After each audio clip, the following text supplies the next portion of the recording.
Uh-oh. Uh-oh.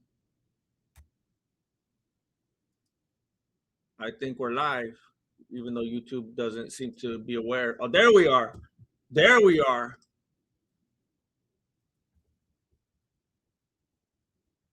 Hold on. What am I doing? What am I doing?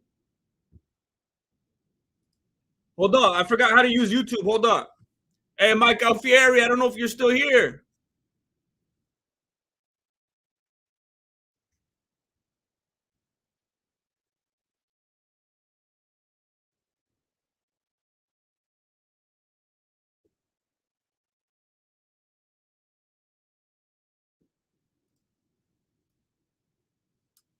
Don't even trip. It's just business. It's just business. It's just business. Hey, what's up, everybody? Hold on. Let me close this window because everything or everything always gets really weird when I do stuff like this. Hold up. Okay, I gotta mute that. I gotta open up a new tab. And then I gotta go back.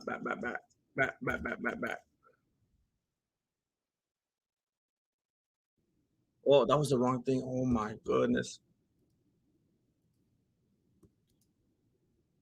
Hold up, we're gonna get to where we need to be in just a moment.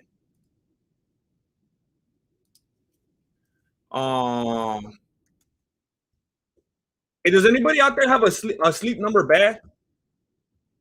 Does anybody have a sleep number bad? I'm trying to save my relationship out here. I'm trying to save my relationship. Marilena likes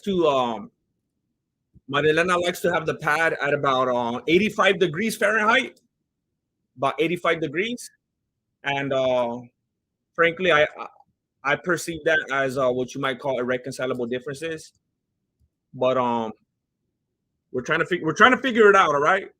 And I heard some good things about the sleep number beds, so that I could sleep on my side at about like 57, and she could have hers at like 120 or whatever she's into. Oh, I forgot to close this. Hold up. There we go. Let me turn this back on. There we go. Does anybody have a sleep number? Does it work out for you? Has it saved your relationship? Yeah, in StreamYard, it's weird. When you do when you create a stream in StreamYard, it only lets you upload your own custom thumbnail if you click schedule for later. It won't let you do it automatically. I don't know why. I always have. That's why every time I stream, and you guys see the notification, it says I'm going to stream like an hour from now, 3 hours from now. Most of the time, that's not true. I'm just like, whatever. And then I leave it, and then I just stream right away after I put in my thumbnail. When I stream on Wednesdays, and I rickroll you guys, and I go from here to Rumble, I'll probably always put the thing to go live at like 11:40. No. At like 11. I'll probably give you the notification about 11. And I'll go live about like 11:40, and then by noon we're on Rumble. But typically it's always wrong, aside from that. Yeah, I forgot there was fights yesterday too. And then really late, I was like, what am I doing tomorrow? And then I started Googling stuff. I mean, this is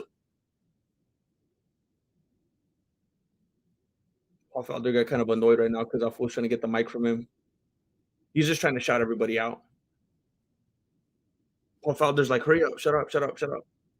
I'm new at this. It was funny right now when I was setting up, I was hearing Dominic Cruz. I think it was the fight before this. It was let me see. It was oh no, it was this fight. This fight just took forever. It was Morozov and Newson. They were talking about one fool who was just like controlling. And he was like grappling him, and Dominic Cruz just kept going on. He's like, well, we already know it doesn't matter anymore. If you guys are watching the fight, you know what I'm talking about. He just kept talking about damage. Well, you guys already know. You guys already know the UFC is judging this way. It doesn't matter. It doesn't matter if it's a 15-round fight. It doesn't matter if that full control for 10 minutes out of 15. It's all about damage. Doesn't matter. And we just saw that recently, didn't we? He's all mad about Paddy Pimblett. And wouldn't that be a cool grudge match to see Dominic Cruz against Paddy Pimblett? I thought they were gonna throw down right there at the post interview last time. You had friends that had a sleep number bed and they got rid of it. Oh, what happened? Like, does anybody? I wonder why they did that. Maybe they were just trying to use it as an excuse to stay together, and then they got mad because they didn't want an excuse to stay together. Maybe they were hoping it would fail. Oh, does anybody currently have a sleep number bed? Could it really feel like I'm sleeping on a block of ice? That's the experience I'm trying to get. Midnight Light Company, what it do, Jesse? Happy holidays, brother. Everything's going pretty good. Everything's going pretty good. I'm hey, look, I'm not I'm not gonna reveal everything right now. I'm gonna keep some things to myself because I have some stuff rolling out in the near future right here, and and I have specific ways that I want to let you guys know. But there have been some developments. Look, thank you for asking Midnight Light Company. So let me use that as a transition right here. Um, I uploaded a couple videos this past week and a half. One of them was the Patty Pimblett one. If you guys haven't seen it, I uploaded a video, a short, one of those 60-second videos about how clearly, and it's not like I was breaking news or anything like that. Everybody knows that Patty Pimblett didn't win that fight. And in case you have any reservations about it and you're sitting on the fence and you weren't sure how to feel about it, I let you know exactly how to feel about it. And it was a matter of opinion or anything like that. It absolutely wasn't. It's as clear as day, the way the breakdown lays it out for you about hold on, let me address something because as soon as I go live, Marilena has to start a dialogue with me. So that's just a staple in our streams. Um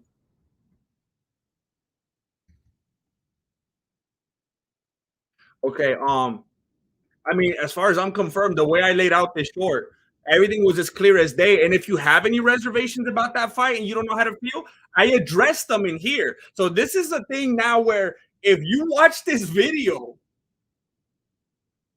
and you still have something to say in argument of what's clearly being laid out here, that's just a form of delusion at that point. That's just stubbornness. That's just being set in your ways. That's just refusing to adhere to what we call. See, there used to be a thing back in my day. Uh, Back in my day, we used to refer to something as truth. Now I know these days all the truth is relative and everybody has their own truth. And for some people, Patty won the fight. That's something that wouldn't have flown back in my day because where I came from, truth was truth, and you couldn't bend it every which way you wanted depending on how you felt. I know we're living in a different time now, and that's why a lot of people think they could get away with in this full one. But that's not how it is. It's not subjective. It's clear as day. I'm telling you, I laid it out for you. And you should feel foolish if you still have the nerve to try to say anything against that. It couldn't be more clear. Now, look, if you're one of the real ones and you got, frankly, too much time on your hands, I laid it out even far more thoroughly in this video right here, step by step, clearly, exactly, in very long form.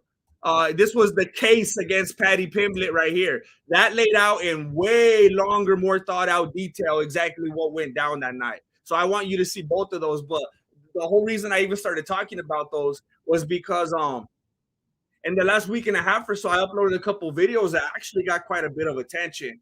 I don't know if you guys know this. I don't know if you saw. I don't know if you follow me on Instagram, Mexican.martial.arts on Instagram. A lot of people saw that video and a lot of people were sharing it.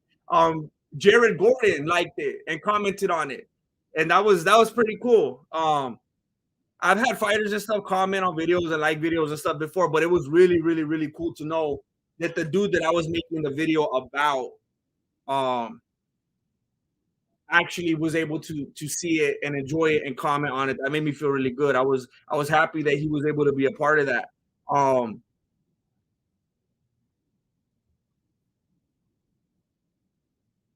So I uploaded the video. I don't know if you guys know Todd Duffy, the homie Jose Shorty Torres, Touch and Go, Randy Brown, and then the dude himself, Jared Flash Gordon. He liked it, was commenting on it. He shared it in his stories. you guys already know that Rose Namahuna started following me at the beginning of the week, and then again, I'm gonna hold on to some of it because there's some stuff I'm gonna be letting out in the near future. But this last week and a half, I think, is the biggest wave I've ever had of UFC fighters liking and following and commenting on my stuff. And it really made me aware. It really reminded me of the importance of Instagram because when you put videos on Instagram, people could see it and start tagging fools nonstop. And I kept seeing a bunch of people tagging Jared Gordon and a bunch of people tagging other people that I was making videos of or whatever. You can't do that on YouTube. You can't tag Jared Gordon on YouTube. I guess the only way you could do it is if someone is also a YouTuber. You know how all these fighters started being YouTubers all of a sudden, but it's not as shareable like that on YouTube. So it's very important for me to stay active in places like Instagram because I got like I don't know. I mean, some people get like 10,000 followers a day on Instagram, and this is nothing. But I had like thousands of people start following me this week on Instagram. I don't know exactly how many. I'll have to go into my insights, but it was a crazy climb. Wait, not that. No. I'm confused. I had thousands of people follow on what was it? TikTok? TikTok. It was only actually a couple thousand on Instagram, but that was the biggest climb I've ever had in a week and a half or so. But it's been going pretty crazy lately. Lots of communication, lots of back and forth with some people that I have a lot of respect for, and some people that I don't, frankly. But still, it happened. Uh, Vincent Parra, Grandmaster, how you feel about Moicano versus Patty? I love it. I love it. Somebody asked me. I think it was due to do. I I think it was due to do. I don't know if you're here right now to confirm, but he stopped in. I think it was the last stream, and he was saying, "How do I feel about I can't even remember. See, due to do that dude's not memorable. He asked me about someone else versus Pimblet or Moicano because I guess the MMA guru or somebody has said Moicano, and I was like, you know what? I like that one. I like Moicano. Not only because I guess I'm kind of a fan. I'm kind of like I could go either way about Moicano, but he started to win me over lately, and then especially that last time where he kind of broke out and he started kind of finding his identity and being a lot more animated and funny and stuff like that. It was like, hey, this guy's kind of entertaining to watch when he's asking Dana White for his money. Dana, give me my money. I thought it was funny. I think he's doing the right thing right now. I feel like he's doing the entertaining, cunning promos thing in a way that's not obnoxious and making you hate him. It's not like a heel turn or anything like that. But I would love to see both Moicano just completely, as if the hype train hasn't already been derailed, like officially do it on paper on Wikipedia, and then also get his money from Dana White. That would be amazing. Uh, Patrick Hall, I heard that.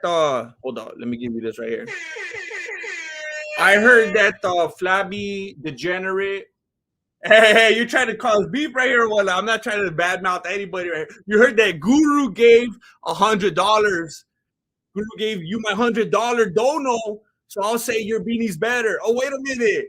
Wait a minute. You gave him $100? I heard that Guru gave you my $100 dono to him. No way. Oh man. Did you really give him $100 donation? Dang it. And he just gave it away, huh? He just heel turned and gave it away, huh? And I guess if you want to be throwing hundreds at people, you could just put it right here. I'm not gonna turn around and give it to anyone else. I'm telling you, if I get hundreds, I gotta hold on to mine. So if you just feel disrespected or anything like that, you want to be throwing your money at someone, like I'm not gonna do. I'm not a regifter, you know. I'm not gonna regift, but that's pretty funny. I appreciate that, Patrick Hall. Thank you. Imagine I take this $5 and I go give it to the guru now. Um, who's your dog in the main event? Um, I let me see if I'm pretty sure, and I'm not gonna lie to you guys. You already know how it is, and it's the same for you, unless you just got too much time on your hands. Frankly, yeah, I don't. I, there's about two fights I really care about on this card right here. Bobby Green and Drew Dober. and Sean Strickland and Cannonier. That's it. Um, I'm probably gonna have to go with Cannonier, and my big reason for that is and I feel like some people, after hearing me articulate it this way, I think some people will. I think a good amount of people will actually agree on me when you hear it put this way. But what I've been seeing from Strickland lately, the best way I could put it is I think he went full Kevin Holland. Tell me if you agree. Strickland used to be like this. He was like the white man's Alex Pereira. Am I wrong? I feel like not that long ago, Sean Strickland was seen as this scary dude, crazy. He wants to murder people. He wants to kill people in the octagon. Real serious dude, strong to all business. And then he starts losing. First of all, even before he started losing, his fights would like, because I remember I would hear him talk and talk and talk and talk and talk, and I was like, oh man, this dude is gonna murder somebody. This dude, this he is like trying to live up to the scary dude role. And then I saw him fighting, I was like, all this fool does is jab. He just jabs all night. This fool jabs more than your local healthcare provider. Like this fool was just jabbing, jabbing, jabbing, jabbing, jabbing. That's all it was. So he was on a 1, 2, 3, 4, 5, 6 fight winning streak, and you get wins against Uriah Hall, which I don't know, that dude's like 53 or something. I'm not sure at this point. Jack Hermanson is like okay, but it was just jab, jab, jab, jab, jab. Uh, his last three were decision, unanimous decision, split. Like it was only getting worse. And then he lost to Pereira, and it's like he took on this mentality of like here's what I'm referring to right here. Not only when I saw him fighting was it just jab, jab, jab, play it safe, jab, jab, jab, kind of like Adesanya, jab, jab, jab, stick and move. He started he went from doing his pressers like real serious and to the point and like trying to be the scary dude to being funny, and it was like I think I like this. And I think he started to get a lot of fans when he was doing that. At first, I didn't really care for him. And I was like, it kind of seems like he's trying too hard. He's playing that like I'm a QB role, a little too heavy. Okay, whatever. Then he starts being funny. I started to like him. I was kind of getting on board. But then that sense of humor started morphing into like this like intense self-deprecation kind of stuff. That's where he went full Kevin Holland. Now here's where I was asking you, do you guys know what I'm talking about? And do you agree? He started always making these comments like acting like he was scared of other dudes and like other dudes were gonna beat him and like, oh man, this dude's big or that dude's strong or look at these muscles or look. He was saying stuff like that against Pereira. I don't remember exactly the details. You could go watch the press conferences if you want. You can watch the interviews. But he started making these comments, and then he was clowning on Adesanya at the press conference about this dude knocking him out. It's like, wait a minute, why are you hyping up the dude that you're supposed to be trying to kill right now? Talking about how good he looked. Like it almost looked like he was on the wrong, like mentally he was on the wrong team. He was going so hard at Adesanya. He's hyping up the dude that he's supposed to be focused on beating, and he was making Pereira sound all good and building him up in his head. And then even when they'd square up and stuff, he's like all acting intimidated. And it's like, that's the wrong mindset. We've talked about this before on here, where it's like you got to walk around like I think it was Boss Root. And remember, I was telling you recently, someone was asking him, "Would you have beat Fedor?" And he's like, "In my head, yeah, I'd beat anybody. Doesn't matter who it is. Objectively, I don't know, it's different, blah blah blah. But in my head, I don't care who you're asking, I'm gonna beat him because that's the mentality I gotta have. Not only as a fighter, some of you may disagree, as a man. Doesn't matter who it is. Can you be? Yeah. Can you be? Yeah. Because you're just not gonna be like verbally. Oh, I don't know. I think he would. I think he will probably beat me up because he's taller and heavier. Like you already lost. Go home. You can't roll up with that kind of mentality. You're gonna bite that fool's face off. You're gonna take your kneecaps home with you. You're gonna take his kneecaps home with you, and yours maybe. You never know how it's gonna go down, but you're gonna get the better. And Sean Strickland he's like the opposite of that now. He was even saying in trying to make a joke like, "Hey, who if we fought in the street, who thinks I would actually beat this fool?" Like even talking about how intimidating he thinks Cannonier looks and how he feels. And then when Cannonier, I don't know if you guys caught this, Cannonier kind of like was kind of like, "Hey, good luck, bro," kind of like touched him. Strickland was like, oh, dang it, like, what am I doing? What am I up against? He kind of took on this whole Kevin Holland type of mentality where everything's a big joke now, and if I lose, I lose. Who cares? I'm the funny guy, and it's almost like he's trying to save face and like before the fact act like, well, I told you guys I was gonna lose. I knew I was gonna lose. That guy's a beast. He's a monster. It's almost like he's trying to preemptively save face by acting like he knew he was gonna lose anyway. And that's the same thing Kevin Holland has been doing. He like acts like losses don't matter and like it's not a big deal. And like he already knew he was gonna lose and like his opponent was so good. And you can't be doing stuff like that. So I think mentally, Sean Strickland has already checked out and he already thinks that he's going to be losing to some of these guys, some of these strong dudes, some of these dudes with these attributes that are intimidating to him. And then on top of that, he starts talking about how he wants to move up to 205 because he doesn't want to cut weight anymore. So it's like mentally, it's like he's already saying, I can't beat these guys. This guy's too intimidating. This guy's too scary. This dude's a savage. Plus, I don't even want to be in this weight division anymore. It's like he's making excuses before the fact that he didn't even want to be there because the weight cut's too much and because of what he's starting to sound like Justin Gaethje, Sean O'Malley, Bryce Mitchell. It's like it's an epidemic lately. Everybody's doing the same thing.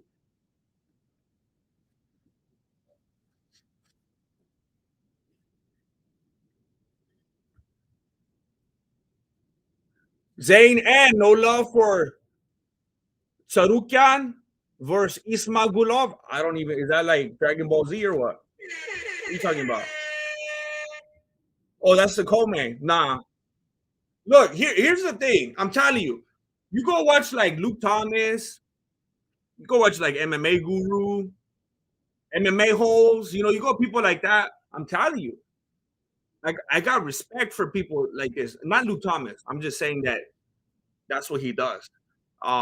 There's other reasons that I find myself not respecting him. But as far as just like, I mean, I'm telling you, some of these fools go like all out fantasy football type of mindset on these fight cards, and they could tell you like where these dudes went to high school. They could tell you what their diet regimen is. They could tell you their favorite color and stuff like that. Some fools go deep. And I'm telling you, I just show up to these Mexican fight companions like one of you, like just someone just trying to chill and watch this thing, and when it fits my narrative, giving you the play by play and stuff like that. But I'm not gonna come in here and pretend. I'm not gonna come in here and pretend that I know who Ismagulov is. I'm not gonna do you like that. I could pretend and I could act, I could take 30 minutes before the stream and find out, his finishing move and what amateur promotions he fought in before this and everything. But like I'm gonna roll up in here and I'm just gonna tell you, like, I don't know that fool. I don't know that fool.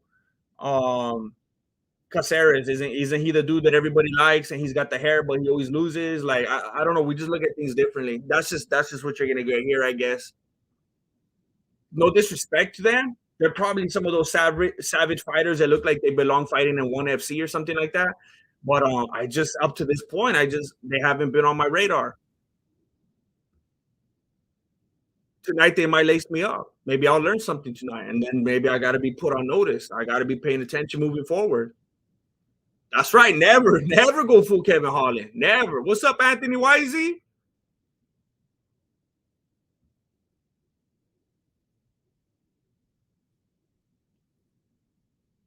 Me too, G Coffee. Me too. Me too. I'm glad that you're here.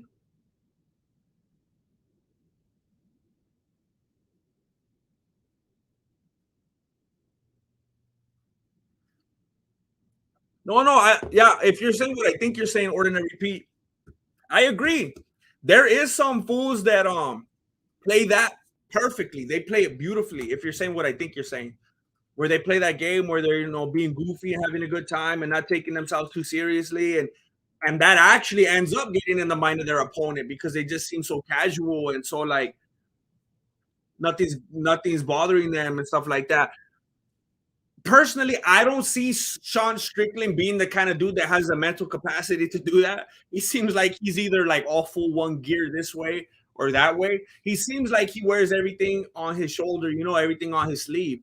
And it's either gonna, and sometimes that comes out in the form of, anger and hatred and I want to kill someone, or I'm intimidated and I'm scared. I don't think he has the capability to conceal it. You know, and I think whatever we see from him is authentic. He seems like an authentic dude. I feel like if we see anger and ferocity and stuff like that, I think it's real. And I think that's when he's at his peak and he's most confident. And then I think when we see intimidation and a little bit of nervousness, I think that's real. So I see what you're saying, and that could definitely work. I don't know. Everyone might think it differently. Some people might think he's a great actor. Maybe he'll be able to pull it off. I don't know. We all know Strickland ain't gonna be a champ. Don't mean we don't like him. Same as Nate. Yeah. So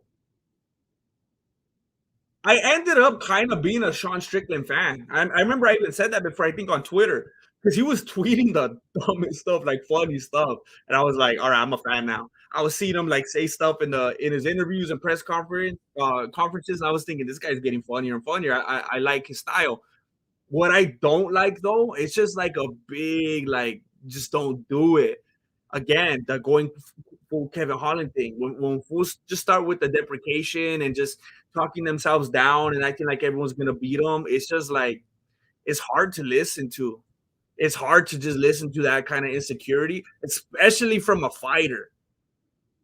You know, you're buying people's pay-per-views and you're buying ESPN Plus and you're taking your time and you're watching for some fool to be like, yeah, this guy's a monster. I'm probably gonna lose. It's like, I mean, at least it helps out with your bets, I guess. J5, what's up? Smash that like button. Yes, I would consider. I would appreciate it greatly if you would consider liking this video, just playing the YouTube game, helping out a little bit.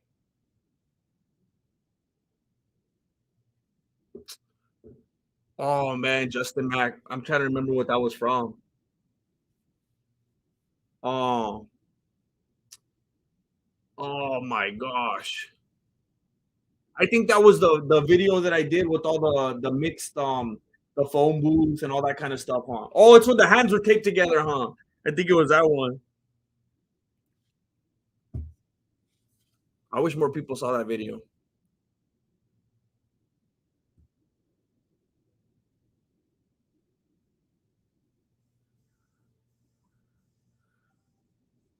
I still want Sean to win, but it's a trap. Hmm. You think they're trying to trap Strickland? You think they're feeding him to the cannon?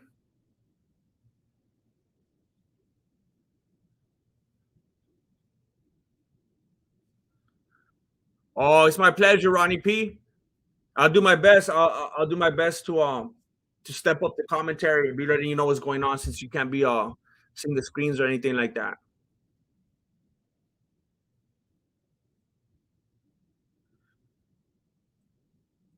Oh wow, they're telling. I don't know if it's just a funny commercial or what. Some lady was just telling Tony Hawk that he could never skate again.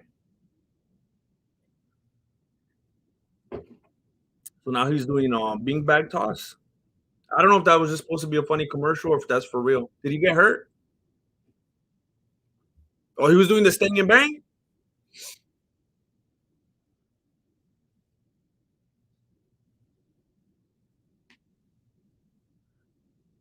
Whatever happened to Bobby Green? Oh, dang it! I forgot about that. Bobby Brown. Um, I don't know. Didn't he get let go by the UFC? I was so confused. He was like doing good, and then they gave Makachev the early stoppage against Bobby Green. Look, I'm telling you, I'm keeping it real. People get it twisted sometimes. They don't know that I got my facts machine right here, my FACTS machine right here, and then I'm letting them know what's actually going on. A lot of people think that I'm gonna be going like blindly for a Makachev just because of the Khabib relation or whatever. But they gave that fool the early stoppage against Bobby Green. I thought that was dirty. Um, but so then they let him go shortly after that. And now he's back.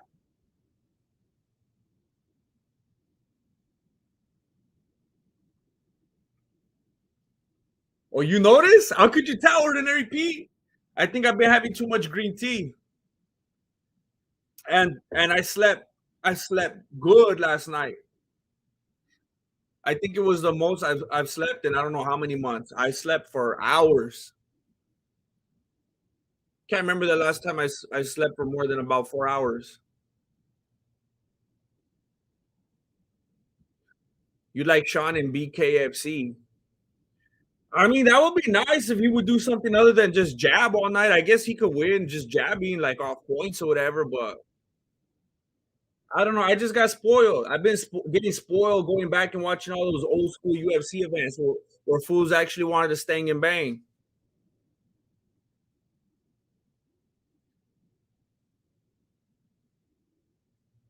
Oh, let me scroll back a little bit. Took off on me.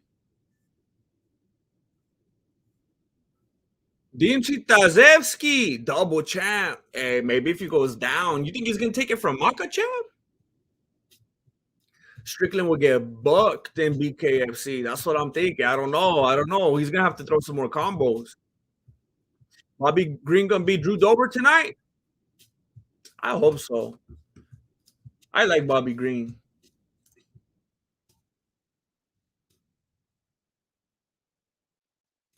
Um,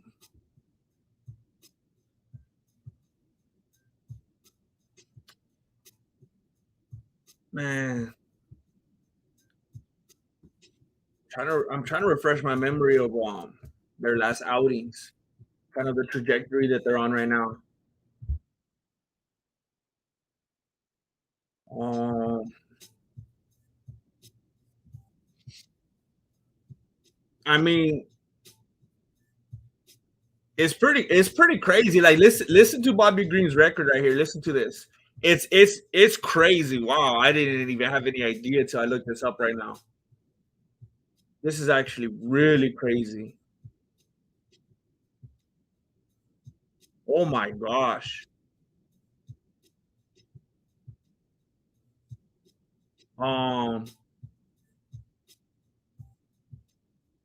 and Bobby Green's been fighting forever. That fool's like 87 years old or what? Dang it. I didn't know he was that old. Or he just started fighting when he was like 11. So look, let me tell you something that I just saw right now. I did not expect to see this. When I go back down on Bobby Green's record, look at let me see how far I can go that it makes sense. Okay, look at this. Let me start with the win that Bobby Green had back in let me start with the win that he had back in 2011. All right. He won by submission, triangle choke, Charo in Spain. Okay. Next fight, 2011, he won by submission, rear naked choke. He beat JP Reese. 2012, he won by decision, beat James Terry. 2012, he won by decision, beat Matt Ricehouse. 2013, he won by submission, rear naked choke, beat Jacob Volkman. 2013, he won by TKO, beat James Krause. I bet James Krause didn't bet on that one. 2013, won by decision. He beat Pat Healy. 2014, he won by decision, beat Josh Thompson. Bunch of wins right there. And oh, you know what? Here's where I should have started. You know how I said his first win? Okay, the fight right before that, he lost, but it was a decision, split decision against Josias Cavalcante. Before that, he won 2011 decision unanimous against Dom O'Grady. Okay, now let's go back after the Josh Thompson fight. He lost to Barbosa, Edson Barbosa in 2014, but it was a decision. Then in 2016, he lost by knockout to Poirier. Okay, fine. That's a bad one. 2017, he lost by decision to Rashid Magomedov. 2017 was a draw, split, Lando Venata. 2018, he wins, unanimous decision. 2018, he lost, but it was a decision. Dracker closed. 2019, he lost, but it was a decision. Then he won by decision, won by decision, won by decision, lost by decision, lost by decision, won by TKO, won by decision, and then he got the early stoppage because it was Makachev. It was political. What I'm trying to say is every single time, basically, in his entire career, the only times that Green has lost besides a few decisions. It was a rear naked choke by Dan Lozon in 2009, a submission. And when he got TKO'd, oh no, he got TKO'd by Tim Means. And then Poirier, but this guy's resume is so long. He basically only loses when it's a decision, or else he's dominating and he's winning. And some of the decisions are split. I mean, this fool could really take it to the distance time and time again. That's a lot more impressive than I thought. A lot of other fool stuff is filled with KOs, TKOs, submitting over and over and over again. This fool just had some judges that didn't like him.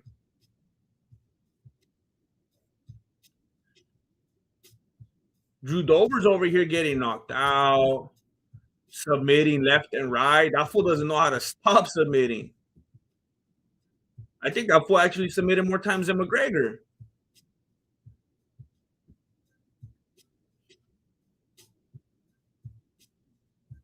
It looks like most of his wins are early in the fight. I think Bobby Green has the I mean, just based on my MMA math right here, I would think that Bobby Green could take him the distance. And if Drew Dober doesn't get him early, Drew Dober doesn't get the win, especially in the place that Bobby Green's at right now, like mentally and everything. He knows he needs to do something to get respected and to stay within the UFC, trying to climb back up there and get another shot against Makhachev. I mean, where would he be at in the rankings right now? Did they completely drop him and now he has to start all over? When he fought Makhachev, was Green even ranked, or that was just one of the fights to try to get Makhachev in the rankings? Because Green's not ranked right now. He's not in the top 15. He might be in the top 16. I don't know.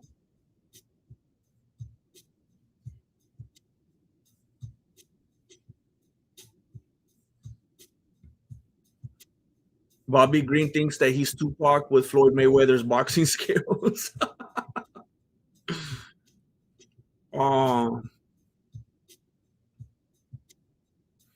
Hey, Ordinary Pete. Hey, look, let me ask you guys again. Because I was asking a little bit ago, but I didn't really see a lot of answers coming through. It was way early on in the stream. I'm trying to ask people, does anybody in the chat have a sleep number bed? I'm trying to mend my relationship right now. Marilena likes to have the house at about 85 degrees, and I'm trying to sleep in that 50, 57 degree weather. So I'm wondering, does anybody have a sleep number bed? I'm trying to get in a type of situation where I'm feeling like I'm sleeping like on a block of ice. Does it actually work, or is it just like, I don't care about the positions changing, about the back coming up, whatever. I think that's dumb. I could just shove a pillow down there. I'm trying to sleep like if I'm in Alaska.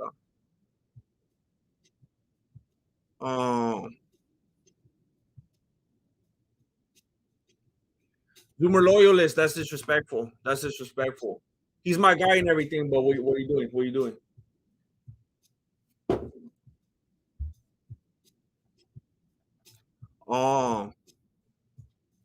Dubsy Dabster, what's up?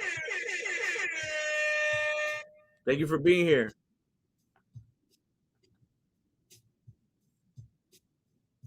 Much Chuck Almighty wants one. See, look, we're out here shopping. We're window shopping. We're trying to find out if it's a good purchase. I should hit him up and be like, hey, you want to sponsor the Mexican martial arts?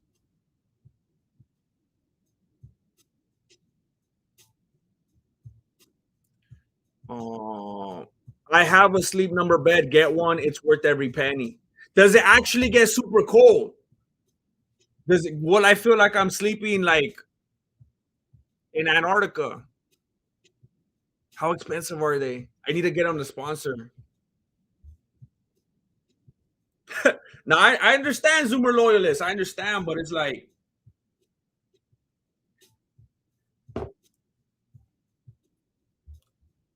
I understand you're just over here waiting to leave me. You're just over here waiting to dip. Trying to find something better while you're over here chilling. I think you could try the bed, and if you don't like it, just drive back and chuck the bed like that old lady. Remember, there's a commercial where the old lady throws the tire through the window. I sleep on the floor. Hey, if you got like I don't even know how to say it, linoleum or tile, that actually probably feels pretty cool, huh? You sleep on three looks good. I have to look that up.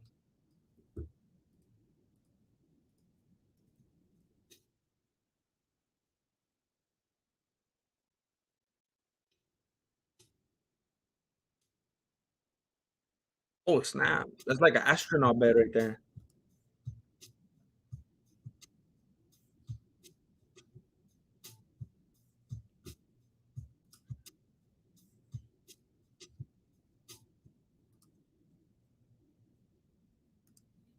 Hey, what is this? Look, hey, this isn't what you were talking about, is it? How do I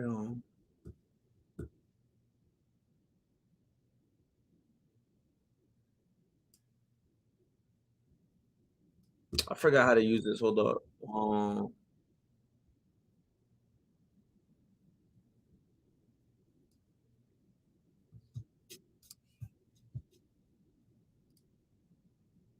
Look at this right here. What is this? Hey, it looks like a meme or something. Do people actually do that? It looks like they're about to turn into a butterfly or something when they wake up. Man, that looks uncomfortable. That would drive me crazy. Full body socks. I could never sleep like that. That would drive me crazy. When I do the starfish when I sleep, I'm telling you, I gotta be all over the place. I can't do that. That is weird.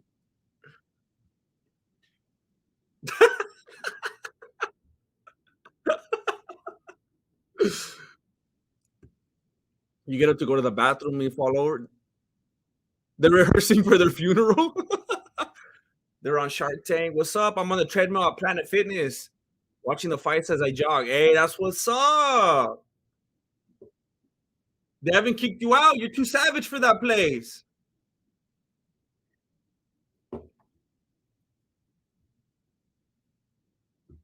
Planet Fitness, huh? I thought about trying to go there one day. I think it'd be funny. I'll be one of those annoying people that tries to make a video on Planet Fitness. Have you done it, David Capico? Do you have one? Oh, you're not one of okay. Too claustrophobic. Yeah, I get claustrophobic. I can't do that. I could never do that. Chuck Fury at FuriousComedy.com. I don't know about sleep number, but I sleep in a Honda Fit. Oh no, with uncomfortable seats near Salt Lake City. In December, it's like Alaska.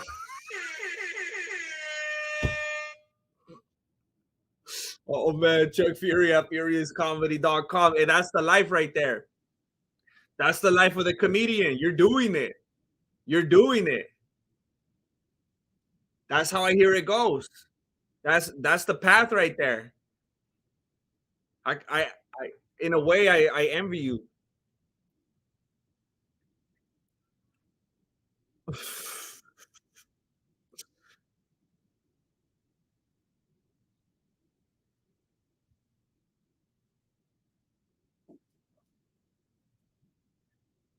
Dang it, this fool's covered in blood right here, like that little snuggie we were just looking at.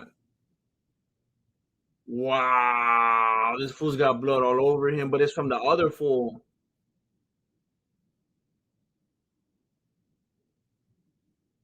Man, that fool's gonna have some kind of disease after this fight. Is it the fool in the green shorts? His nose is all bleeding, and then he just still he sniffed it out on the he blew it out on the other dude's all over his body. He's doing splatter art on this fool. You know what's stupid though? You get like the BMF championship, like an actual big deal. You get the Rock and everything. You make a bout, and you get this kind of blood. They call it off. It's over. But you get these two fools on a fight night on a prelim card, and no, let's keep it going. Why would we stop this one? Is it illegal to foot stomp now? Um, I think hasn't it has been right. Usman made foot stomps illegal. Did he? There's still almost like 2 whole minutes left. That fool's gonna lose so much blood before he gets back to his corner.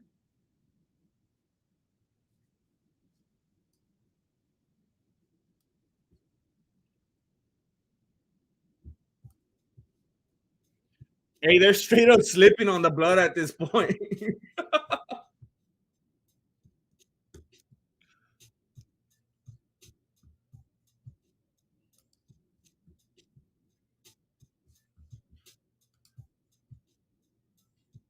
Well, the bloody fool's actually getting the back now. Green shorts. Oh, that fool's rolling over.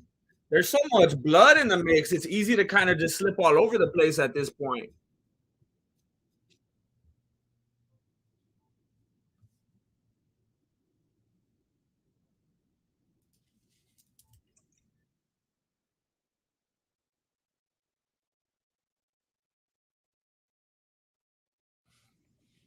40 seconds left.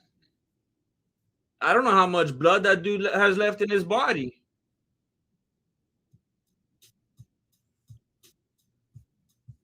Garcia basically gave Maheshate a transfusion mid-round.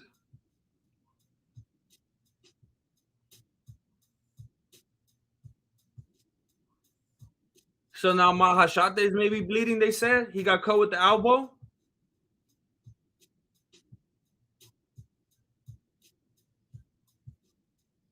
So it sounds like they both got a significant cut at this point now. They're each trying to make the other one be the aggressor. They want to counter. Oh, they're talking trash now. They wanted to end. I don't. I can't recall seeing this much blood in a fight. It does. It looked like the shiny Michael Fieri. He's bleeding. That's right, like Ric Flair. That's a good way to put it. Yeah, Garcia was bleeding nonstop, but then I guess he cut open the other fool. They're both using transfusionary tactics. Transfusionary bloodbath. Fight of the night. I don't know. Do you guys think this is exact? You think it's exciting as Patty? I don't know. What do you think? It's a tough call,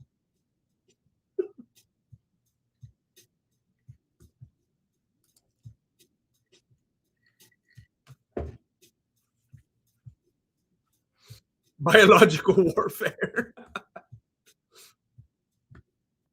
Should you buy Bitcoin? Yeah, sure. I'm actually a Bitcoin broker. So if you want, just send me all your money, and I'll handle it all for you. I'm like the middleman. So go ahead and send it to me, and I will handle all those transactions for you.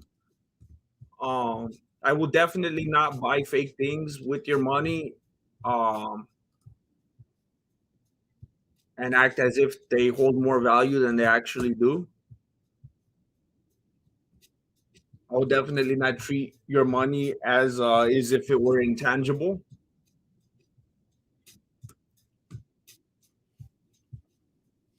Um, yeah, Zoomer. That's what I'm saying. Like, if you've been around a while, I'm not gonna do it like that. I got some screenshots I could send you. I mean, like NFTs and Thank you, Zach Meyer. Thank you. I appreciate having you here.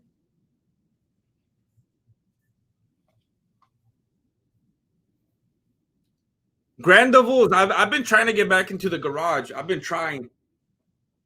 I've been having a lot of trouble organizing my life and trying to be productive with making videos, but also be productive with being healthy and being active and doing the stuff I need to do. It's hard. At least for me, when I'm making videos, I live very unhealthy because I need all the carbs and motivation to do it. And when I'm trying to be healthy and I'm exercising and I'm running and stuff, I'm like all irritable, and I don't feel like sitting in front of a computer and editing. It's hard. I don't know how to do that, G host. I need to find a plugin. I was going back and forth on streaming platforms for a while, trying to figure out which one would be best and how I could get a fight clock going. But I need to hurry up and do that. I was talking about it last stream, and I need to just actually sit down and do it. Um, but I would love to do another 24-hour heavy bag session. I would love to do it. I need that right now. NFT shirts. um, our timeshare is a good investment. Ooh. Depending on your, it depends. It depends. I want to say yes, and not that long ago I would have said no. It depends on your lifestyle, though. If you got like money, I would say no. If you got money, I would say just buy a place, and that way you could sell it when you want to and make that money back, or you could rent it out as like an Airbnb or timeshare when you're not there. But if you have the type of lifestyle where you always want to be going places and going to that area, maybe you can only do it 2 weeks a year, a month out of the year, whatever, and then you're just constantly throwing money into it, you're never gonna get back. I mean, wait a minute, I'm mixing it up the way I'm saying right here. If you have a lifestyle where you can afford to just straight out buy the place, but you want to be there certain times of the year, and you can afford at least doing that, and you could get some people to be there the other times. I don't see why not. Personally, though, I would probably never do it because I'm paranoid. I would never be able to do Airbnb or timeshare or anything like that because straight up, I will be convinced. I will be convinced that fools had cameras in the bathroom. Serio, I would never be able to do something like that. I don't trust anybody. I don't trust fools. Bunch of cochinos today. I would never. Every time I'm trying to change or something like that, I would be going way out into the woods or something like that to handle all my business. I would never be able to do timeshare, Airbnb. I don't even like hotels. I'm always just trying to comb the room and everything. But fools are dirty. You never know. So that if you don't care about stuff like that, you're like an exhibitionist and everything. You don't mind. Then it's different. But I would never feel comfortable. As far as financially, I think yeah, if it fits your lifestyle. Does making videos make your butt hurt from sitting at the computer? No. I think it has affected my back though. My back. Uh, I've had a yeah. I kind of have a pre-existing thing, but it definitely has not helped. Uh, why do you always look angry in your thumbnails? Uh, because it's an annoying process making the videos, and by the time I get to the thumbnail, I'm like, stupid video. Well, for real, but by the time I'm done with the video, I'm so sick of them. And anything I liked about them initially, it's just I'm over it, and I don't think they're funny. And like, it's like because I just go over and over. It's like someone that like paints cars or someone that is a woodworker or something like that. It's like you spent so many hours with it. By the time you're done, all you could think of is the things you did wrong, the things that you didn't get to finish, all the ways you could have made it better. But you just like need it out of your life already. You just got to move on. Timothy Ellsworth. Can I get? I was like, how do I read this? Can I get a Tyrone Wheel? What's up, Jim? How's it going today? Charlie. Tyrone Wheel. It's going pretty good. I was saying a while ago, I got so much sleep last night, and that is very uncharacteristic of me. And I'm all hopped up on green tea. Um, I'm doing all right. I'm doing all right. I'm looking forward to the Strickland fight. I'm optimistic. I made some good progress yesterday on a breakdown that I've been working on. I feel pretty good about it. So after the fight, are they going to hug it out? Are they going to be friends, or that fool still doesn't want to have nothing to do with them? All right, they were beefing. They were all locked up on each other and everything. But after they announced it, they were able to shake hands and be like, "All right, it's cool, it's cool, it's cool." See, good. This is good. Alfieri, tell me why. I need this information. This is a good thing. Why our timeshare is awful? Tell me the bad thing so I don't ever end up in one. Look at this. They're showing a promo for the power slap. They're showing a promo for the power slap contest.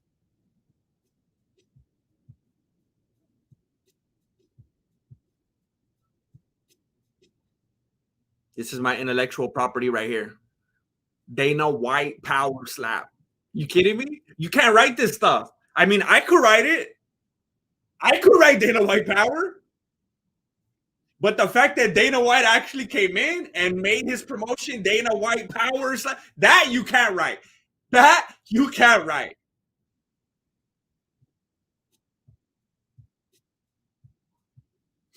So now they're making another, like, what was it called? I always forget, and I always ask you guys, and I always forget again. Where they used to live in a house, and it was like The Bachelor, and it was all the fighters.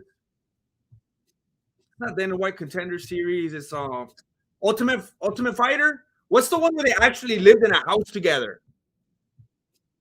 Ultimate Fighter. They're making the power. I don't know if you guys saw the promo right now. I don't even know that till right now. Apparently, they're making the Dana White power slap thing like the Ultimate Fighter. These fools were all like living in a dorm together, beefing, and like asking if they could like let me bang, bro, and all that kind of stuff. They're back to their old ways. Look, let me show you guys something. I forgot that I had this in here. Dirty, vato. Straight up dirty. Look at. I screenshotted this the other day. Let me see. Last 7 days? Yeah, it was last 7 days. Let me show you guys something that's gonna make you sick right now. It's gonna make your stomach hurt.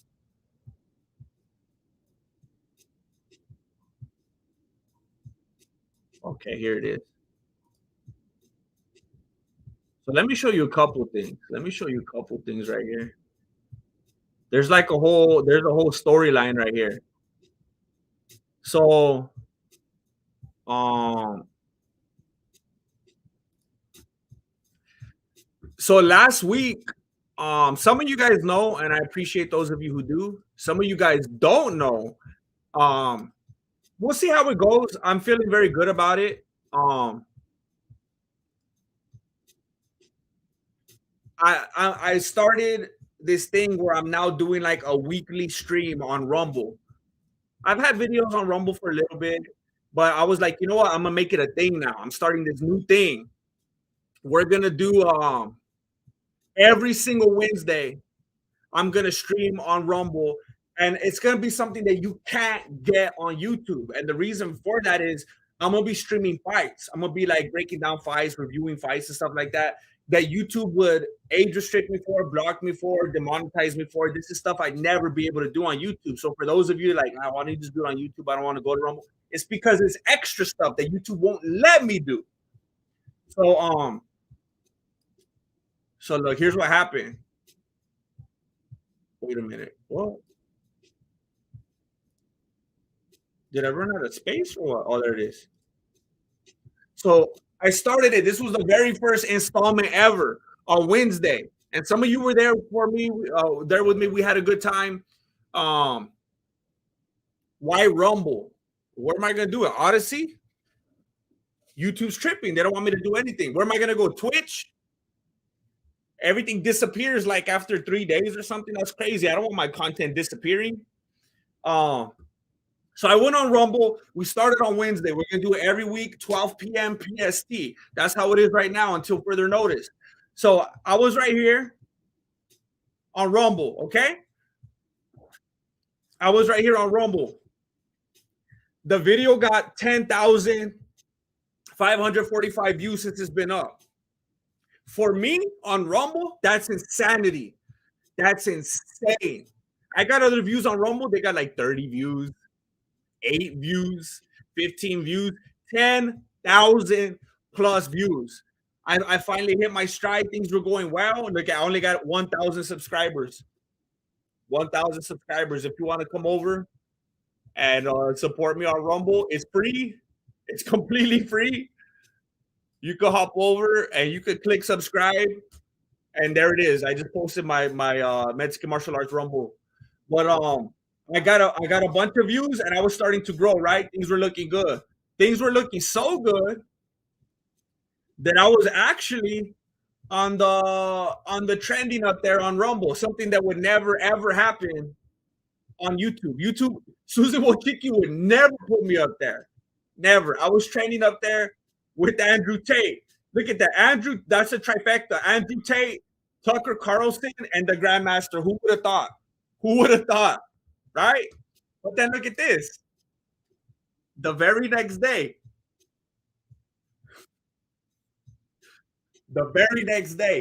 okay, Thursday morning, I wake up. And I was excited because I was like, these are doing good on Rumble. I'm going to go look at it again. I'm going to go look at the numbers. I get to the homepage on Rumble, okay? Homepage. Very next day, after I had this breakthrough on Rumble, the very next morning, this is what I see.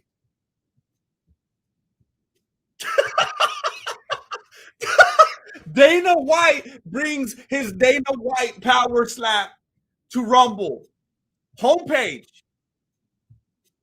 Now, should I go back and forth with the people at Rumble and be like, hey, what's your intentions? What's going on here?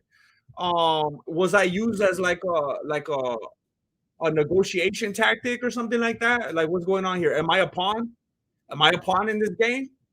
Look at that smug look. I wanna Dana White power slap this smug look off of this fool's face. Not only did he still Dana White power slap, he came to Rumble the next day. I couldn't believe that. And I showed you guys this last time over here too when I saw the thumbnail. Dana White power slap. Look at that face. He's proud of himself. He's proud. He's not ashamed. 34 right there. Can't believe it. I want to wrap that fool up in one of these right here. I want to wrap him up in one of those and give him the Dana White power slap. I can't believe that. Dirty vato.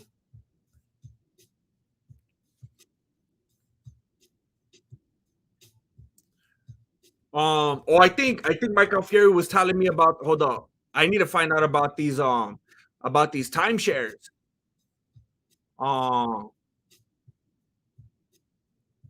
Buy a yacht if you want a worse investment. Oh,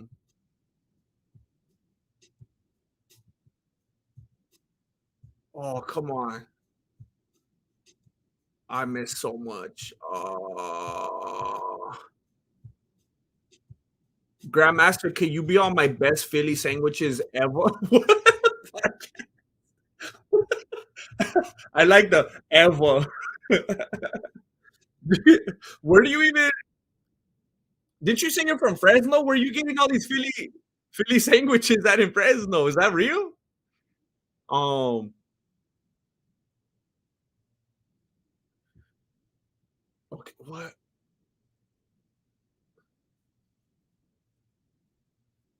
Um.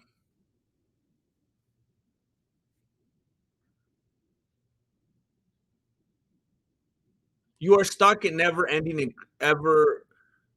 increasing payment. That's that the timeshare place gets to control the price of. You could even pass the debt to your family. Wait a minute. Oh, okay.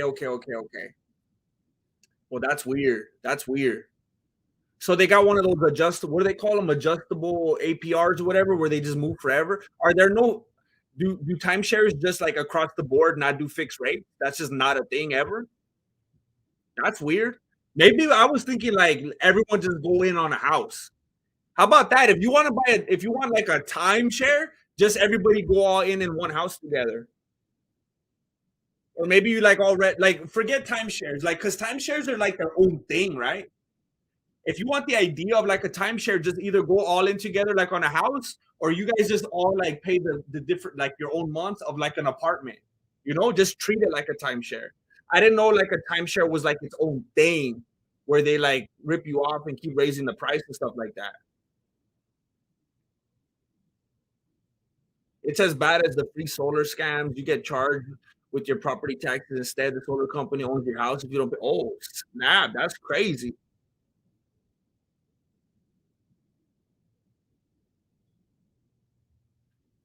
American born, I just subscribed to your Rumble. Thank you. Thank you. I'm tying you over there. I'm tying you over there. I'm trying to get some numbers. So I appreciate it very much. Anybody that's willing, again, it's free. It's free. And the people that have been over there so far say that they actually get my notifications. And I'm just doing it once a week. I'm putting on my shorts and my regular uploads over here. Over there's for my Wednesday streams. F bomb, Dana trying to Pereira you. And that's exactly what it's like. Exactly. I can't go anywhere. That fool's gonna follow me to Truth Social. And I'm glad that you could make it also young underscore spicy. I'm glad that you could be here. I always like when I hear people say that they're not able to be here usually and then they made it. Maybe they had a day off or something. Thank you, American born. And it's a whole different thing over there. It's way different. We get to like, I mean, people were even commenting like, it's just a whole different type of atmosphere. The platform's different, looks different. Somebody made the comment that it's like 2006 YouTube. And I was like, hey, that was the best YouTube.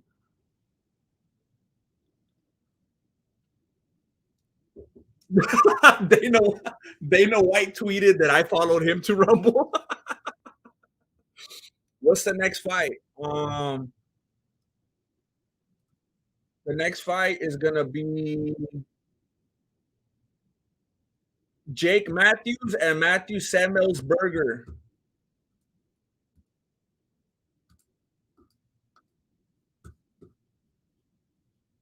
Didn't Elon Musk sell all his Bitcoin? I have no idea. I have no idea. I'm not sure. Some people are like following every single little move that Elon Musk makes, either because they're hate watching that fool or because they love him too much. And I'm just like, it's cool. I don't want to speak on something too much that I don't know about. But I know that Twitter was garbage for the longest time because of how people were running it, and it seems like he's cleaning that out. So as a content creator and as someone who's not the most PC person ever, or I'm not. I don't want to say I'm anti PC because I don't think I say anything stupid or that's like scary or anything like that. I'm just anti agenda. I guess I would say. I think that better describes me. It's not that I'm anti PC because I don't feel that I say anything that risque. It's stupid because the way that I am, I feel like in 2022, it's like I have to identify as being non PC just because what that has turned into. I'm just non agenda. That's what I am.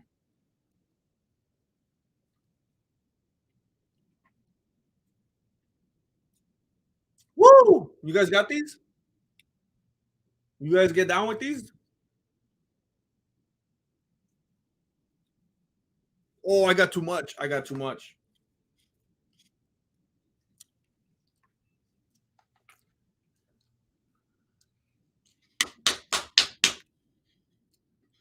Ooh! Are you gonna make the elbow sopa? I like the little packet ones. I would always open them. Hey, do you do this? Aramigos, do you ever like put your tongue in it? Like when I finish, I would just like slide it onto my tongue and just get all the leftovers.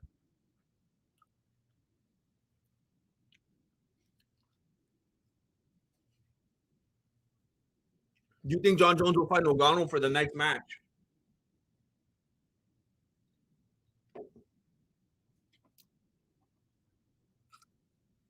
I actually think it's unlikely, and my reason is that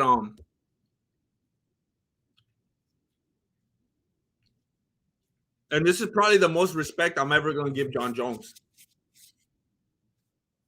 Um,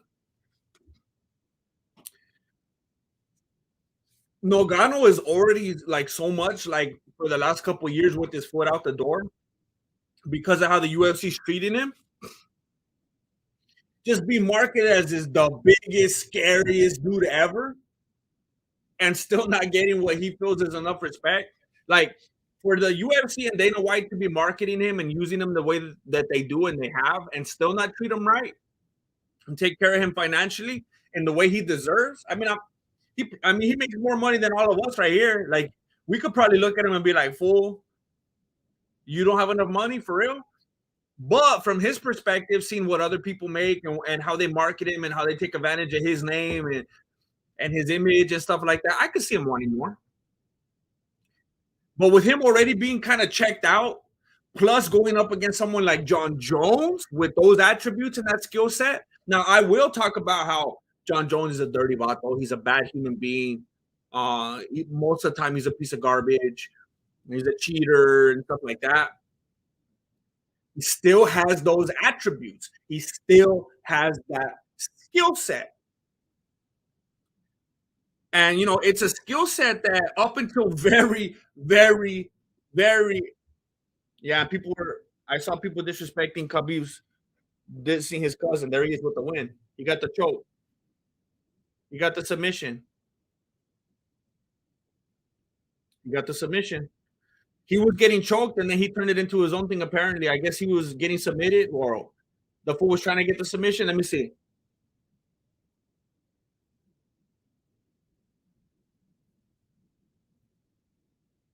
So Magomedov was going for a choke.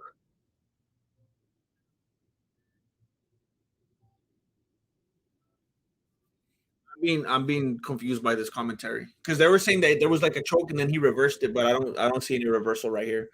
Um, um,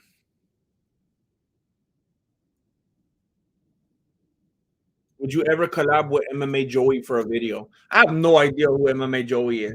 The only thing I know about MMA Joey is that supposedly the MMA guru doesn't like him. That's the only time I've ever heard of MMA Joey. I have no idea. Maybe we could be the best of friends. I have no idea. Um,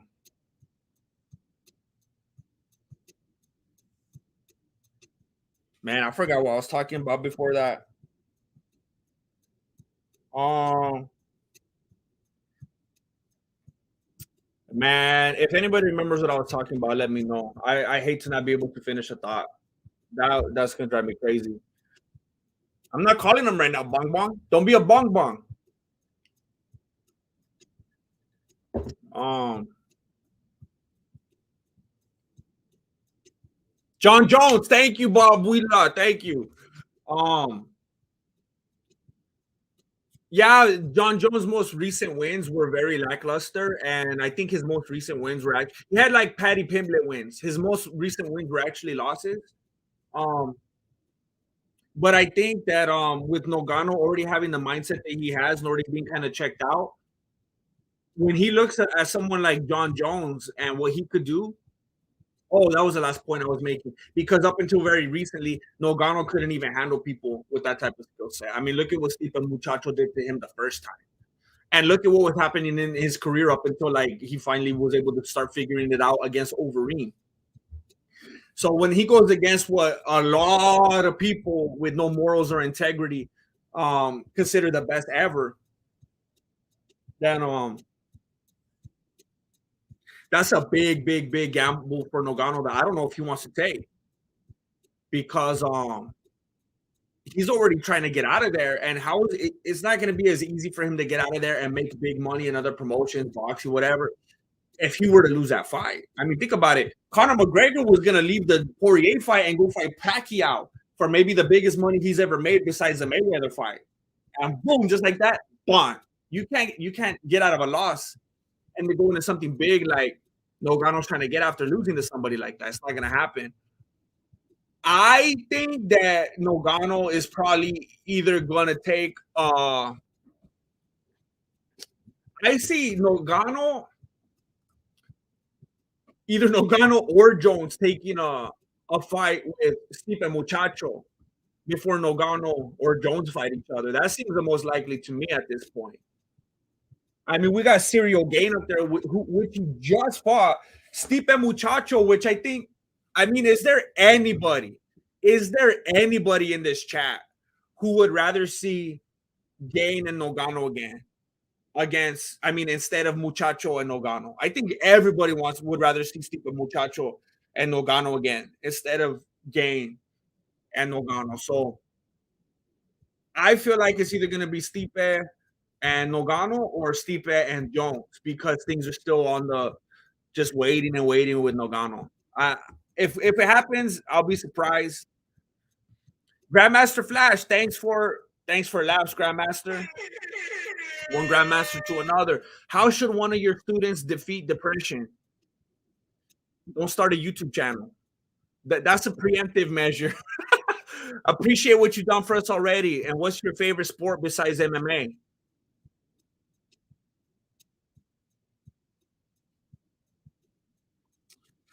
I mean, it's a far gap because I don't really care for watching sports. I say that all the time.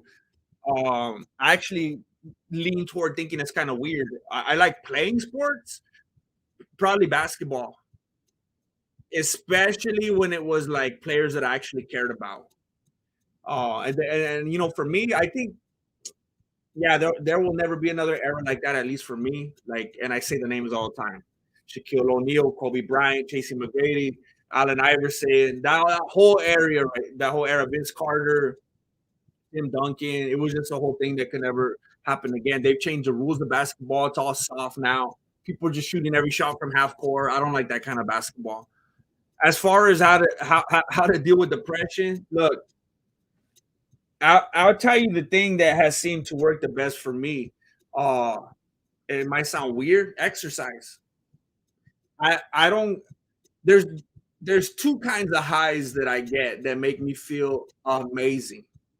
One of them is eating, and that's a problem because I become somewhat gluttonous, and that's something I'm trying to stay away from.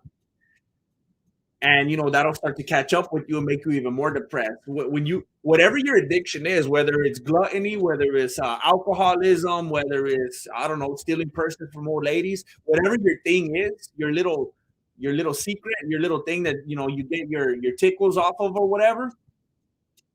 You realize at a certain point you only feel good about those things when you're doing them. Then as soon as that activity is over or whatever you're doing wears off, you feel depressed again. So that doesn't have long-term good benefits, With exercising, with working out, I find when I'm doing it and I'm in there and I got the adrenaline going and I'm sweating, I feel amazing. And even after that, I keep reaping those benefits. I stay burning calories. I have the endorphins and stuff going up here. I got stuff flowing through my veins. I get my circulations. Everything's just better. That's like the only thing that I've discovered that you could go and do and you just feel better and it just stays with you. It kind of changes your brain.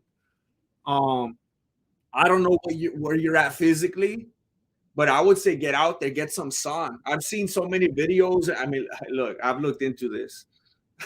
I've seen so many videos and articles about sun, sun, sun, sun. A lot of people are just so depressed these days because they're just getting all like wrapped up in what 2022 is like.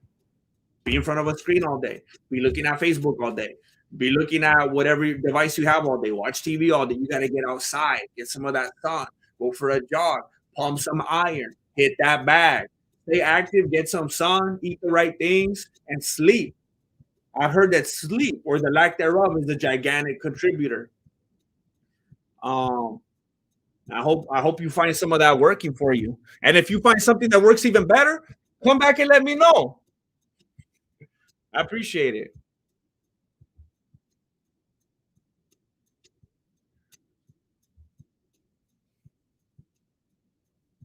What do you think about Gordon Ryan saying PEDs are legal in BJJ? Are they? Look, I say this all the time. I don't know if that's true, but let's say PEDs are legal in BJJ. Cool. I got no problem with that. That's fine.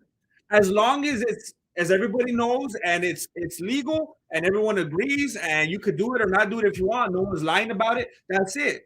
That's the thing with UFC too. Like sometimes I'll talk about John Jones being dirty and a cheater and all that. People are like, "Whoa, he's a fighter. How do you think fighters are?" I get it. If we're back UFC one, UFC two, yes, and everyone wanted to do that, and it's a free for all, wild wild west, go ahead.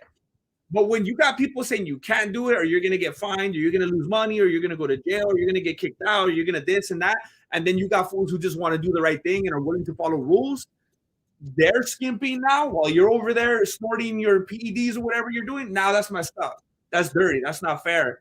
And you should feel like a cheater. But if it's out in the open and it's okay, then it's okay.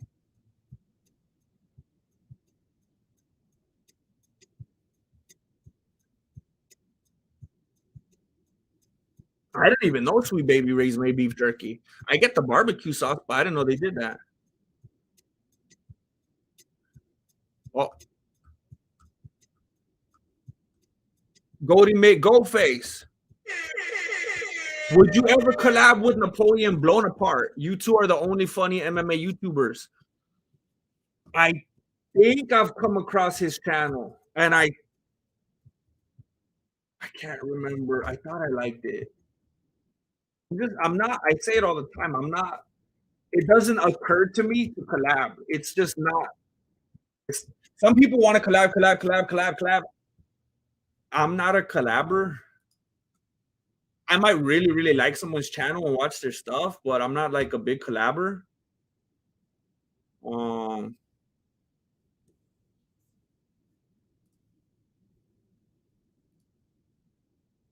oh yeah. He posted.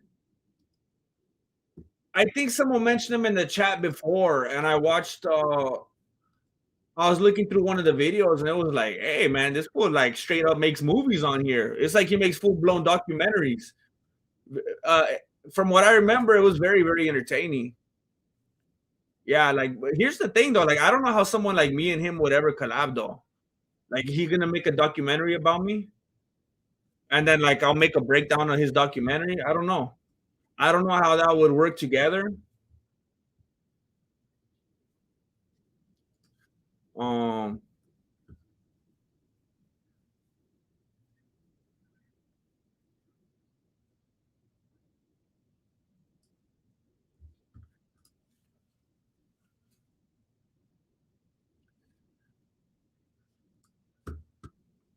oh, let me look up MMA Joey. MMA Joey. Why are him and the MMA Guru beefing? MMA. Well, I was gonna say MMA Joey has 6,000 subscribers, but that shouldn't matter. That shouldn't matter. If your content's good, it's good. Um,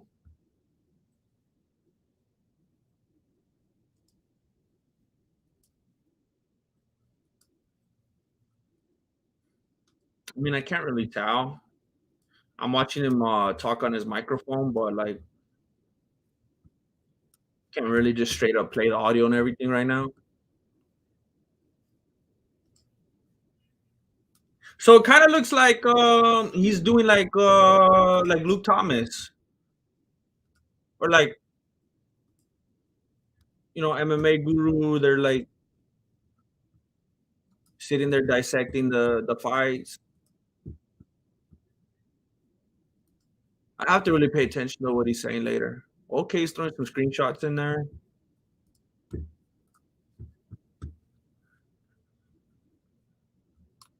Um,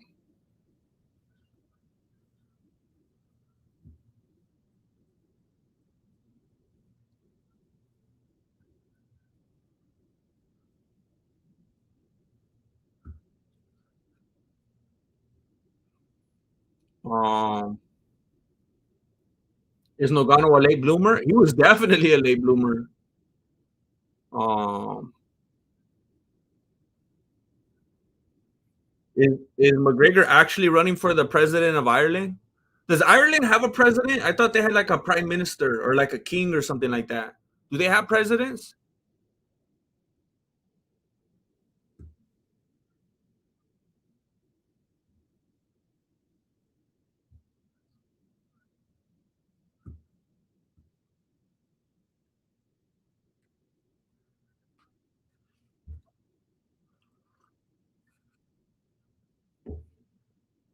Um,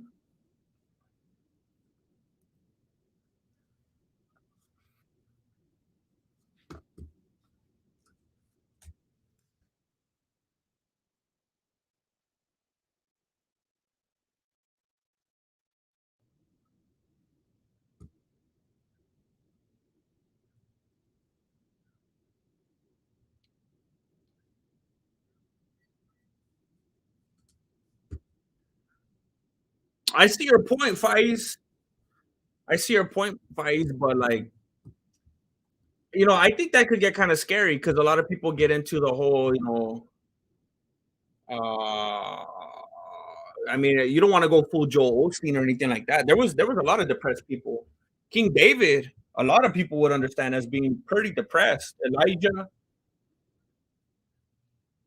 Jeremiah, a lot of people think, I'm gonna go down this path and I'm gonna be filled with nothing but joy and positivity. And I think that's actually scary because then when other people don't feel as joyful, then they're like, "Am I doing it wrong? Am I a sinner?" That's a slippery slope. But I absolutely get where you're coming from because there are people that are like, I need to take all this stuff and I need to medicate myself and I need to like, and it's like, there's other. Well, we don't need to get into all that. But I see what you're saying and I respect that. I just think that some people could have that mindset and then feel, condemn themselves every time they feel a little bit down.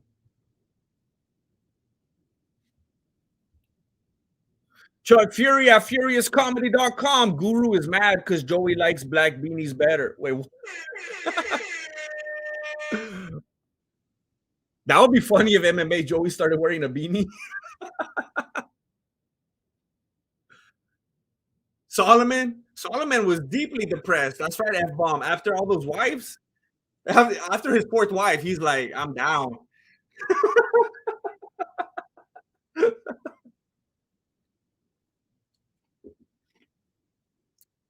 Wisest man in the world wasn't so wise after all.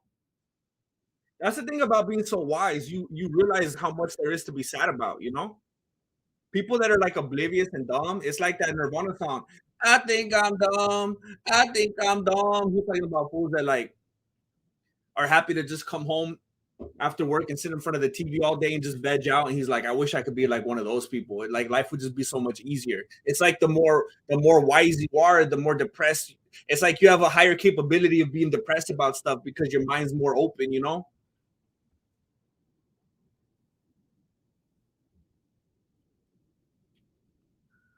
Oh, ignorance is bliss for real.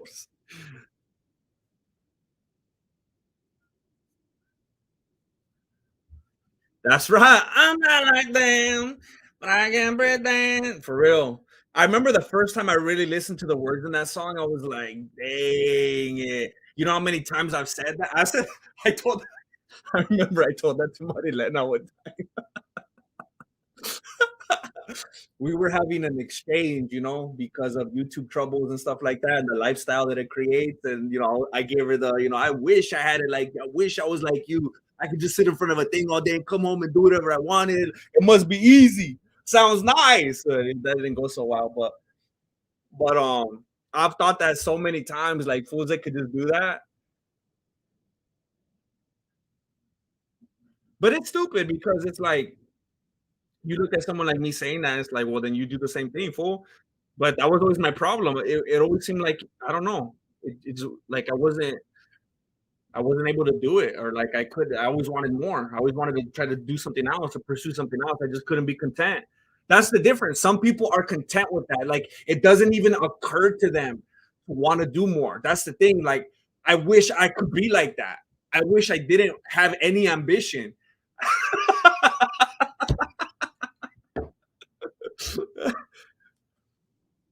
um,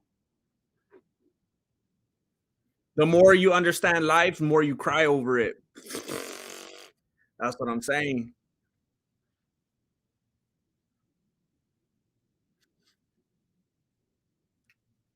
So we're in round two right now of Matthews and Samuels Burger. If you guys didn't know, So Matthews is the dude in the gray trunks. Do they call those white?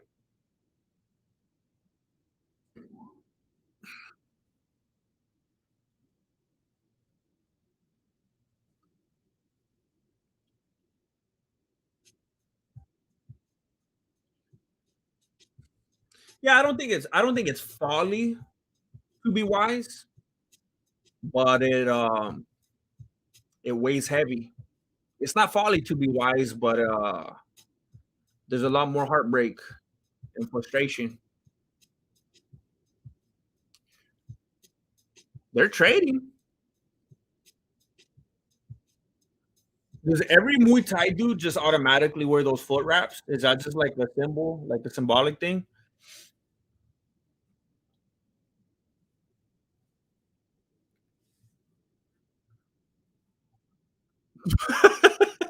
how much does James Krause's how much does James Krause's situation affect Sensei Seth? Since they look so similar, you think the UFC will ban Seth betting on the egg dodging competitions?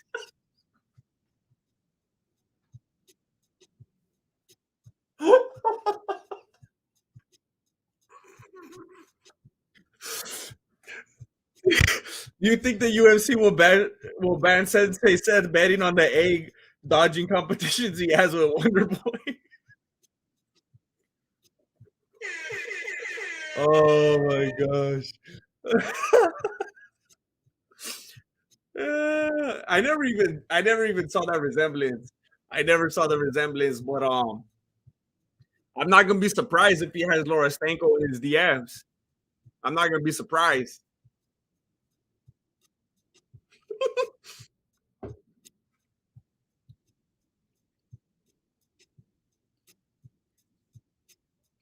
Hey, the my device heard me. They just gave me a sleep number commercial.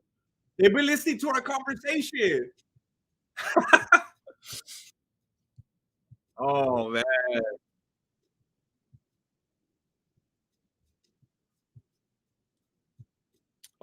Is YouTube your full-time job? Yeah, but I mean, I have mentioned recently that I'm now moonlighting as a Walmart delivery driver. So if you order groceries from Walmart, you might see me on your porch.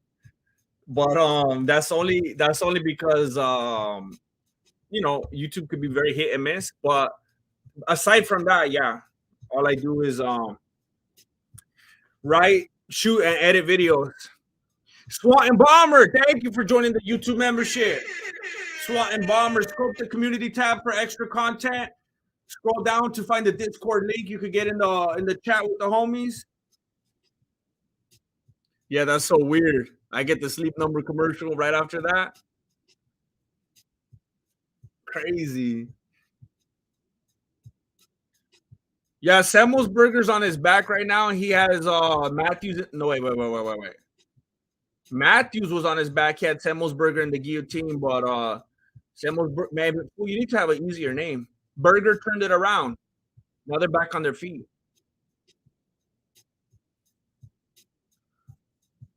Talk about S babes. I love those commercials. What are S babes?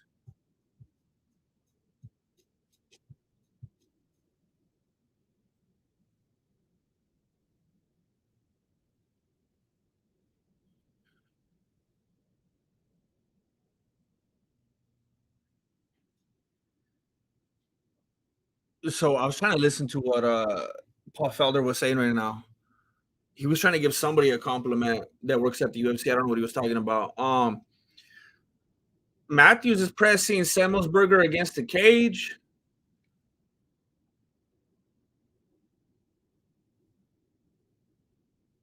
I mean, it's scary at this point with control time and grappling and tying up and clinching and getting people on the cage. Like you never know how they're gonna take it anymore. It's like a waste. I think it was in the um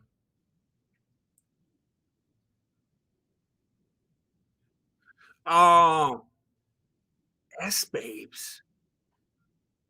The commercials are not. I never heard them referred to as S babes. I don't. Are those the ones that go pick up the phone? I remember like in the late '90s, early 2000s. You guys remember that one? It would go, "Pick up the phone." With the ladies, remember those late night commercials? "You don't have to be alone tonight. When you call me, pick up the phone." Um, I said it in the stream, I think, when I did my case. Is that the one? You remember that? Um, but do the takedowns even matter anymore? That's what I'm talking about. Um, I don't even know if they matter anymore. They've just gotten like super, super confident and casual about like this doesn't matter, that doesn't matter, who cares that you did that? Like there's like no shame anymore in the way that they're counting stuff. The knockdowns, yeah, for sure. But I was talking about it in the last stream that basically these days the way that the UFC fights are being judged and scored, it's basically a kickboxing match unless you get a submission. It's like you could grapple, grapple, grapple, clinch him, control him the whole time. You could control him 12 minutes of a 15-minute fight. You could have him on the cage, put him on his butt, takedown, takedown. You could mount him. You could be on top. You could be controlling from the bottom. You could be trying to lock in that triangle choke the whole time. Doesn't matter unless you get the submission. It seems like that's what they are now. UFC fights are kickboxing matches unless you get a submission because they're not counting anything else anymore.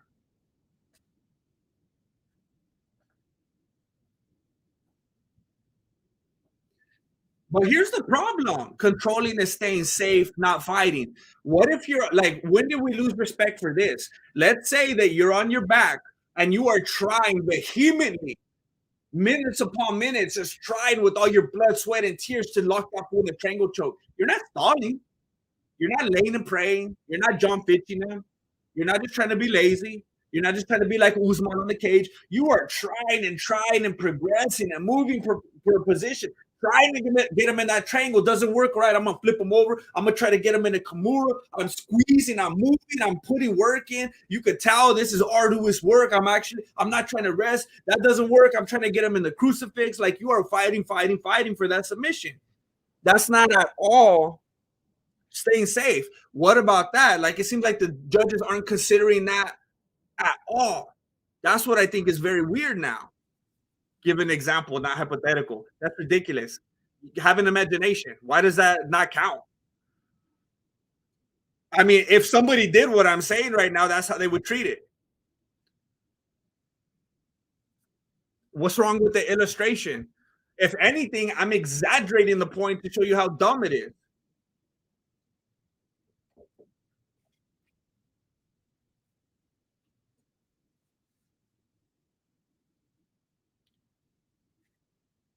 Well, yeah, I gave Usman as an example of being lazy. Well, yeah, because I was just off the dome. I didn't think I had to have like a PowerPoint.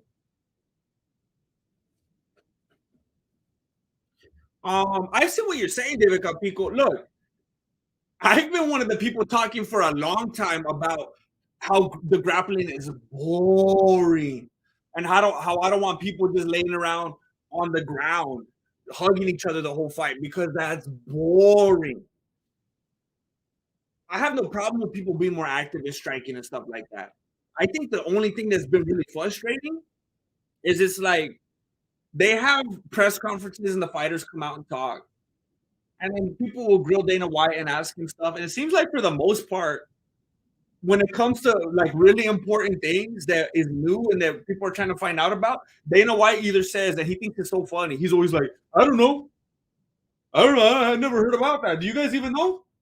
I guess we're doing that now. The president is always acting all aloof, like he doesn't know anything, or he gets mad and he just tries to shut conversation down because he doesn't want to talk about it. What I think is frustrating is that no one has come out and said, hey, listen, everybody, woo, woo, hey, fans, fighters, coaches, everybody, listen. Here it is, clear as day now. Here's how we're judging. Like, I don't know where they expect us to go. Is there like a link? Is there like a link we have to go and read pages and pages and pages of how they're scoring an hour? The thing that I think is frustrating is the miscommunication. I just want someone to come out and say, this is why these fighters are losing. This is why these ones are winning. We're going to be consistent across the board. here's the new thing now, and then it's all good. Same thing as with steroids. If a promotion is saying steroids are allowed and everyone can do it, fine. Just be vocal about it. So then we won't have these outcomes like we had with like Sean O'Malley and like we had with Patty Pimblett. If they would just be transparent and very vocal about it, everything would be different. So I don't mind. I don't mind if we know that fights have to be on the feet and damage unless you get the sub. Just tell us. Just don't confuse everybody at the last second with a decision. Just let us know. Am I streaming on Rumble? No, I stream on Rumble every Wednesday at 12 p.m. PST. I stream fights over there that YouTube won't let me. Right now, I'm only on YouTube. Yeah, fights didn't get the notification. People have been telling me on Rumble when I do go live that they always get those notifications, but YouTube doesn't do that. You guys already know. The judges move the goalposts every 6 months. See, that's what I'm saying. And if they would have some kind of a, hey guys, here's what we're doing now, some kind of like a debriefing or something like that, fine. But they don't do that. So every 6 months, everyone's like, what happened? I finally realized what the rules were, and now they changed again. I think Cannonier is gonna win. I think Strickland has gone down a bad path. I think he's become very self-deprecating and low self-esteem, and he's always actually hyping up his opponents and acting like they're dangerous and scary and like they're gonna beat them. And I think he just went the full Kevin Holland route, where he's just become more goofy than anything and acting like he doesn't care if he loses. It's all good. I'm a crazy fighter. I think he's going down a dangerous road.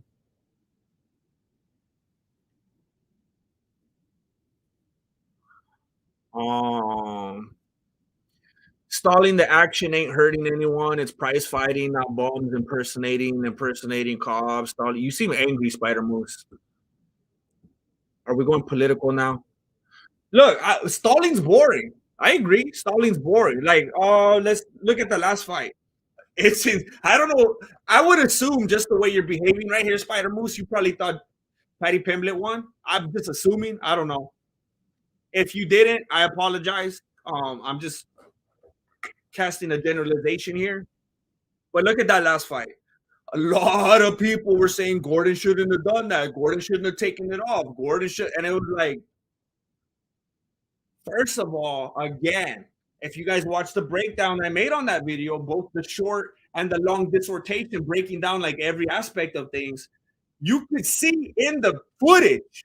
You do not have to take my word for it. You could go watch the footage. At the very beginning of the third round, you could see Patty Pimblett inching toward the cage, moving back and back and back and jumping back toward the cage. Patty Pimblett wanted to be on the cage. Again, if you don't like the Grandmaster, you don't like the way I'm fine. Forget about me. Watch the footage. You're gonna have to get mad at your own eyeballs if you don't like what you see. You can't get mad at me. Patty Pimblett inched toward the cage strategically. He wanted to be there. Okay. To add to that, Patty Pimblett admitted during the post-fight press conference, during the post-interview with Dominic Cruz, I took it off. He said it repeatedly. I took off the third round. My ankle was hurt. I was tired. So that confirms what I'm telling you. He wanted to be on the cage. He wanted to take it off. Jared Gordon went toward him, threw the punch, and then he's like, okay, let's grapple. This fool's on the cage. Patty Pimblett stalled the whole time. He kept putting his knuckles on the thing, and you could even hear John Anik, company man, John Anik, talking about Patty stalling again because he kept putting his knuckles down on the canvas, trying to ground himself, but also not do anything in the grappling. He was stalemating the whole time. So I see what you're talking about. Stalling is boring. I'm against stalling. But there's also people who are grappling. Like people say Khabib's boring because he just laid. No, he doesn't. If you're watching footage with Khabib, he's constantly trying to tie fools' legs up, ground and pound them. Whatever he's always moving from something to the next. And it's usually tying the fool's legs up and grounding and pounding them. And then he'll get close and make sure the fool's not hitting him back, and he'll get up and ground and pound him again. It's never just lay, stall. So I'm against that. I'm on the same page with you. Stalling is boring. People shouldn't stall. But there are instances where you can be grappling for long periods of time and you're actually trying to progress the action. You're actually trying to get a submission. And a recent example that we have of that is when Gordon was trying to progress. You could see again, watch the footage. He's constantly trying to trip him, constantly trying to get takedowns, constantly trying to get a good position on the feet against the cage so he could sock him up or whatever. And Patty was doing nothing but stalling. So yes, stalling is boring, but you can be grappling in a way that's not stalling. Strickland by KO. I mean, maybe if those jabs really, really, really, really, really add up, but I don't know. I don't know.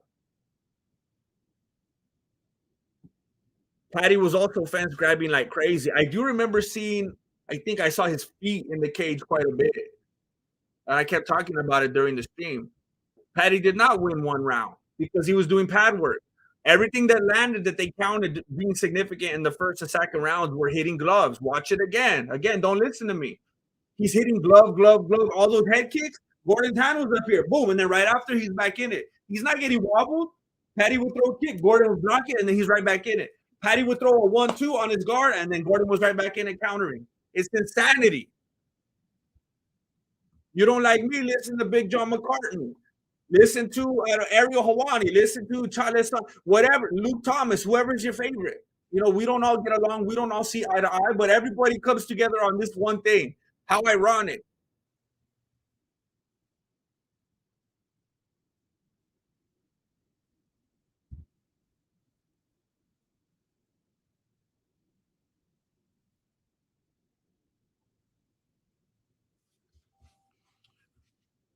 What's up, things and stuff, bro?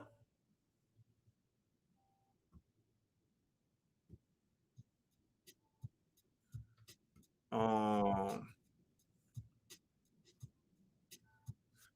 and I'm glad that you have that community right here, Faiz. And it's the same thing with me. I don't think I talk about this stuff with anybody else either. It's like this little fight club thing in here we got going on.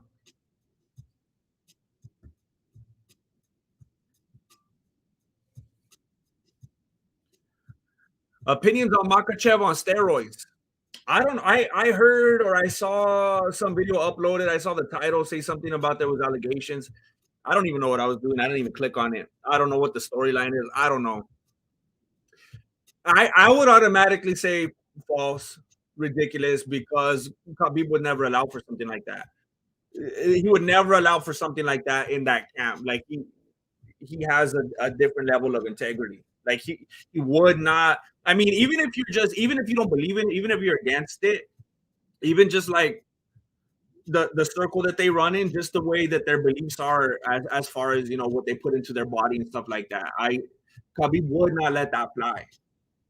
Um, I mean, I could see people looking at him and his size and like the build that he has on top of a frame like that and be like, he's doing something. He's like hitting that high level beach body or something like that. Fool, in really, really, really good shape. But I don't know. I don't know what the allegations are. Maybe the allegations are something aside from the kind of points I'm trying to make right here. I don't know. Maybe that fool ate some Canelo tacos or something. I don't know.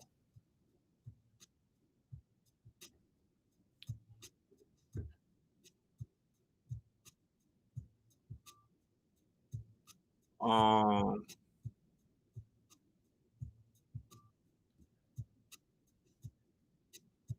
yeah, that John Fitch thing. I was a little. Wait, I'm getting confused. I'm mixing up stories here. Well, what happened with John Fitch? I don't know why when you said John Fitch right now, I was thinking because you said that something story, and my mind immediately went to who's that fool that's always hanging out with Nate Diaz, and he just choked out some fighter, Mike something, because he was calling him a racist or something like that. That was weird. That's just straight up like illegal, right? He's probably gonna get sued now. You can't do that. That's why you sign a contract, you go in the cage and put gloves on and everything. You can't just roll up on him like that. He's gonna take everything you own.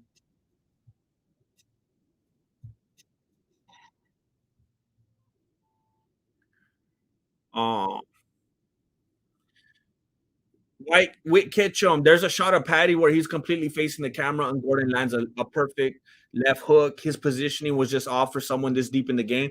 Oh yeah, Gordon was just constantly guarding everything that Patty was throwing and countering, and Patty was just taking everything on the temple and on the jaw. That's why I was telling people. First of all, and nothing but love to Jared Gordon. He even says this on his. I think it was on his Instagram. We were talking about his nose, and he's like, "Hey, have you seen photos of me before the fight? I came into the fight with that nose. His nose looked the same." And then at the last couple of seconds of round one, when they were doing groundwork, Patty landed an elbow. He got a cut up here, and then his eye looked all messed up and black because Patty stuck like his full finger in that fool's eyeball, touched like the back of his brain, like if he was there until. So of course that's gonna look all messed up. So there's that, which we shouldn't count. That's from eye poke. His nose, you can't count that. God gave him that nose, or probably his training partners. He probably developed that over time. So don't count the nose, don't count the eye. He has a cut up here from an elbow. Yeah, if any of us get an elbow to the head, we're probably gonna get a cut too. That's what's gonna happen. That's fine. And then he has another cut right here, something like that. So yeah, when you're attacking this part of the face, that's a pretty sensitive part of the face. You're normally gonna get your cuts right there. You don't see a lot of cuts. I feel like I never see cuts in the UFC right here.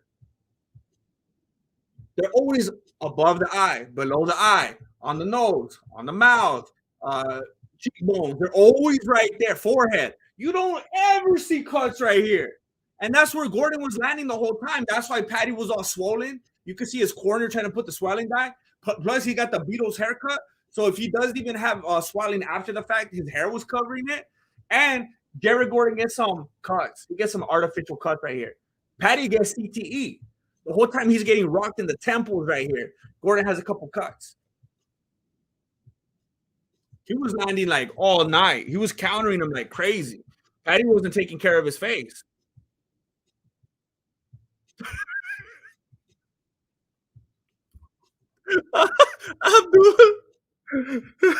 Abdul Aziz says 2 chicks are fighting right now because of liberalism.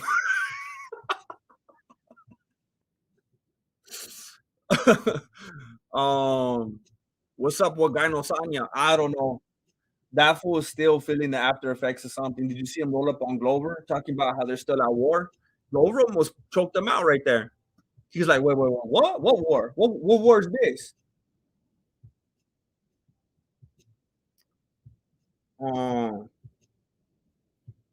Awiz Hamid. Hey, from Norway, what's your favorite book?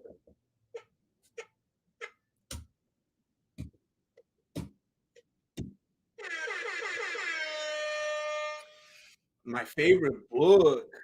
Orale. My favorite book. I don't know. Maybe.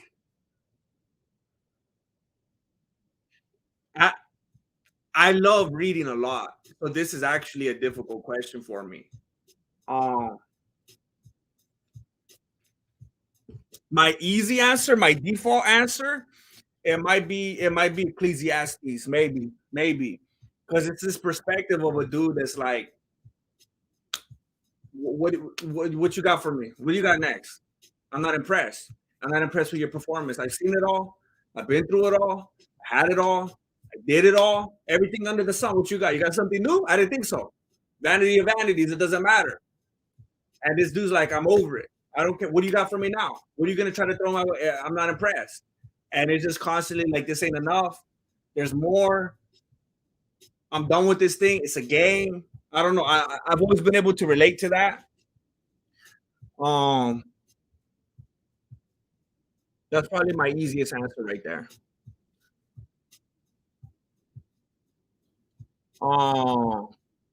I think I'm always fascinated by it because it's from this perspective of a dude that's kind of like, I always feel like I could relate, kind of just a little bit frustrated, a little bit irritated, a little bit just like done with everything around him.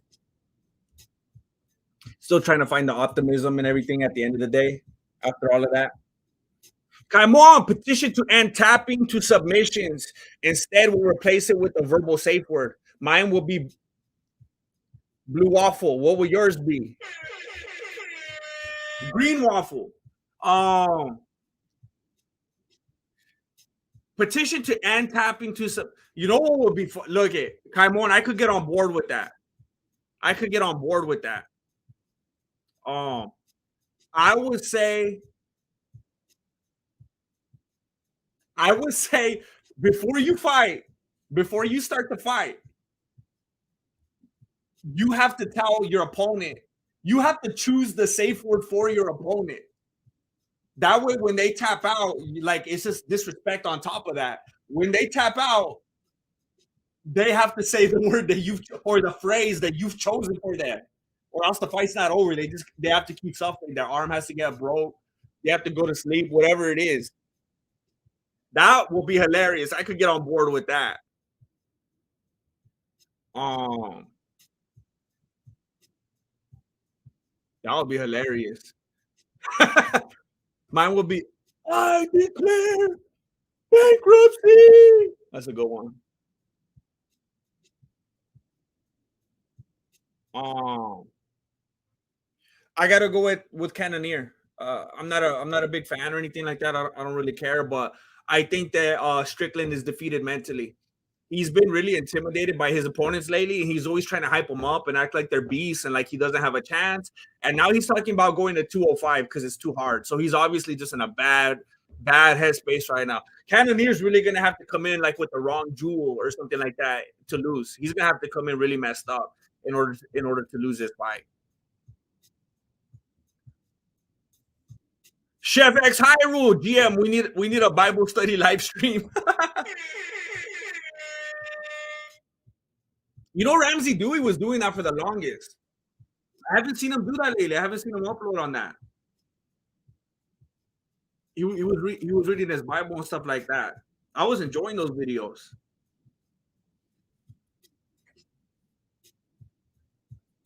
That we'll have to do that one on Rumble. You read one page on YouTube and you're gone. Susan's like, nah, she won't be down with that one. That's paywall stuff right there. Or like Rumble, yeah, Rumble. Rumble's free. Susan Wachiki would never allow that. It depends on what kind of Bible.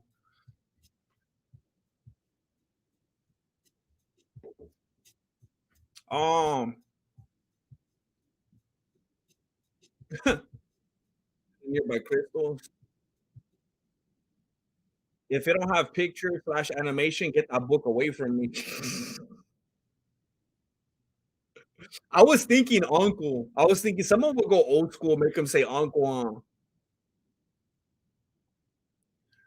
Um,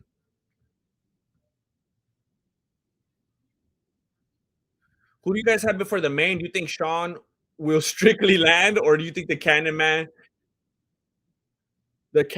can Anon?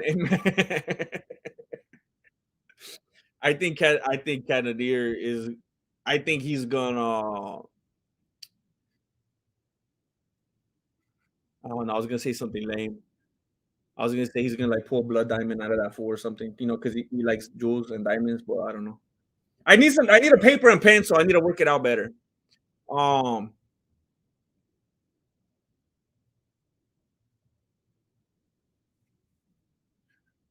I want Dober to win, but he won't.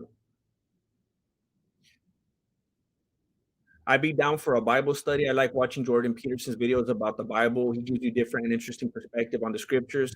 Yeah, look. Here's the biggest problem with one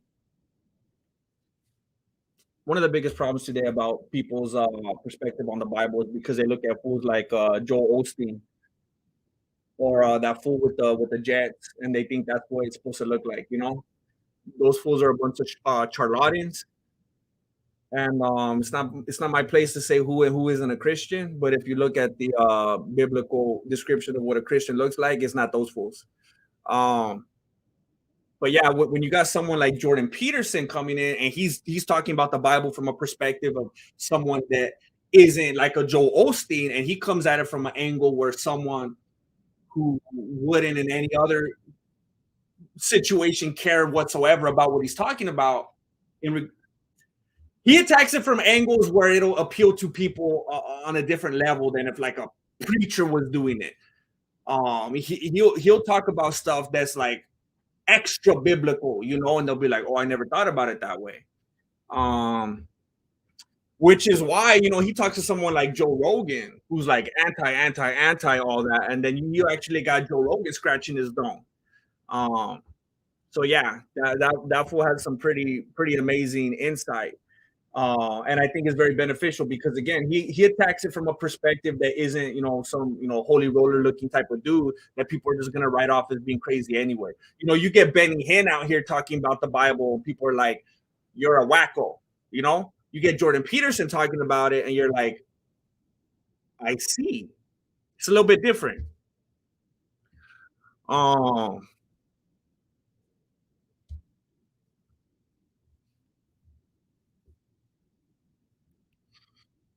I would say Osteen is absolutely a fraud. Yeah, he is what is. Yeah, he's mainstream. He's become the face of Christianity and making that look like something that it's not, which is what makes people hate Christianity for sure. Um,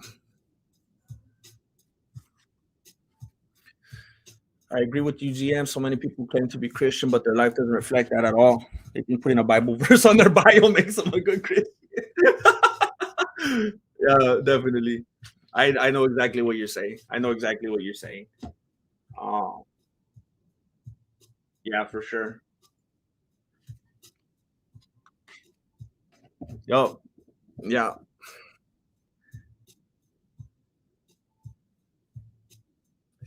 Um, Peterson appeals to the cognitive mind, whereas televangelists appeal to emotions. Yeah, and that's the problem. That's the problem. That's why a lot of people are absolutely anti that because they see a bunch of emotionalism and people acting like psychos and doing crazy cultic looking things that are not at all what it's supposed to be. Uh, they pull the switcheroo.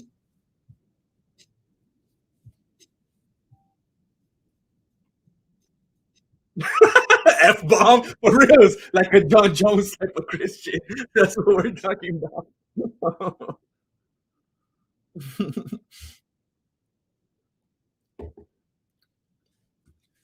Wise Hamid, what's up? Thank you for joining the YouTube membership. Scroll up the community tab. Find the Discord link. Get in there and chat with the homies. Thank you. Someone's saying that Cheyenne got a filler job. She got those Kylie lips or what? I'm not trying to spread propaganda out here. Someone else is saying it. I'm just reading the chat. GM, have you considered doing a collab with someone? Nah, I don't work well with others. I don't work well with others. I have in the past. I have, and I look. I said this before. I've done collabs, and I ended up enjoying them. It's just not something that I seek out or that I ever initiate. Hey, Wise, it's all good. It's all good. Get your extra content. It's there for you. They're all at the same level. I always tell anyone. It doesn't matter. I mean, it helps, but whatever. It doesn't matter if you're a $25 member or a 99-cent member. You have access to all the same stuff. So I'm just trying to give you the best experience. I appreciate it. I I mean, I know how difficult it is to give even 99 cents a month or something. So I'm not tripping. Oh,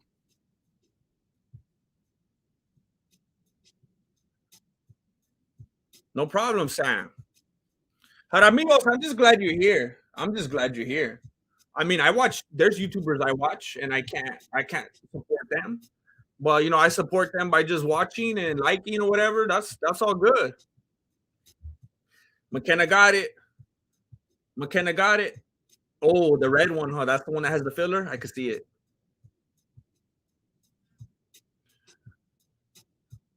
Um,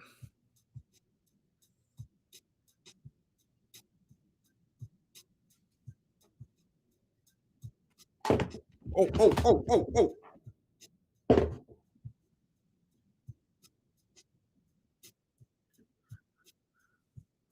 oh. Um, you should interview Dariush. I just think it's a little bit scary going down that path. I mean, maybe it would help the channel. Maybe I should just do it. But I never wanted to be like an Ariel Hawani, you know. I never wanted to be like an interviewer, an analyst. I just wanted to make funny videos. But maybe I'll end up going down that path and just see what happens.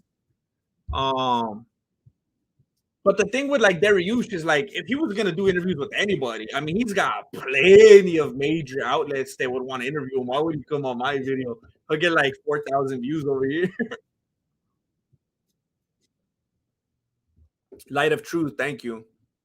Thank you. I try my best. I appreciate you saying that. Um, for real, huh? Chef X Hyrule, that will be the angle. Because most people are like, "Oh, you're a person of faith. Please shut up. We don't want to hear about that. Please stop it." So, so if I was like, "Hey, keep talking about it," then he'd probably be like, "Yeah, I'll do it."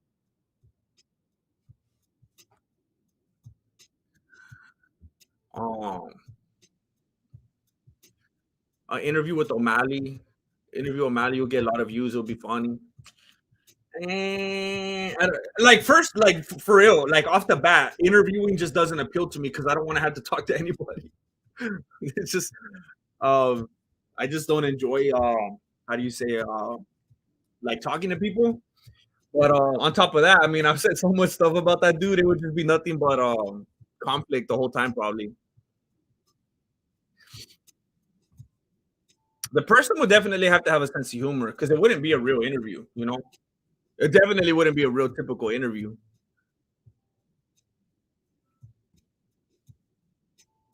Thank you, MMA Sunzu. Thank you. I'm gonna keep trying my best to keep putting it out. They've been trying to stop me. They've been trying.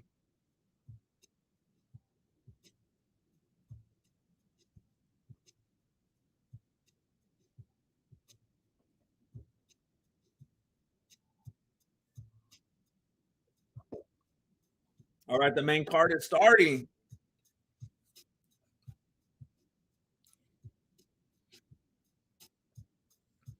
It will be the same as MMA Guru. He talked, yeah, he did talk all those papas, and then they still had an interview. Yeah, I don't know. Maybe I would have to be like in a really hard place because I just don't. I really just try to not have to interact with anybody. I'd really have to need that for the channel, which I think I can do, huh? Learn and live. Hey, I appreciate you. You too. Did you ever do the Zupu?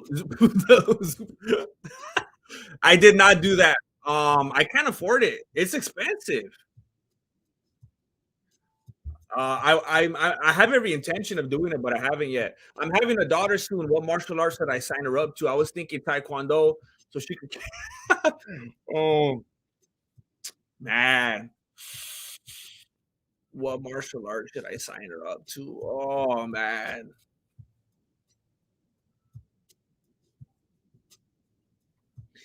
look, I'm trying to be positive. I'm trying to be positive in the midst of like truth. You know, I'm not trying to come at you like a Dagestani. You know, I'm not trying to be all like.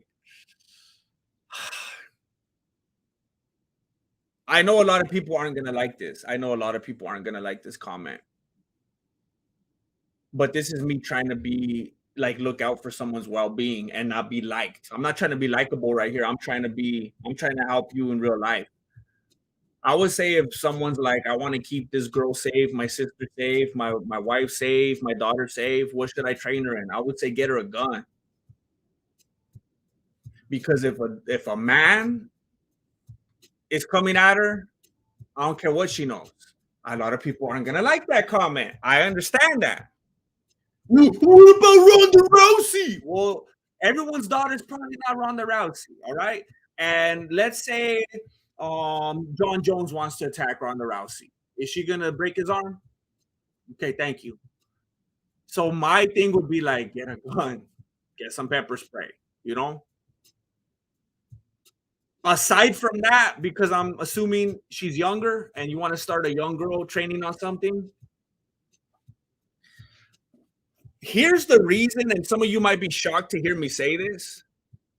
Here's the reason I would actually say something like taekwondo, and I know you're already shocked to hear me say that, is because I can't off the beanie think of a martial art, especially at such a young age, that's going to be as good and just getting them super limber and agile and athletic. To me, I'm just thinking about body mechanics. I feel like if you start someone young in taekwondo, like hopefully they're able to ditch that muscle memory from like the lame, some of the lame stuff they're learning. But if you're talking about just getting someone to be super agile and, like I was saying, athletic and limber and quick and, fast twitch and jumping high and flexibility and all that, I can't think of a better one. If you just want them to be able to move and move quickly and that kind of stuff and be in really good shape, all the jumping around and hopping around and all that kind of stuff, I think that's a safe thing. But I would never, ever, ever, ever stay there. I would say, let's say you really like taekwondo, it's local, it's easy, it makes sense for you. You're already thinking about it anyway. That's what I think are the pros to taekwondo. As far as technique, I would say it would be a good idea to turn that taekwondo agility and athleticism into something like Muay Thai. I'd be hesitant to say, a lot of people's go-to, I'm sure, would be wrestling because that's always such a good base. But I would be hesitant to tell a girl to grapple in case a man is attacking her. I would never want to tell a female, yeah, go ahead and grapple with a man. I would say disengage. I would say kick him in those sensitive areas, elbow him in the eyeball, elbow him in the face, kick him in the groin, whatever. Run, get out of there. And that athleticism from a thing like taekwondo and the brute techniques and stuff that you'll pick up from Muay Thai, I think that would be a good combo. And then run out of there. Don't try to take him down. Don't try to choke him. Don't try to grapple with him. Strike him and run. If he catches up with you, strike him and run.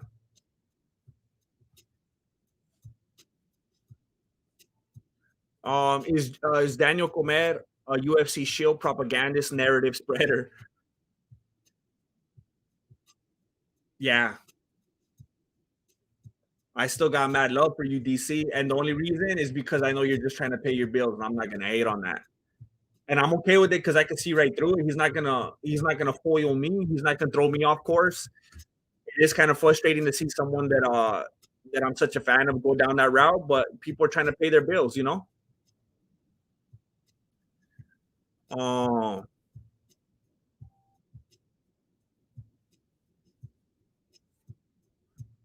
Strickland has xenophobia. He could only beat white guys. um, give the people what they want. Give them the Umzu stream. Oh, literally again. Dang it! I'm gonna tell someone to give me Umzu for Christmas. Oh,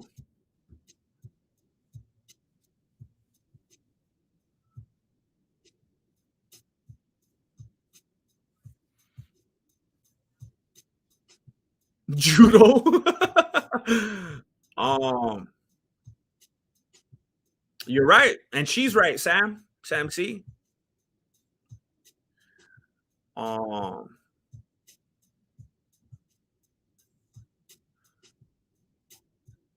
yup.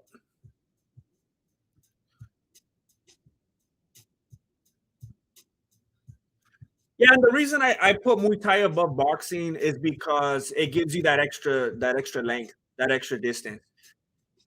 I mean, if you're a woman and you're trying to throw hands with the dude, chances are he's always gonna have a longer reach than you, unless you're going up, you're bullying a chaparro or something like that, and he's gonna be able to get in there. He's gonna be able to grab you, slam you, do whatever. You want to keep your distance. You kick him in the knees, you throw him some oblique kicks, mess up his leg, get out of there. It's always a matter of maintaining distance, only striking to vital areas if you have to and you've been placed within range. Don't willingly go within range. If you're out at a good enough range, keep that range. Run. Um, Feng shui. Could you be good at martial arts with flat feet? Oh man, some of the best judokas, some of the best judo dudes have flat feet. I mean, I'm saying if you got flat feet, that's judo right there. I guess BJJ, you're on ground most of the time anyway. I know you probably do a lot of pushing and positioning off the ball of your foot, but judo for sure. Wrestling kind of maybe more along the lines of BJJ, where I'm sure a lot of things come in handy where you can push off the ball of your foot, but definitely grappling.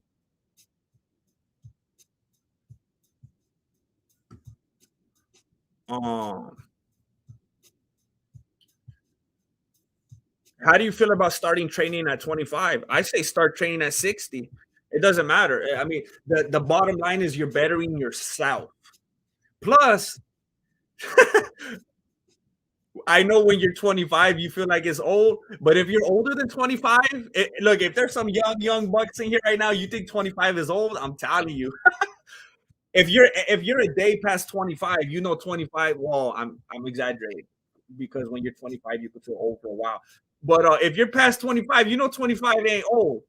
25 is not old. So yeah, there's all the time in the world. I would never say don't start training, even if you're 78 years old. Oh, definitely. Don't let anything like that stop you. Um, I got Cannonier. Strickland is mentally defeated. Mentally defeated. He's afraid of all his opponents now. He's always talking them up. He's always acting like they're such monsters and like he's so intimidated by them. He's in a bad headspace right now. He went full Kevin Holland. That's the one thing you should never do. You should never go full Kevin Holland. Um, the only thing I'm teaching my children is how to always record video horizontally. um,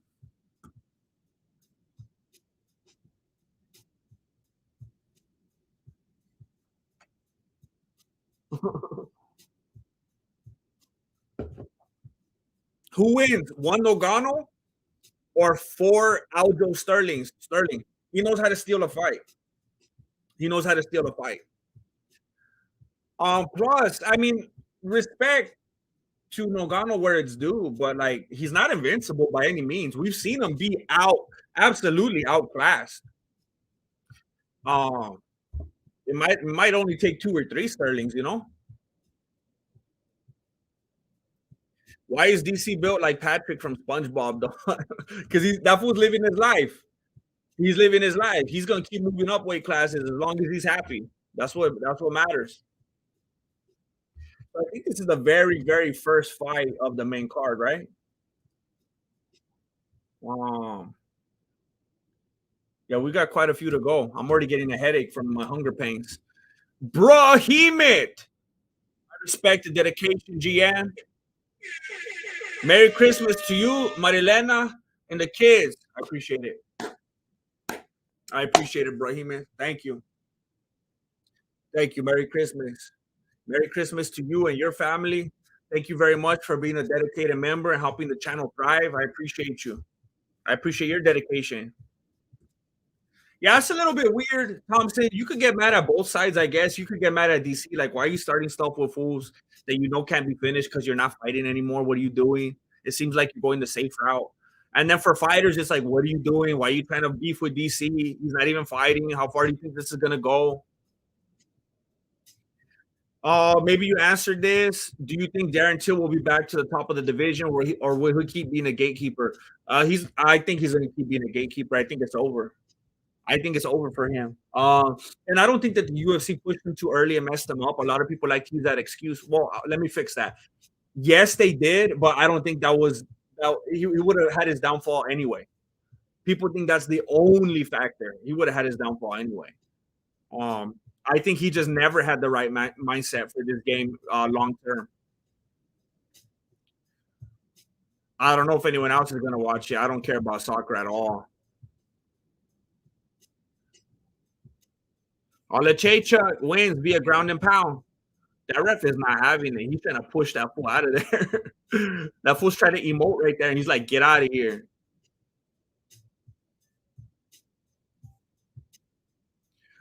Um,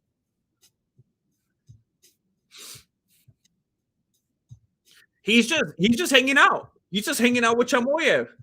He's just doing the social media game. He's not training. He's not taking it serious. I mean, maybe we see some uploads of him sparring with someone, but that's not his priority right now.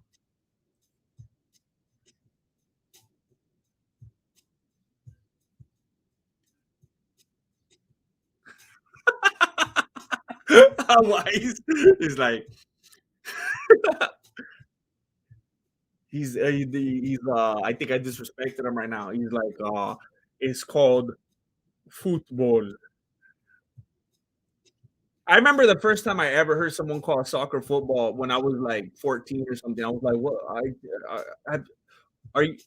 I was tongue tied. That was a good example. I didn't even do that on purpose right now. I was like, "You watch football, right? You know what football is? Why are you calling that football?" They're like, "Not football, football." And I was like, "All right, we're done here." Favorite Christmas movie?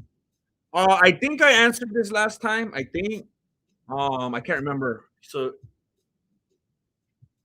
I might say a different answer this time. I think I said Home Alone. I think I said that last time, but I can't remember. I'm very curious to know if I gave a different answer last time. Um, I also absolutely love Alf, and I actually make a point of at least watching that one once a year during Christmas. But probably Home Alone has to take that legendary number one spot. Um, but I also always try to make a point of watching the man. My computer almost died on me. I completely forgot to charge that. I can't believe it hasn't already died. Um, the Year Without a Santa Claus. I'm Mister Ice Blister. I'm Mister Snow. Da da da da. They call me this guy.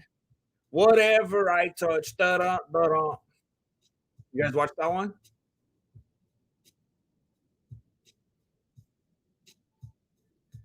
Um, does still look good if it comes down to welterweight. That fool doesn't look good if you give him a machete. It's just over. It's done. That fool doesn't look good in power slap.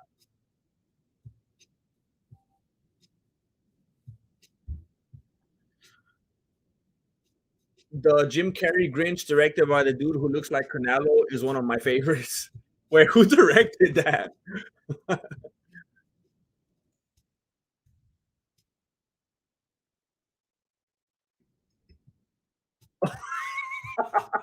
I didn't realize Ron Howard directed that movie. um, the guy from the Andy Griffith Show.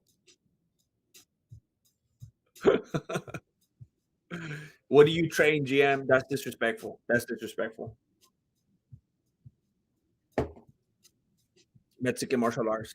I've never done this before. I'm only gonna do it one time. Because people ask me all the time.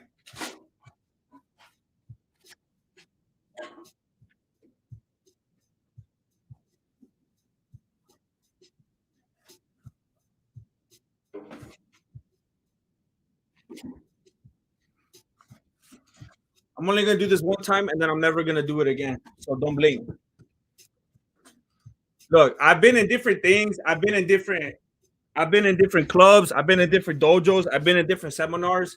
I told you that I discard what is not useful. All right. So I've been laced up in different things, but the only things that I've gone significantly far in This is judo. This is judo, and that's it. That's all you're gonna see. You're never gonna see it again. And this is Kempo, and that's it. You're never gonna see it again. Because people always asking me, and I know like you ride with me. You've been here for a while, and you want to know what's up. And I respect your curiosity, and you want to know who's if I'm coming at you correctly. You want to know he's trying to spill this knowledge. He's trying to tell me how to save my life out there. He's trying to keep me safe. Does this fool even know? Look, that's all I'm gonna give you. That's all I'm gonna give you. That's the best I got for you.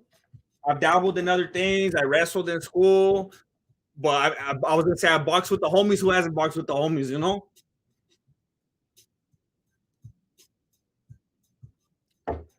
I've done a little bit of BJJ, but you won't catch me in a BJJ gym. You won't catch me in a BJJ gym. What am I gonna do? What am I gonna do? I'm gonna join CrossFit next. BJJ is a slippery slope to CrossFit.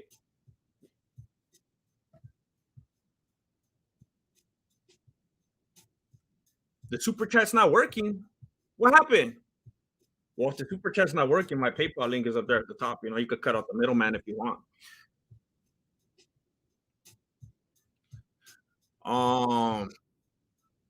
You all hear about the super caffeinated lemonade from Panera?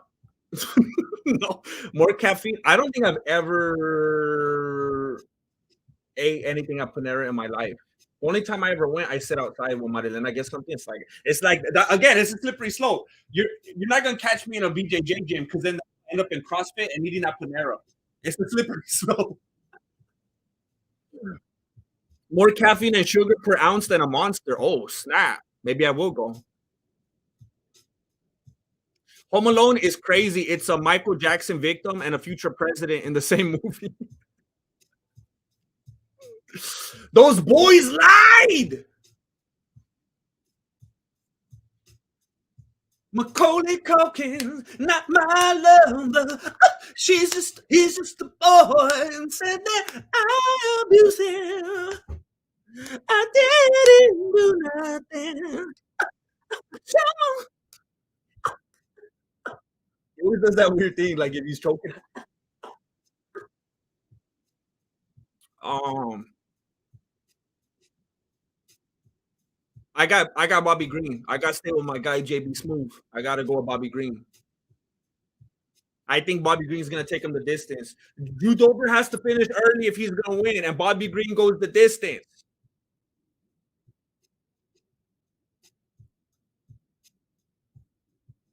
Dang, you boxed for 10 years as a kid? You know you got that muscle memory. Have you watched Top G's takes on BJJ in a street fight?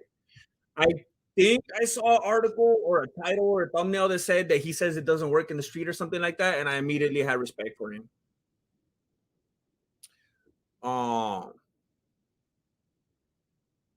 Cheat Kundo. Fish hooks are my specialty.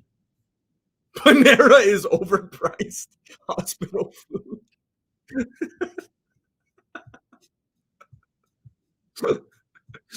um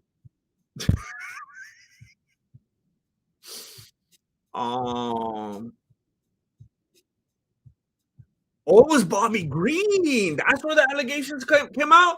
Bobby Green been talking smack about Dagestanis and the steroid usage. Oh, hey, have a good time out there, Hawaii.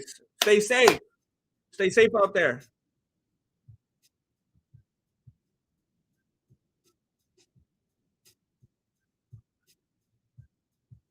There's Cannonier coming in, keeping his ears warm.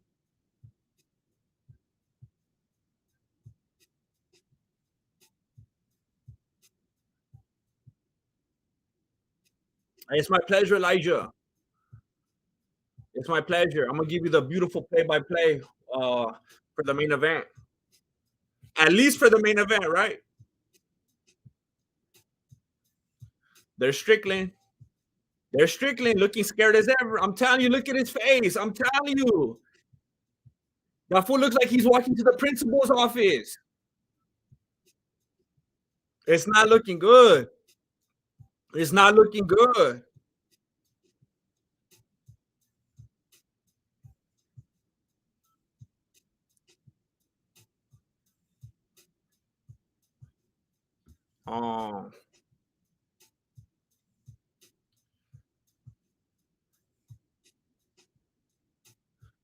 Why are they already hyping all these fights? Like we still got a bunch of fights in between. We're still waiting for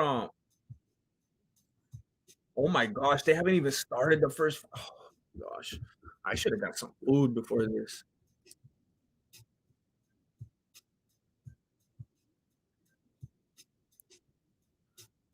Um, are they going straight to this fight?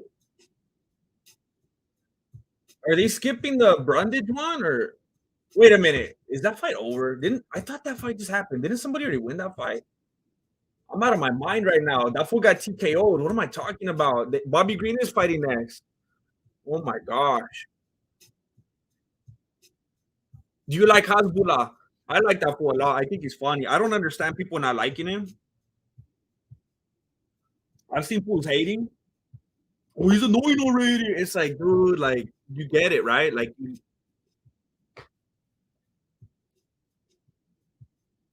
I mean, like, I don't know. I feel like to hate on somebody like that in his situation and everything, it's like, what's going on, man? How could you hate on something like that? Let the dude have his fun. It's entertaining. It's good for the sport. When do you come live? What's your schedule? I do not have a schedule on YouTube. I tried to have one and I failed. Um, and then there was a brief time where I was consistent, but then YouTube didn't let people know anyway, and it ended up not mattering. I do go live on Rumble, streaming fights and breakdowns that I can't do on YouTube because they say they're too violent. I do stream live on Rumble every Wednesday at noon PST if you want to do that. If you want to go over there. Um, for real, Whit Kitchum, he looked like he was lost or something. He looks all scared. I'm telling you, Jeet Zag. I'm telling you, Strickland got picked up off the street. Um, Green getting injured on his entrance. um, hey, someone just left me a comment on Rumble. Kevin Meister.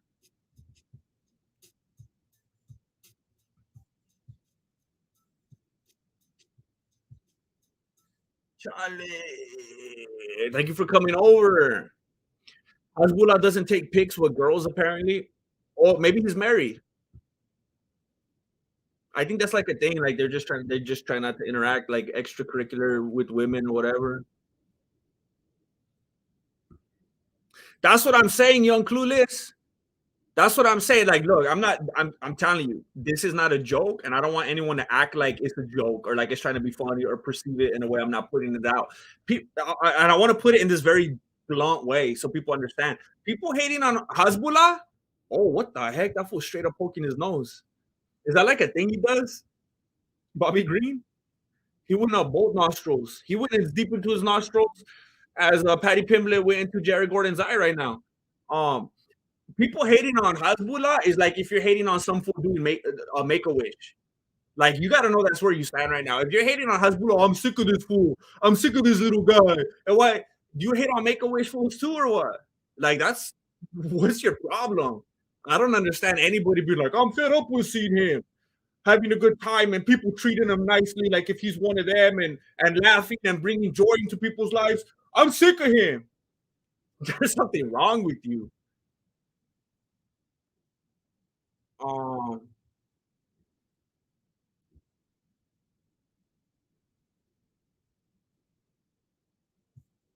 um Green picking his greenies. My man Bobby needed to lube his nose. Don't, oh, is that what he was doing?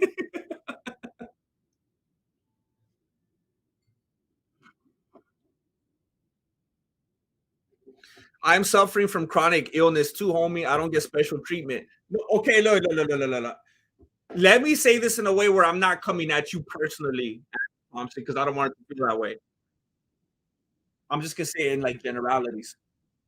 Obviously, there's a bunch of people in this world dealing with afflictions and illnesses and stuff like that. And it's impossible for them all to get that type of treatment, you know? Like You'll watch a network TV show sometimes, and there's someone on the show that has like Down syndrome or something like that. Clearly, they're like an outlier. You don't see every single person on Earth with Down syndrome on a network TV show. But when you do see it, it's like that's cool. Like Corky or whatever. It's like, man, good for you, man. Like, I'm not gonna be one of those like, let's get them on every like, forget all the able-bodied. They should stay home and be insurance salesmen. Every show should have these people. I'm not saying that, but I'm saying when you see it, it's like, good for you. You're making that work. This is beautiful. Same thing with Hasbro. It's not like we could like get everyone on a bus. We can't get everyone on a caravan and get everyone to hang out with Khabib. But when you see it, it's like, good for you, man. And it just feels like, again, I'm speaking in generalities. It just starts to feel like when you see someone else doing good and you feel like you're not, or like you feel like you should have what they have, it can make you feel bitter toward them.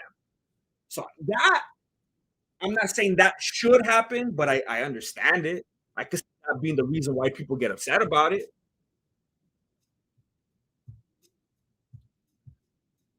Um, that would be like me not doing well on YouTube and seeing other YouTubers do really well and getting all bitter about it. Well, why don't fools watch that channel? How come fools are over there? How come fools are doing that? I'm right here. They don't know that I have my channel. Like, believe me, I could relate. I mean, anyone could do that in any industry or in any, whatever they're dealing with. I mean, so I understand where you're coming from, but I'm just saying at the same time, personally, I just say, you know what? You out of the hundreds of thousands made this thing, just like when someone makes it out of the hood or whatever. It's like you one guy out of all these hundreds of thousands, go for you. I know everybody's different though. Um,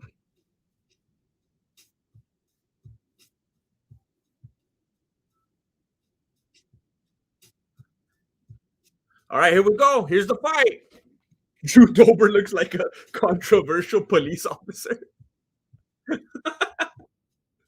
Um,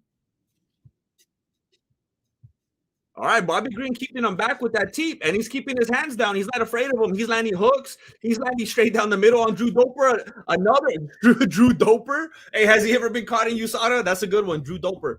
Um, Bobby Green was landing at will, and Drew Doper just kept smiling and smiling, but it was one of those like I'm trying to save face type of things because he was getting socked up. Then he goes for the takedown. Bobby Green turns it around and he gets on top. Drew Dober gets back to his feet because he's like, oh no, maybe I don't want to be here. Bobby Green lands on the head as they get up. I mean, absolutely taking control so far. He has those hands down still, leaving that opening, but he has great head movement. He keeps moving back, getting out of the way. Bang! Bobby Green is just landing anything he wants to.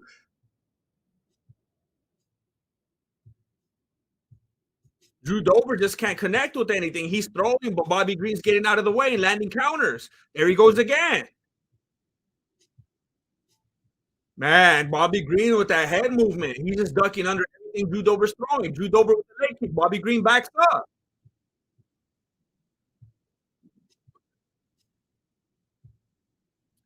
Trying to attack those knees.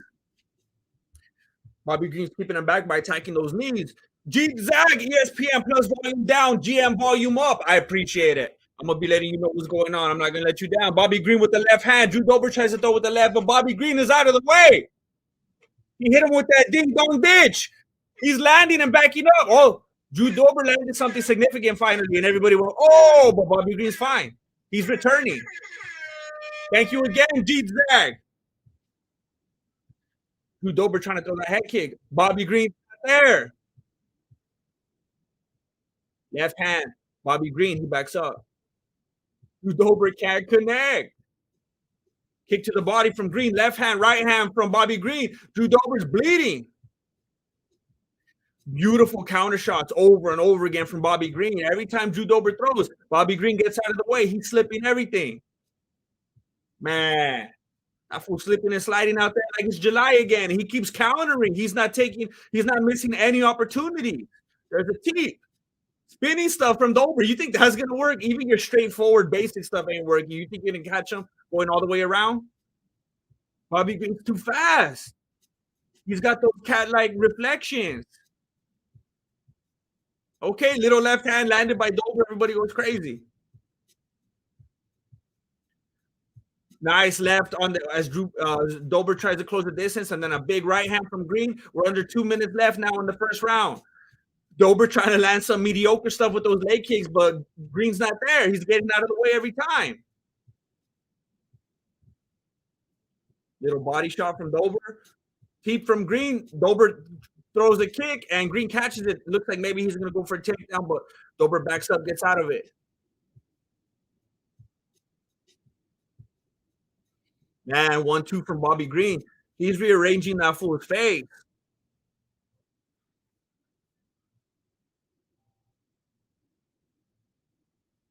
Okay, so yeah, Dober landed, and Green has got blood on his face now, but I think it's from Drew Dober. He's got blood like way over here on the top of his dome. I think it rubbed off from Drew Dober. Hey, call me Nader. I don't know if you just follow me if you're in the chat, but thanks for following on Rumble.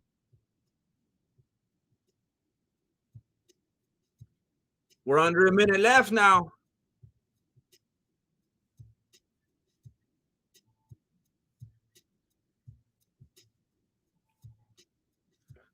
Drew Dober is just unsuccessful with everything that he throws. He's shadowboxing. Hey, Nate Campbell, thank you. Thank you. Kevin Meister. Hey, see, you started at 10. Nate Campbell, thank you for following on Rumble. Kevin Meister. Thank you. 30 seconds left in the first round. Bobby Green still has his hands down. He's giving Drew Dober chance after chance. He's not even blocking. He's just moving ahead. Jab from Bobby Green. He's playing with him. He's talking to him. Kick to the body from Green. Okay, keep from Green. Dober landed a right hand. Body kick from Green. Absolutely dominated the first round. Imagine the judges. They say that Dober won just like they thought Patty won a round. I am on Rumble. You can go follow me on Rumble. I do a weekly Wednesday stream. Wednesday at 12 p.m. PST every week over here on Rumble. I also have a Twitch, but I haven't been on there in like over a year. I don't think Twitch is kind of dumb. It seems like I had fun when I was on there, but I can't get over the fact that everything. I don't know if they don't have bandwidth or what. I don't like that everything just deletes after a few days. That drives me crazy.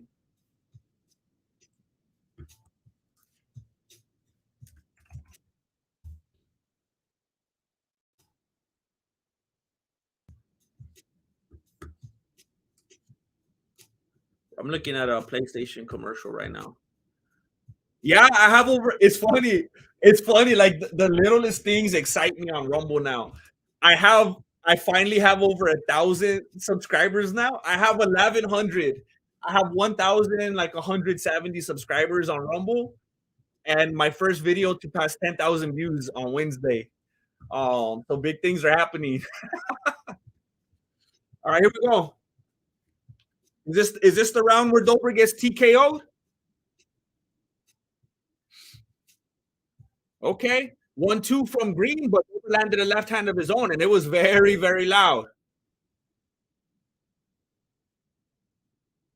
Leg kick from Dober. He tries to land a 1-2. Oh, but Bobby Green slipped it and landed his own 1-2. Another right on the jaw from Green. Green standing, come on. Done another one. I mean, Dober would have to be pretty dumb because Bobby's clearly counter striking all night. He's just waiting for that opportunity.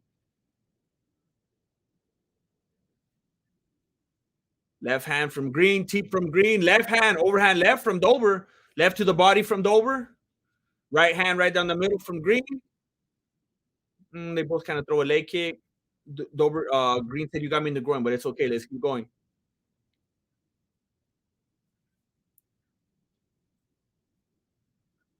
Ooh, spinning back fist. I looked away from one moment. I don't even know who landed it. Who landed that? I think it was Dober because his corner went crazy. Right hand to the face from Green. Couple missed kicks from Dober. Dober landed it. All right.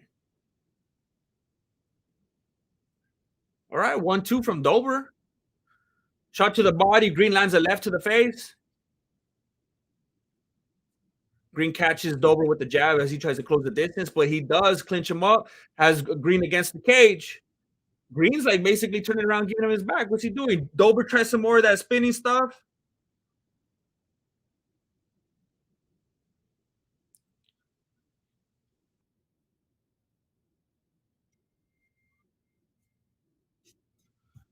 Okay, shot to the body from Green. Dober lands a leg kick at the same time. Hey, for the first time, Green is looking a little bit sluggish with some of his strikes. He's kind of throwing that air a little bit now. Whit Kitchum, thank you for joining the YouTube membership. Again, don't forget to scope the community tab for any extra content. Scroll down a little bit, find the Discord. You can chat with the homies in there. They got their own whole society in there.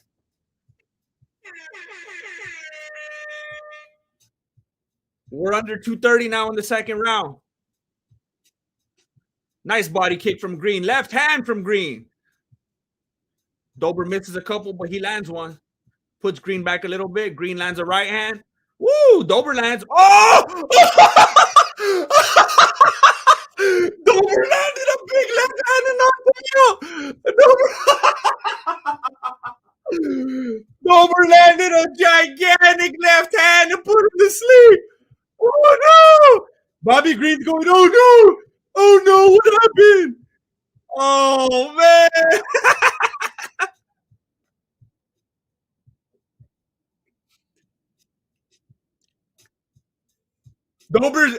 Green is asking Dober what happened. He's like, what happened? What? Let's see the replay. So Dober missed the right, and then he threw a left, missed the left. Wow. I mean, it was just a perfect, like Green was swinging on something else, and Dober took advantage. Let me see. So I'm assuming all it was Green was preoccupied with trying to throw. Let me see. He was throwing his own shot.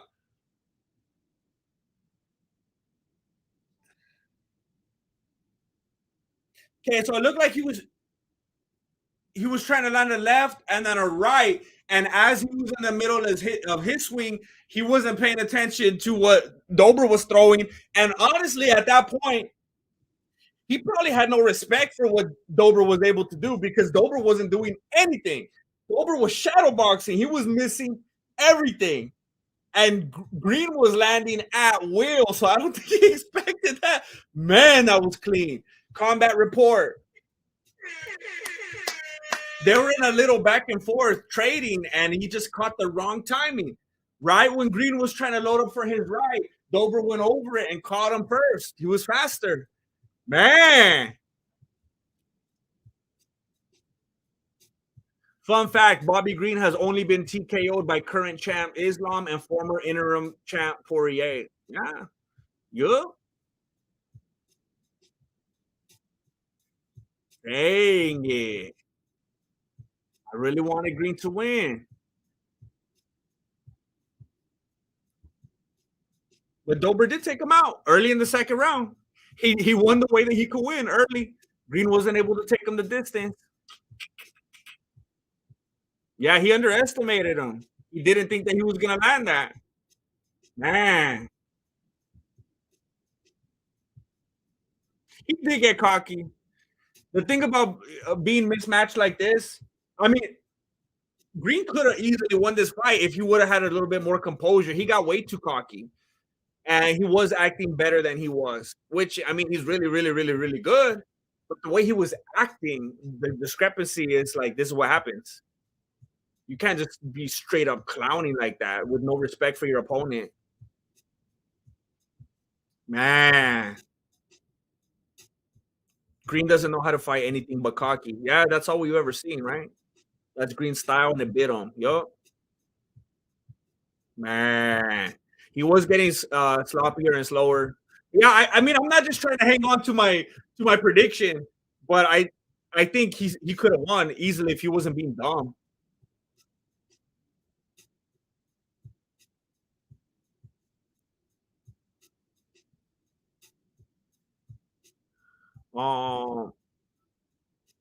What's your take on Green's comments about Dagestani fighters? I didn't hear him. I don't know what he said. I heard that supposedly he accused them of taking steroids, but I don't know. I don't know what he's basing that off of. I don't know. I have to look into that. Do you bet on fights? Nah. I've never been in a position to have the extra, money to feel like I should do something like that. Um, the fight wouldn't have been made if he didn't fight dumb. Oh, is that why Dober took it? What Dober's only landed strike be the KO? It seemed like it.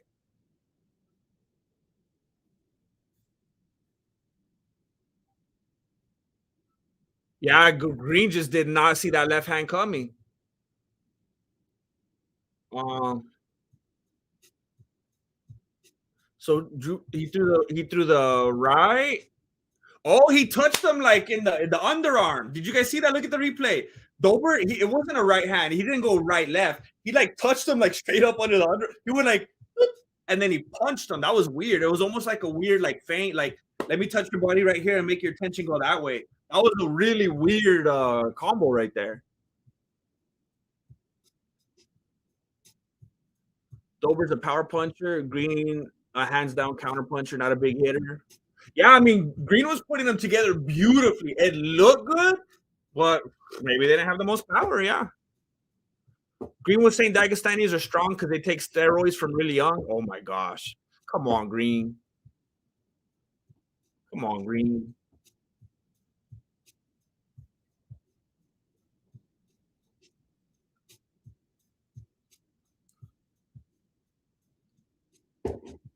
I'm gonna let me see if I could do this. Hold up. Let me see if I still got my assets in here. Um I'm in my screenshots right now. Hold up. I think this is where I have what I'm looking for right here. Um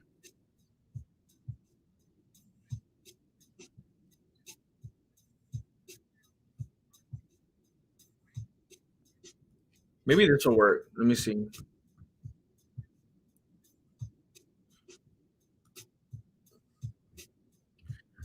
Let me put up.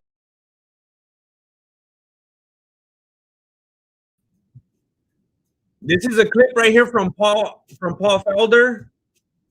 Um, a clip from Paul Felder. He was in a play. I'm gonna leave this right here while I go and grab something to eat real quick because I feel like I'm gonna pass out, and I'm gonna visit the facilities real quick. I'll be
All right, I'm back. Better than ever.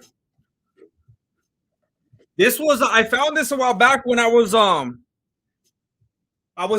to find fighters that had to do side hustles because the UFC didn't pay them enough, and that was a clip that I found of Paul Felder. Apparently, he's an actor, and this was him in a play. Supposedly, that's the story. That's the narrative that the UFC created so that they could get him out of a pickle.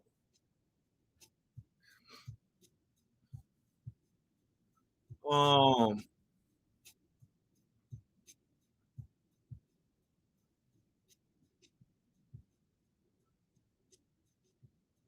I like Bobby Green. Also seen him get slept while running. The cake. What?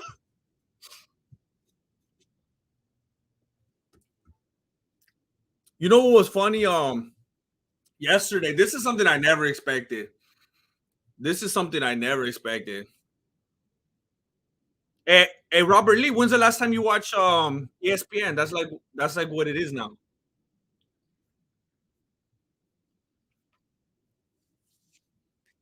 ESPN is actually they're owned by Disney, right? I, wa- I was just gonna make a joke and say they're owned by Disney, but they're actually owned by Disney, aren't they?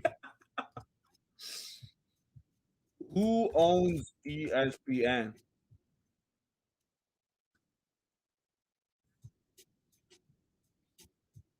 Owned jointly by Walt Disney Company and Hearst Communications. That's so dumb. I was gonna say it as a joke and I completely forgot. There's no food right now. I'm eating bread. I feel like I'm gonna pass out. Marilena told me that she'll try to make something right now. Well, I needed something to hold me over.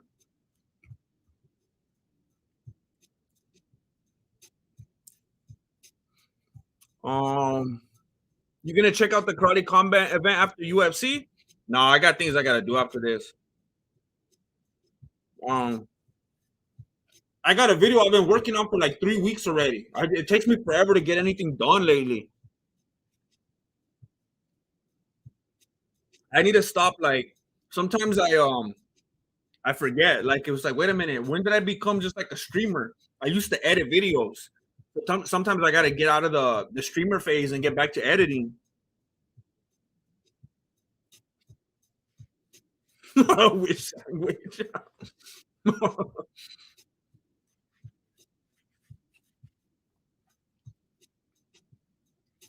Where do all these announcers come from that I never heard of? I know Stanko and I know Olivia. Who's this? This is what I'm talking about with the UFC. It's the same thing they do with their judging and their rules and regulations. Like I don't know if this doesn't bother you guys, but it bothers me. It's like it's like a TV show. Like if there's a new character, give me some backstory. I want to know who I'm dealing with. I want to know who's talking at me. Who is this? Where did she come from? Every once in a while, there's like an event. A lot of times, it's the fight nights. They have like a new announcer or interviewer. It's like, who is this? I don't know how to feel about him. I'm okay with it, but just tell us like what's up with them.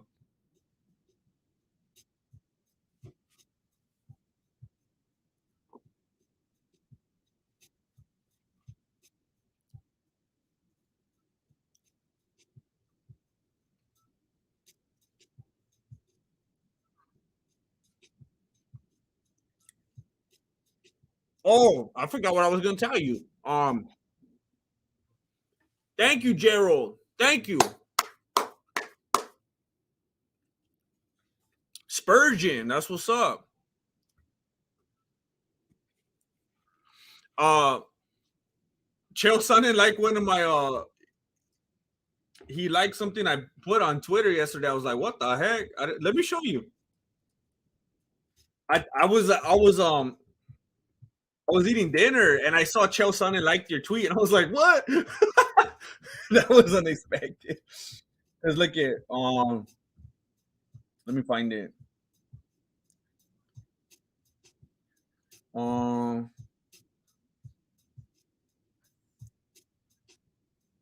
I'll just look on the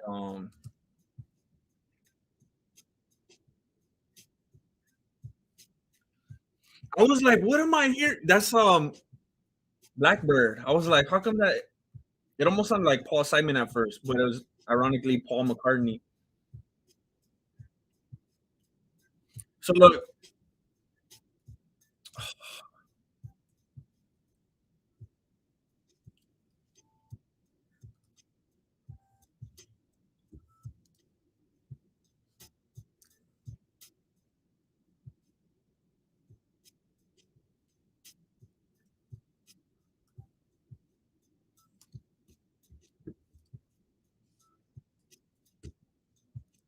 so look at Chael.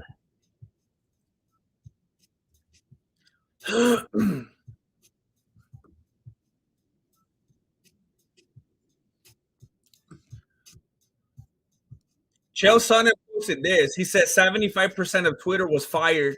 App works the same. Odd. And I put only good take he's ever had. I thought that was a good one. Personally, I thought that was funny. And then very shortly after that, actually, I mean, I guess that fool stays on and actually reads what people say. After that, I saw he liked it. Media mogul Chael Sonnen. I was like, oh, dang it. That's pretty funny. It was just like a little. Now I know that fool's on the radar or that I'm on the radar. So now it's like, all right. All right. Anything goes now. I know you hear me.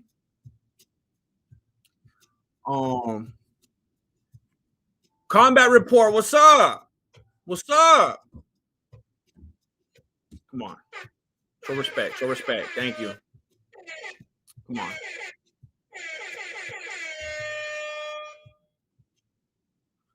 Alex Caceres looks different for some reason. Doesn't he? He looks like he has some work done. I didn't even recognize his face at first. That was weird. Is it just me?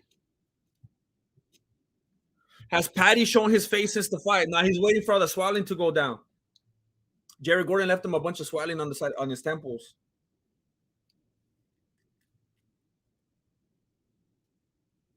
He does look different, huh? I don't know what happened to him. All right, here we go. Leg kick from Caceres. Hey, what? How come Caceres is fighting Forrest Griffin? He's fighting Forrest Griffin's little brother.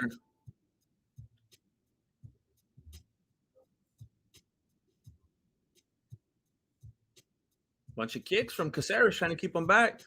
Erosa throws one of his own.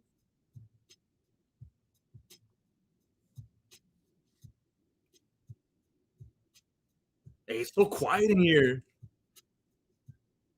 And the commentators just said the same thing. You guys gotta talk, fool. That's why. How funny the commentators are like. They're looking at each other. Hey, it's really quiet, huh? And then Dominic Cruz said, "You can hear a pin drop. Fool, you're the ones getting paid to talk. You're supposed to be saying stuff right now. They're acting like it's so weird that there's nothing going on. You guys are the ones supposed to be making noise. You think we're at Madison Square Garden or what? It's all on you. You guys gotta be talking." Stupid guys. Why is it so quiet in here? Nobody's talking about the fight. They thought they're waiting. They thought they were gonna hear DC if they waited long enough.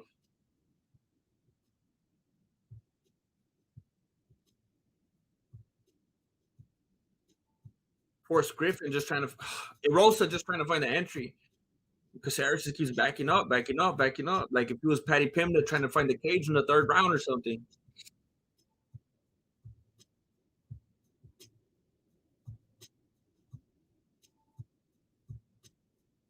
Wow, they like are really not wanting to engage. Caceres just keeps throwing those side kicks, just trying to push that fool back. He's fighting like it's a karate tournament. He's fighting like if he's thinking about that karate combat after this event. He's just trying to point him up with those side kicks. FX Hyrule MMA with golf commentators is a good idea. That'll be funny. That'll be like a funny edit. That would be a funny edit. I would like to see that. Ellie Ben, Jesse would probably be a better. I would like it. I would like being a broadcaster, but I would like being a broadcaster, but They would never hire me. They would never hire me. You have to be too. I don't fit their puzzle piece. You know. Bobate. Hey, Darth Ronan, look, I'm gonna tell you this, and I know it looks bad. I'm gonna tell you, if you look it up, it's gonna look like straight foolishness because there's like different branches and stuff apparently, but it's American. But if you look it up, it looks so bad. There's people that have made it look ridiculous. Like I wouldn't even want to do it, but it's American. EPAC. So Caceres knocked him out. He knocked him out.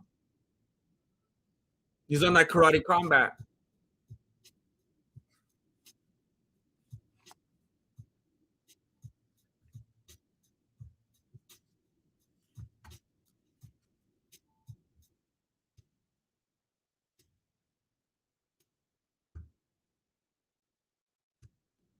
Um,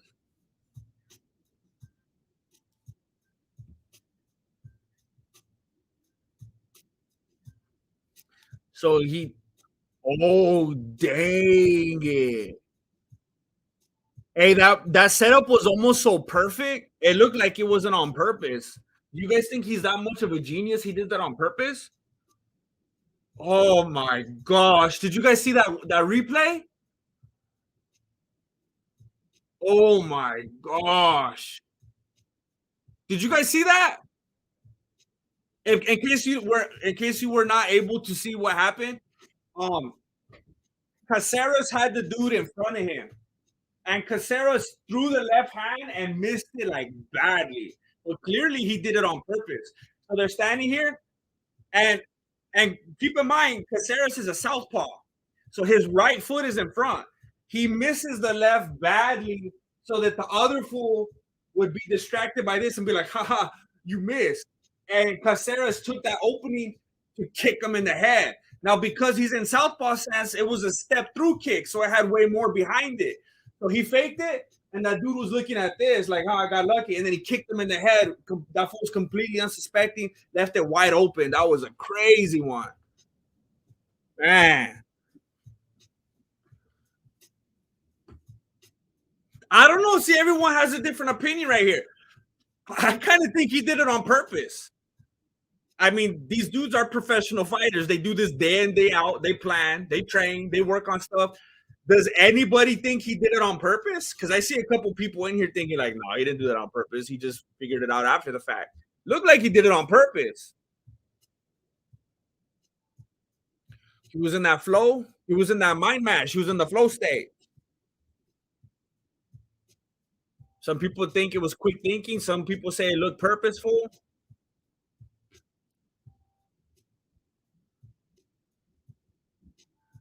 Hey, look, Darth Ronan. I'm gonna tell you, okay?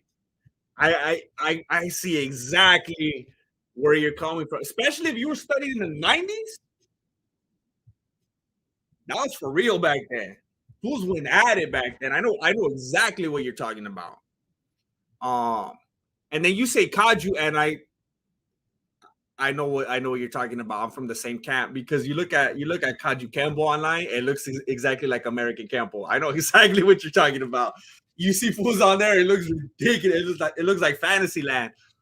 But because I know of how things look on there and how it actually is on the mat, and the control you actually do learn to have over your body and the stuff, how it works, and the reflections that you get and stuff like that. Like I know exactly what you're saying. I got respect for that because I've seen Kaju Campbell and just like American Campbell, it looks ridiculous. But I also see the body mechanics and the stuff that actually goes on in the technique, and it's impressive.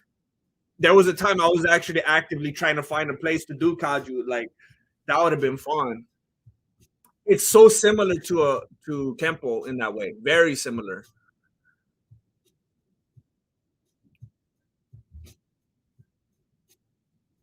Yeah, I remember. Yeah, yeah. Much love, all love. I remember when I was studying because I was reading all the Infinite Insights to Campo. I was into all the Ed Parker reading materials and all that. I remember they something about they basically came from the same place. Yeah, everything just branched off. Um, Wonder Boy once said, "If you're thinking in the ring, it's too slow." That's pretty cool.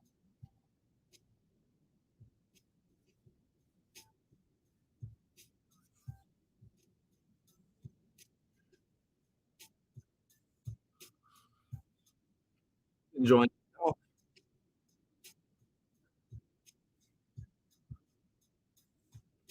I didn't really pay attention to his interview, but it seemed like he was being very respectful and just trying to be like, "Hey, I'm gonna act the same way when I win, and when I lose, I'm just gonna try to be a good dude all the time." Kawhi, yup, that's it. My favorite thing to throw in sparring, it lands. Oh, so you did the same thing. My favorite thing to throw in sparring, it lands a lot because dudes get comfortable with punches like Whitaker lands the same 1-2 head kick almost too much because they get so distracted by the hands. Okay. See, it could be intentional. It could be intentional. It happens. If Strickland pressures Jared, I think we could have a good fight on our hands, but Strickland really needs to be in his face. Yeah, if that fool's not acting all scared like he has been in the build-up, if he, if he actually pursues him, Whit Ketchum, what are some red flags when looking for an MMA gym? A bunch of really, really young black belts, or black belts with really bad form. That's probably the easiest thing to spot. Super young black belts. Um, and again, and I say this a lot. Maybe I need to stop because I need to stop worrying about what people say. And it's not that I'm worrying about it. I'm just anticipating it. I know a lot of people won't like that. I know people probably got kids with black belts and stuff. And there is a place, I guess, for the junior black belt where you could be at a certain age and at least hit, your peak potential at that age. There is some respect to be had for that. I think it's very smart that they differentiate and that it's clearly dubbed junior black belt. But another thing you want to look for is immediately observe the black belts. I mean, you go to some gym, some dojos, and you see the black belts moving, and it's like, did they just start training last week? Like the form. A lot of dojos will rank you based on how much time you've put in. They look at you at the clipboard, They see how many months you've been showing up and stuff like that. That's not what it's about. What does your form look like? How do you match up against other people when you're going toe to toe? When you're actually testing yourself. Um, I would scope their form. Um, Probably I mean, it depends on where you go. Probably the lineage, their reputation. It varies from school to school what there is to look for. Like if it's BJJ, you could look at competitions. You could look at where their family name or whatever branched off of is um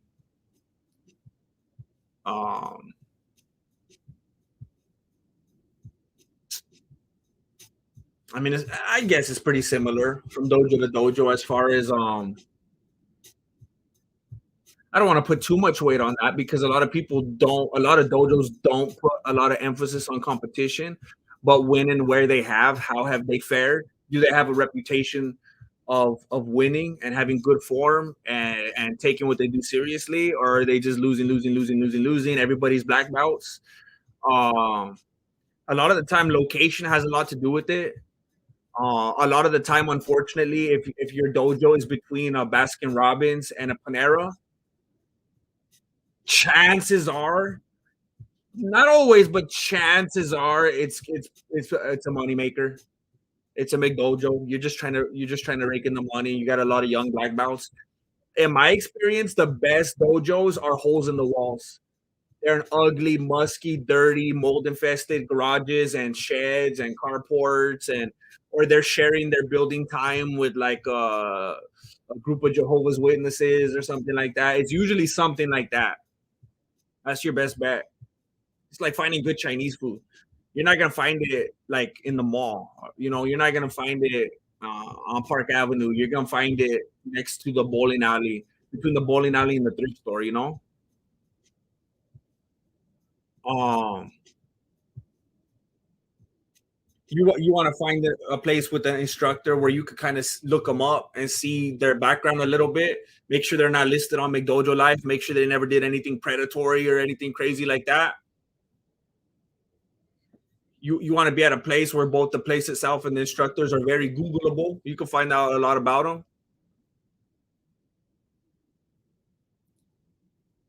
You want to make sure the dude didn't create his own art.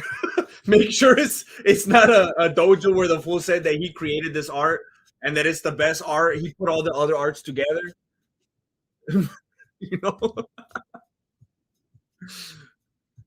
I'm the only one that could do that. The only people you'll find doing stuff like that is like me, Master Can. But if you're rolling up at some brick and mortar place of some dude saying that, I don't know. I don't know. So far, I'm the only one that has been able to don a proven track record with stuff like that.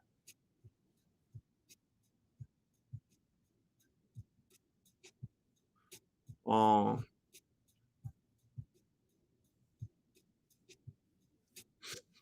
how did the Mexican martial arts stand up against the others? Quite favorably. They're the only ones that don't bend the knee to the politics, to the agendas, to the tournaments, to the competitions. There's not Mexican martial arts competition. There's not trophies. There's not medals. There's not ribbons. It's not stuff just for the dojo and for a compliant uke, stuff that looks good, stuff that you can put on network TV. It's for life preservation. Yeah, gym with wear and tear. Yup. You want to go to a place where you could get a good staph infection. GM echoing what Islam said.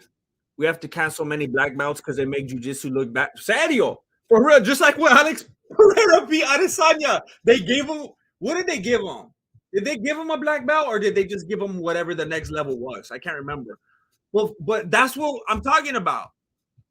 That's happening on the daily. Like Pereira happened for the world to see. He beat Adesanya and then he gets promoted. But this happens on the daily, all over the world.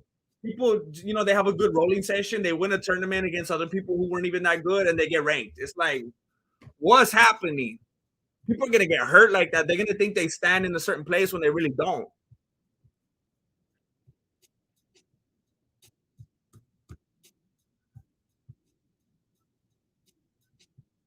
Don't go to a gym if it seems like they want you there more than you want to go.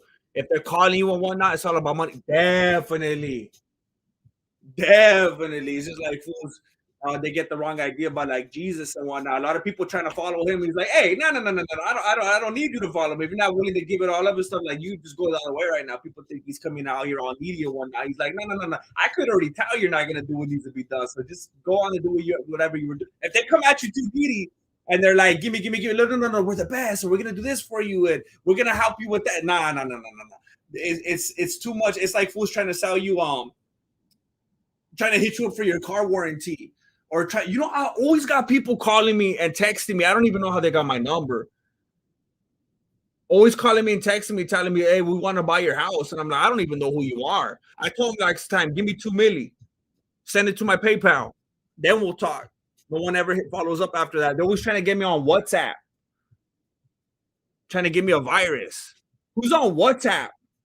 People only get on WhatsApp if they're trying to like deal paraphernalia or something like that. Who's gonna be on WhatsApp? The only people on WhatsApp are like terrorists and drug dealers.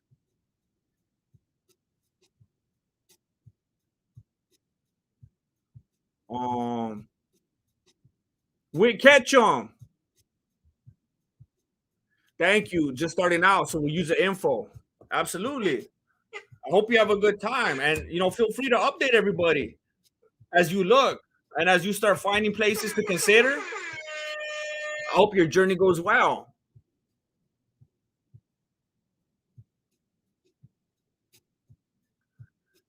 Question for everyone: what do you think about Karate Combat's ring? I don't like it. I think it's weird. They have like that weird slant, right? I think it's weird. It's very awkward. I think if you're gonna fight in a confined space, I mean, I got no problem with the cage. I just think that you should be like, I'll talk about Sean O'Malley or whoever grabbing the cage and stuff. Honestly, I talk about that because it's a rule, okay? Honestly, I don't think there should be a rule against that. I think you should be able to grab the cage all you want. I think it's dumb that you can't grab the cage. Since it is a rule, I'll call it out. But I don't think you shouldn't not be allowed to grab it. So I wish everyone would just fight in the cage and they'd be allowed to grab the cage. It's a good place to post up on. You can lean back on, fall back on. If I remember the karate combat set up correctly, it's like at a weird slant.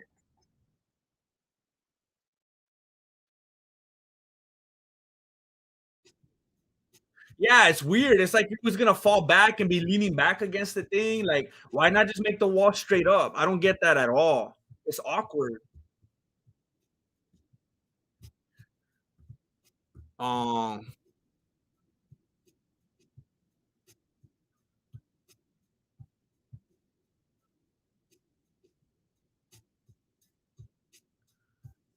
Dennis Myers. It's good to have you come through on my feet, Grandmaster. Don't forget to exit out of the live chat so you can hit the like button if you're watching on mobile. Much love and respect. Hey, thank you, Dennis Myers, and thank you for reminding the people. Somebody said it last time. I wonder if it was you, Dennis, because you're saying it now. I wonder if that was you last time. Someone made the point on here. Hey, you can't even like the video if the live chat's open. That's weird. Um, yeah. So please, everyone, if you would be so kind, it helps out my channel and the video very much. If you just click the like, it makes a big difference. So thank you, and thank you for reminding everyone, Dennis. I'm glad that I showed up in your feed. It's not a few and far between, so I always appreciate it when it happens. I got some buddies from the military. I'm just picking up stuff from them. I just really want to learn how to set a new level when it comes to controlling someone's arms and hands. Um, I mean, I don't know where you can even go to these days to learn a lot of like small joint manipulation type stuff, like getting people's locks, getting people locked up and controlling their arms. And I know you learn a lot of that kind of stuff in law enforcement and in the military. But jujitsu has basically like weeded all of that out. Like you have to find like old fashioned straight up jujitsu now to even get any of that on Japanese jujitsu. Because I would say Aikido. Aikido, honestly, it has a lot of that. But you have to get through a whole lot of nonsense to you find. Like I knew somebody that was taking Aikido, and he was telling me like the first couple of years they were just learning how to get in balance with the universe, and they were like trying to find their chi and figure out how to balance their karma with like all the enlightened fools around them. Like it was like 2.5 years before they actually put their hands on someone. It was crazy. I wish there was just like a honest like Aikido place with all that stuff out of it. Like all that crazy mystical stuff just taken out of it, just show me the actual application. Then that kind of like that's what I'm gonna do when I finally bring it back around. When I could get in the same place with Flacco, we could do that Mexican Aikido. We're gonna take all that kind of stuff out of there. It's just gonna be straight to the point, you know. Um, you could also get you could also get a lot of that stuff with certain forms of karate, controlling arms and limbs and stuff like that. You could get it in a lot of good old school type of karate. You could get some of that in that Kaju Kembo. You could get that in certain forms of Kempo. You could get that in a couple Kung Fu's, but I'm telling you, you just think karate in general or Kung Fu in general, you could end up in the wrong place and learn some dumb stuff at the same time. So you just got to be careful. You got to know what you're looking for. You got to know what you're walking into. Um, wow, this really skipped on me.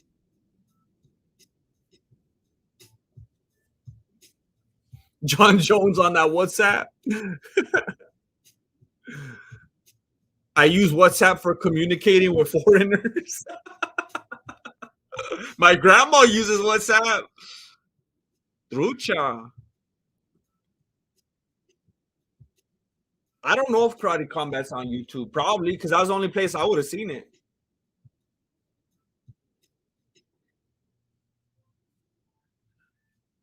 When's the next video on the EFC? I don't think they've done a new event. I think since everything's been going on in Russia, they kind of shut it down or something.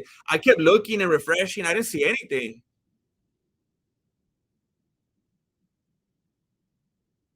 Remember Tank Abbott using the cage as a weapon to make his strikes harder and to kneel on someone's face? It's beautiful. I do. I wish that we that should have never. I don't know if that was a Don McCain thing or what. I don't know why that ever stopped happening. That was beautiful. And a lot of people are talking about how fish hooks and knee strikes and all that weren't allowed in UFC one. But when you hear Royce Gracie talking about it years and years from then, he's like, yeah, they were rules, but they weren't rules. He said they were unspoken. He said they were basically gentlemen's agreements. He said if somebody would have fish hooked or hit the groin or whatever, he said no points would have been taken away. It wouldn't have stopped the fight. It wouldn't have been disqualified. It was just things that we kind of verbally agreed to before the fact. But if people did it, we just let it go. Just like when Gerard Gordeau was biting him, they didn't stop the fight or anything. He didn't tell the ref, "Hey, he's biting me," and went by disqualification. They just kept going. It wasn't like official, official. Um, I'm telling you, if you could find a way to throw that in, you'll be a weapon inside this coming from a short, quick guy. Trying to make that manipulation fast. Find a way to throw that in. It's coming from, yeah.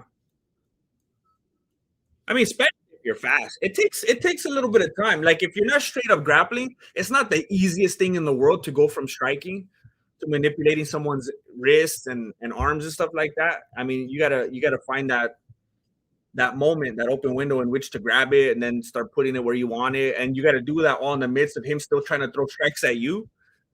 Yeah, it's complicated. Um,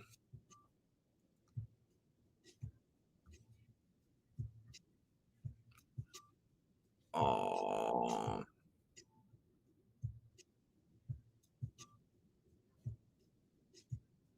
my parents had a friend who ran an Aikido place, and the bathroom was an RV behind the building. Sambo, that would be cool to learn. I would love to learn Sambo. Um, Rackety Tom, what art is that? Oh snap! For real, Costa really cut down the flyweight. Oh snap!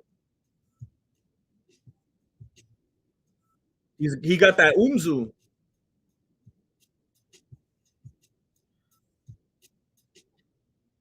Is digging in elbows illegal as in on the ground as is wait, oh my gosh, hold on, this was a hard one to read. As in on the ground or clinch when you're grabbing. um I don't think it should be. Does anybody know?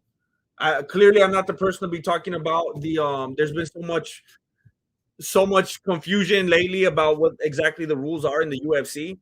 But I was telling you guys a while back, a couple of streams ago, when someone was trying to grapple with me, and I was just showing them like, why do you even have to learn all these things? Look, I'm just gonna dig my thumb into your, or like when you put your elbow into something, and it just causes such a kind of discomfort that they switch it up.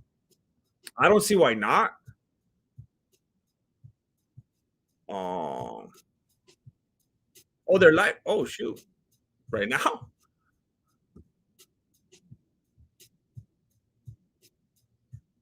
they ruin Felder's commentary with Cruz's voice. Beyblades, they do.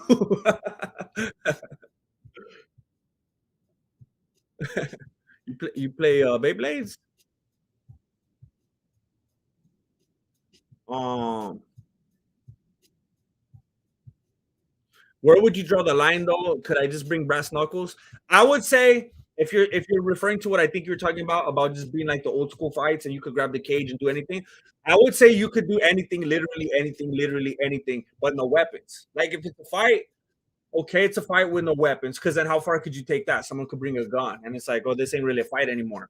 So I would say anything. You could straight up choke them. Like, can you look? This might be something that I should know, but again, I'm just complete ignorance on this thing because clearly there's things we don't know. Fight after fight, we're over here scratching our beanies. Like, how did this fool win? Can you straight up just choke someone like this, like in the UFC? Would that be a submission or is that considered illegal? And if so, I can't believe I've never seen it. I can't believe we never seen a fool straight up freak out and choke someone like that. Can you do that, or is that illegal? based on just like being weird. Somebody just said that before I even saw the comment. Oh my gosh, Marco Leao. Marco Leao said, like, what's stopping someone from literally choking a fighter Homer Simpson style? Is that allowed? That's the see, look, that's what I'm talking about. People wonder about this. That's crazy, Marco. That's exactly what I've been wondering for a long time. Like, how have we never seen that? Combat report. Thank you for coming through. Um, Matthew Elliott, GM, please break down the Pimblett win. It was terrible. Matthew Elliott, I appreciate this super chat very, very much. Thank you for the big donation. And I don't know if you saw this and you were like, I don't like this. I want another one. Or if you haven't seen this one, because I actually did break it down twice. Now, I know I did it in ways that maybe aren't the most loved. I know people like when I do breakdowns, like 10 to 15-minute breakdowns. I broke it down in 60 seconds because that's all it really needed. I made it a short. And it did pretty well. It has 357,000 views. I didn't even realize till right now. The one where I put Dana White almost admitting that Gordon was winning, that he won the first and second rounds, when he went, why'd you do that? You already, we're doing okay. I forgot how he said it. That one has 193,000. And then the one where I put Paddy Pimblett, where he was talking nonsense about how he was rocking Jared Gordon, almost knocked him out. That one has 453,000 views. I hope I get these kind of views when they monetize shorts. And then the one where I broke down how Paddy actually lost has 357,000 views. So look, Matthew Elliott, here's that short. Here's the short where I break it down as clearly as it needs to be broken down.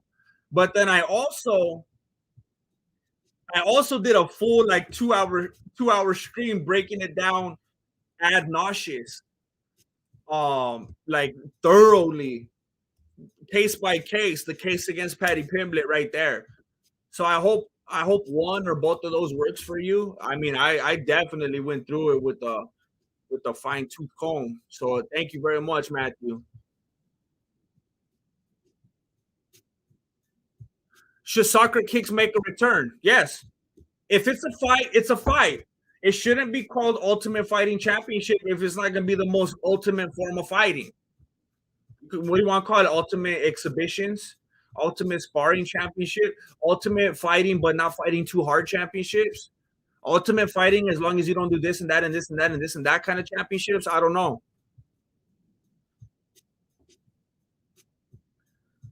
Who do you have for Texeria versus Hill? Probably Hill.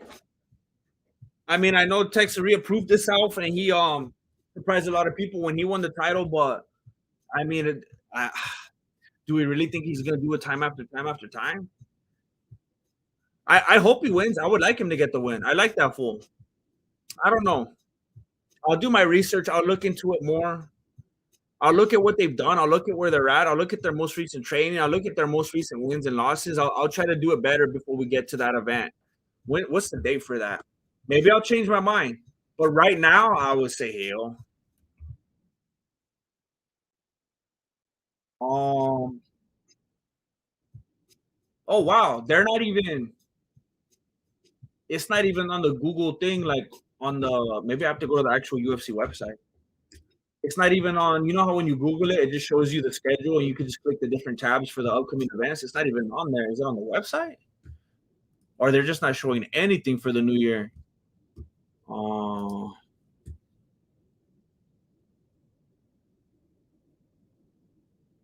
Okay.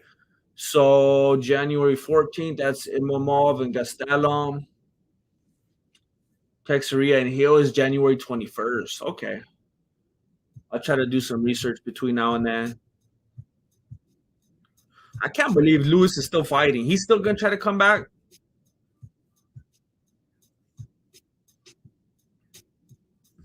Man.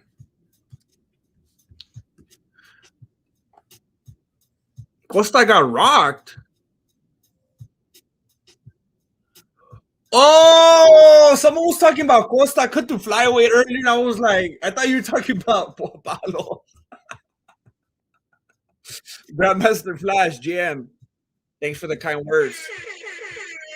I feel like kinship because I deliver pizza. Oh, for reals. I'm 30 pounds overweight since starting here. What's your workout routine, GM? Hey, that's where it all took off for me. I was in like, I was in pretty good shape. I was in pretty good shape. And then I started working out. I was in pretty good shape before I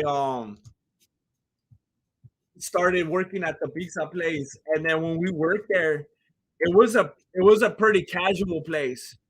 And we were just making pizzas anytime we wanted. We were making pizzas constantly and just eating it whenever. We would go in on our day off. I would go in out of uniform. I would show up in an unmarked car and I would just make pizzas. Albazi knocks him out, TKO. And I gained a lot of weight. I gained a lot of weight. Hold up, I'm trying to find something. I don't know if I'm gonna find it. I don't think I'm gonna find it.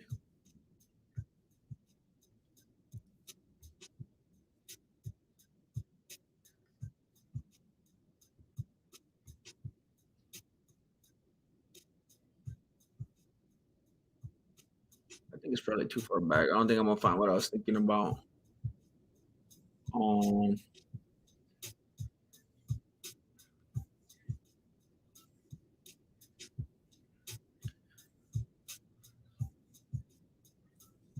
how long ago was that?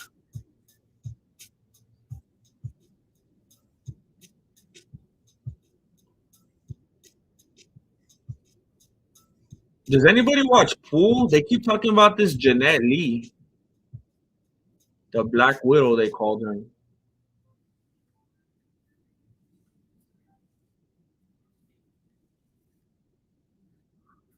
Um,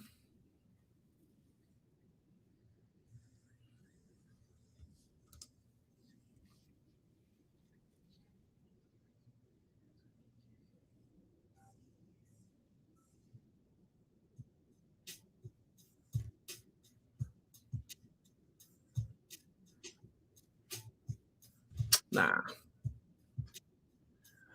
Um, but I worked at a pizza place and I got very unhealthy because I started eating everything. We would just drink all the soda all day. We did whatever we wanted, and yeah. And then you start a family, and it doesn't get any better. You get real busy, and you just try to find the little pleasures in life, and you just like even after you leave the pizza place, like you go from being the deliverer to the delivery. And then I kept ordering, and yeah, I definitely feel like kinship. You run into some crazy fools, a lot of crazy individuals, end up at a lot of strange houses and meeting a lot of weird people. What's your workout routine? I don't have a routine. I don't have a routine. I just try to sweat, sweat, sweat, sweat. Whenever I find the time, I just try to like 2 days ago, I finally found a little window of time which I haven't had in like weeks and weeks. And I put on I don't have anything in here. I put on like a vinyl. No, not vinyl. What's it called? You know those little things you zip up? It's like you know how they have those heat things that go around your stomach. I got one like for the whole upper body, like it's like a vest. And it makes you sweat. And then I put on a sauna jacket thing, and it didn't have a hoodie. So then I put on a second one that has a hoodie, and then I zipped it up, and then I was just running on the treadmill, and I'll just do that for as long. Sometimes I'll watch a whole movie. I'll be there for like almost 2 hours just running on the treadmill. Then I'll do the bag work for like an hour, a half hour to an hour sometimes, and then I'll run on the bike. I'll run. I'll pedal on the bike for like sometimes I'll watch another movie or I'll watch like a couple podcasts, just sweating, sweating, sweating, sweating. And I know that's not the smartest thing, but I end up always getting so much like water weight and stuff because of all the carbs I'm always eating that I have so much that I can sweat out. And then I love he's trying to get his bonus. He needs a car. But then I always have dumbbells and stuff around here. I'm always just trying to be creative and do different kinds of lifts. I'm always trying to make stuff up, trying to do classic stuff, just whatever I could think of. But I'm like the worst as far as a routine. I just do whatever to try to sweat in the moment, whatever's handy, whatever's nearby. Um, and I think that you definitely don't want to let yourself be thrown off or unmotivated by not having a routine, because if you do that, you just won't do anything. I think if you find a moment, go for a jog, get out of the house and go jog 3 miles. If you have a heavy bag and you know you have 45 minutes, just get in there and hit it. Don't be thinking like, yeah, but what am I going to do tomorrow, or what am I going to do 2 days from now? But if you have a moment and you got some, how whatever sets you to do, man, do 100, 200 push-ups. Um, do a few sets with dumbbells. Just get your circulation going. Do some kind of sweating. Rip up some kind of muscle fibers. Just start small.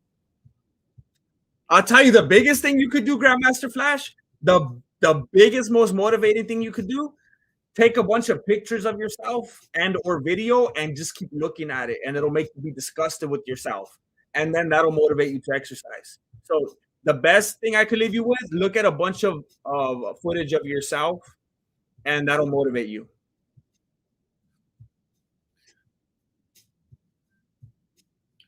You think eye poke should be legal? Yeah, it's a fight. And I know a lot of people are like, but what about longevity? What about what's he gonna do with it? Don't be a fighter. Don't be a fighter. So yeah, if you're the kind of person that wants to be able to fight without getting eye poked, okay, sure. Fight in the UFC then. Because that's what UFC has become. But if it was a real fight, a real fight, a real fight, a real fight, then yeah, eye poke should be legal. Um, then you got people like Masvidal climbing the cage with their toes, basically, for real.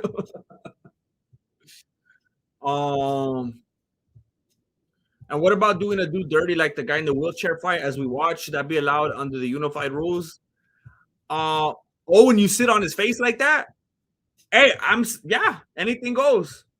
And the residual effects, the effects thereof, the pink eye and whatnot, whatever. I mean, he's not bringing in a weapon. He's treating his body like a weapon, but you could do that. So someone saying you don't just straight up do that open hand, that crazy choke like that, because you leave yourself fully open. You can, but you don't see it because it's not effective. The open choke leads to an easy arm bar. Okay. Someone says Silva did it to Keith Jardine.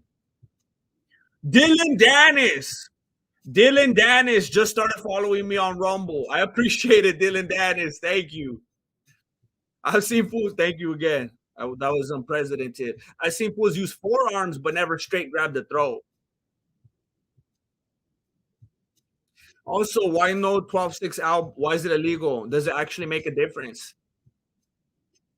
I can't remember if I saw John McCartney one time saying that it doesn't even make a difference, that it's the same as doing an elbow with that same motion from a different position. I don't know. Some people might make the gravity argument. Some people also say that's ridiculous because gravity is not real and we can't even prove its existence. I'm not sure. Everybody has a different approach. Um,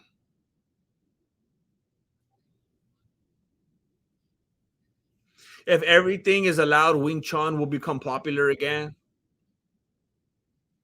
Silva did it to Keith Jardine. He did it with one hand while punching him in the face. You don't see it because you leave your whole body open to any kind of counter.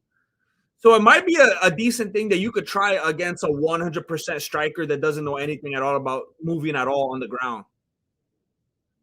I just realized how ridiculously far back in the chat I am. I want to see more robberies.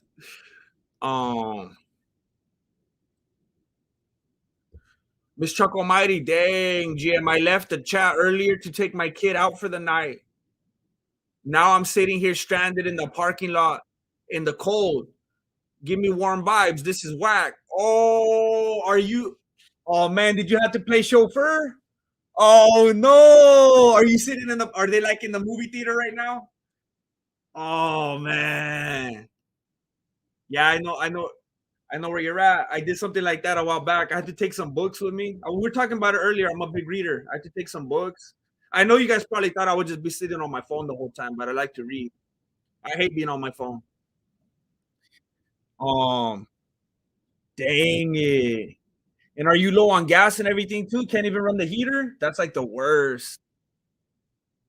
I remember when I did it, actually, I was running low on gas. I actually had to leave real quick and get gas so I could come back. But at the time, I think it was hot and I needed it for the air. Man, that's like the worst. You're sitting there, you're running out of gas, your phone's dying, you're hungry. Dang it. They're in there having the time of their lives. It's their turn, huh? It's unfair. Oh,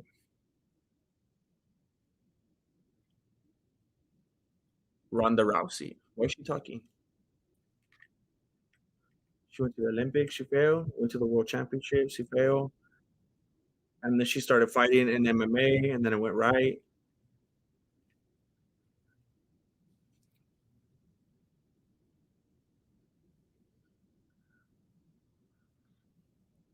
Is this like her 30 for 30?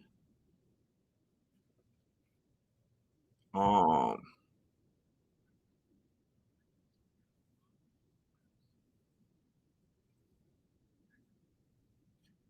Man, I need to do that. Hold on, let me see.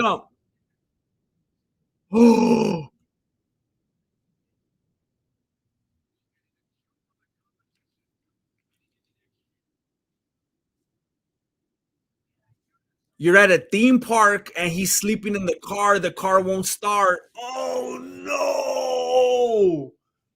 So you went out to take him out to have like a good day. You went to a theme park. You guys are ready to go home, and the car won't start. Oh my gosh! Are you waiting for like AAA or something? Oh man, you've been there so long. He actually fell asleep. That's messed up. Dang it! After all that fun and everything. You're gonna have to go to McDonald's after this. You're gonna have to get a couple Happy Meals just to wrap it up on a good note after something like this. You can't let it. You can't go out like that. Ronda just never really evolved. Everyone caught up to her eventually, just like the Diaz brothers. A lot of people fall victim to that. Sad addict out here trying to give some advice. Maybe he knows what's up. Maybe he's a mechanic.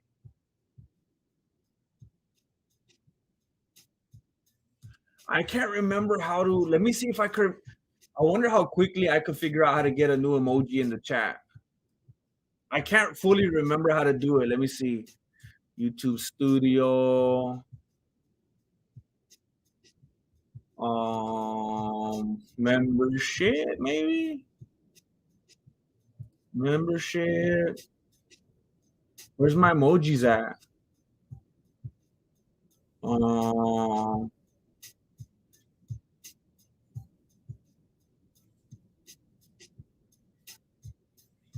Customization?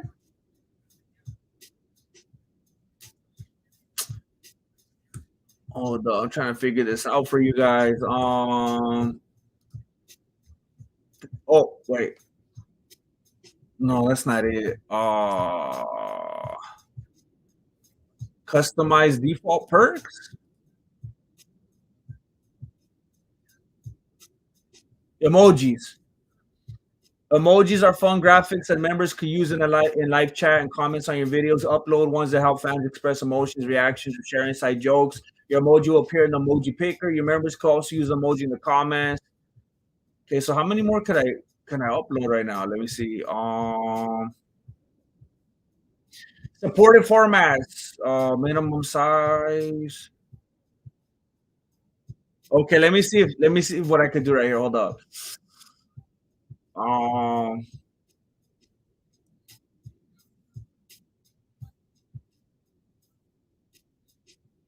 Let me see. I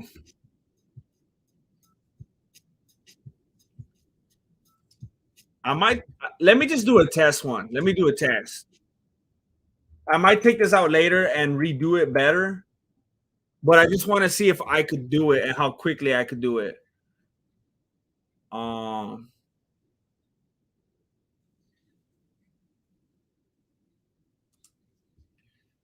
Let me see if I could make this work.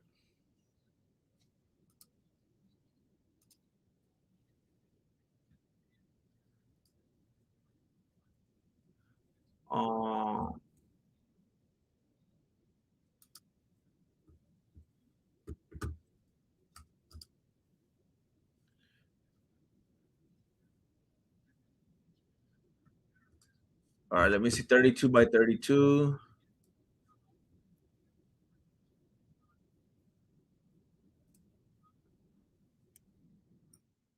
Oh, come on. Oh my gosh, this is tiny. Oh my gosh. The heck?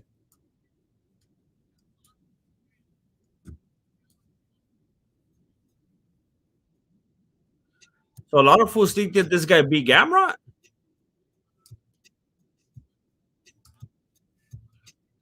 Oh yeah, this doesn't look right. It looks too blurry. I'm doing something wrong here.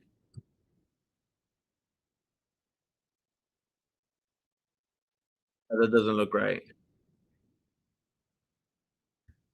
Just test it. Uh,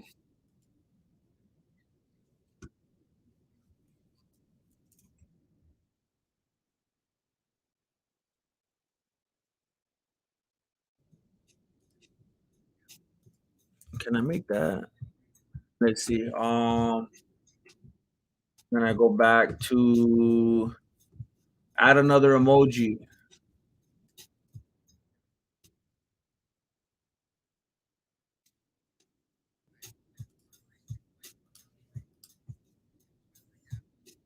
Yeah, it already doesn't really look right. Let me see.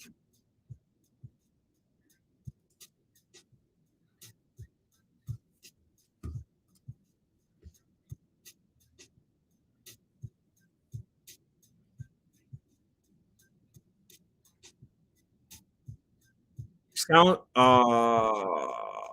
it clicks when I try to turn it over.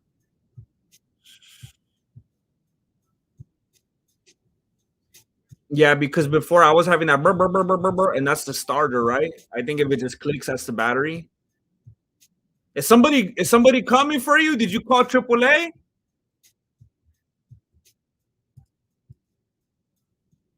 Is someone showing up for you?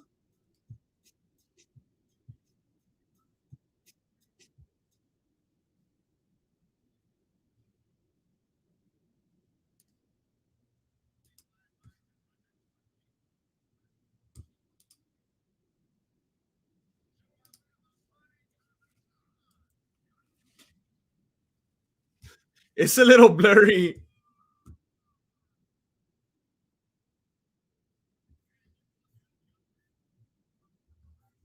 It looks a little blurry. I can't tell. Hold up.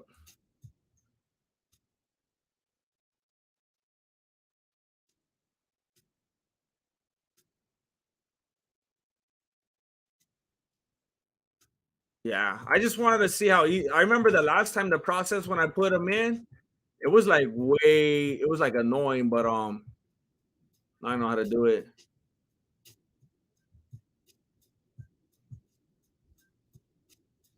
Oh, finally, Aiden. All right, good, good, good, good, good. We're gonna go ahead and get started now. We're gonna go ahead and get started. Thank you. I appreciate you, Aiden. Uh-oh.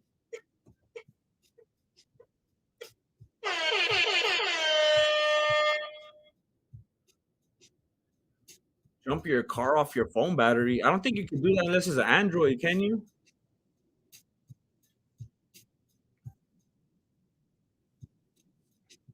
Watch, it's a Tesla.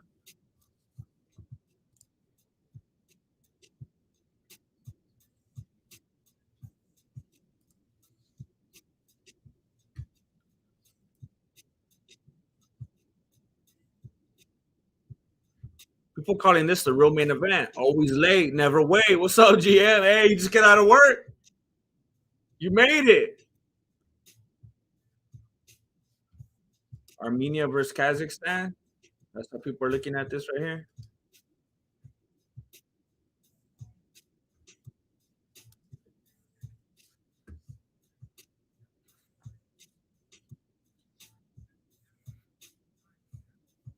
That's what's up.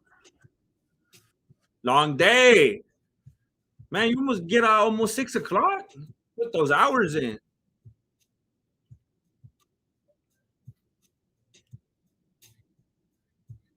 He's wrapping up those legs like Khabib right there. Ismagulov is trapped.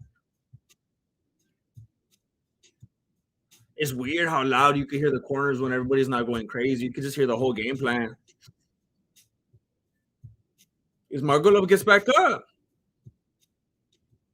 He had no problem getting back to his feet.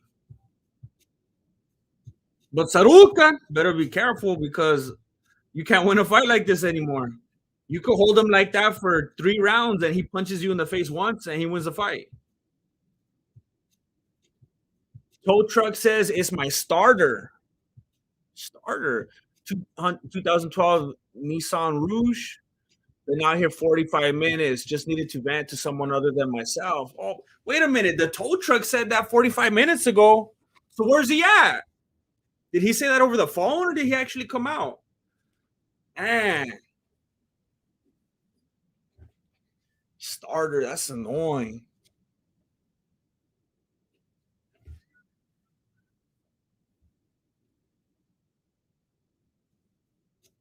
Oh, not really work. But okay, I got you. I got you. You don't have to expose. Um, GM, do you think Strickland brings out this great wrestler he has in him for this fight? Nah, I think he's checked out. If he does, I'll be surprised and it'll be a good fight, but I don't think he will. It seems like he's checked out and he's already ready to try to go to 205.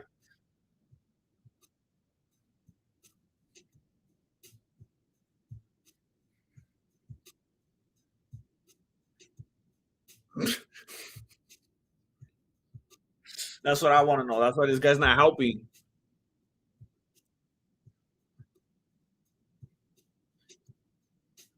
Ismagulov, well, he was on top briefly, but Zarukan, it seemed almost like he gave him a beat to try to get his confidence up, and he flipped him over real quick.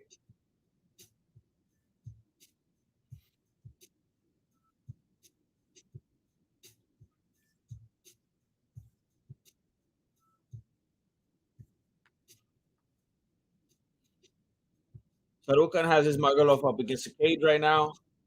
Ismagulov slapping him in the face a little bit.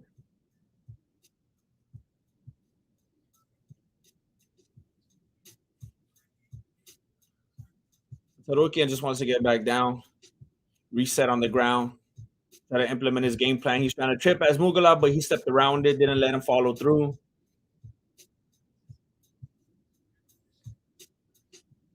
Elbow from Sarukan. Hey, Merry Christmas, Anthony Wisey. I hope you have a good one.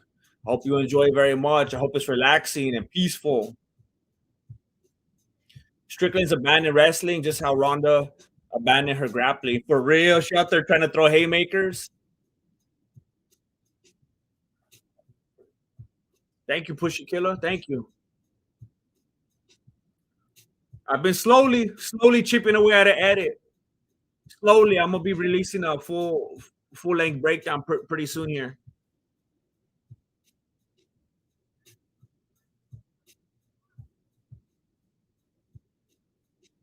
Spinning stuff blocked by Sarukan. Well, it was his spinning stuff, but it got blocked.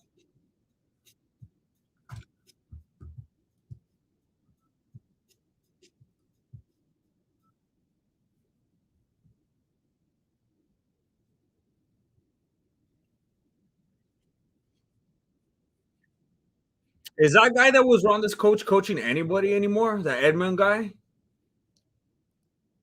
Did he fade into obscurity with like Fabia? I wonder what happened to him. That's somebody that I would like to collab with. I would like to collab with someone like Joshua Fabia. Like, forget some of these other like top tier fighters. I want to know what's. I want to pick that fool's brain. He's coaching Shabazian for real? Oh dang! I thought they would have parted ways by now.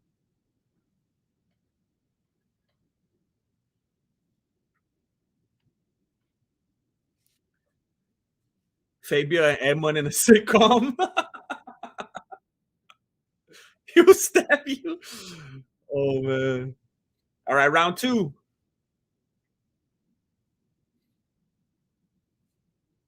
I mean, it's a nice looking striking battle when these fools stay on their feet.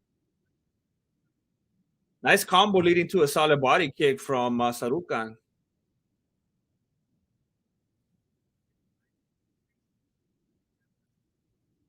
Is Mogolov trying to throw hooks without setting anything up, just jumping right into it, but Sarukian's too fast for that.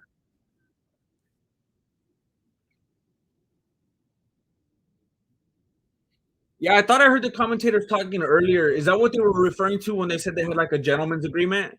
That they were just gonna strike or something? I was assuming that's what it was. But then somebody ended up giving in and just starting to grapple. Edmund said her boxing was on such a high level. Shabazian left his gym after the last fight. Oh, okay. It took what? Two big losses? Three? I can't remember. For some reason, I thought he won his last fight.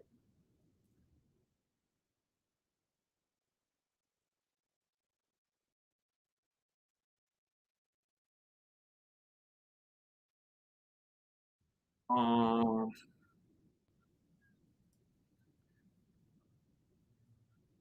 oh, he lost three in a row and then won. It's funny that he doesn't leave until he wins. He really left the gym after he finally won a fight.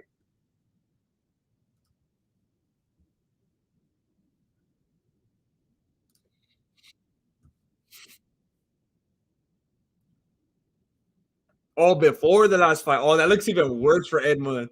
He left before and then he actually won finally. That's it.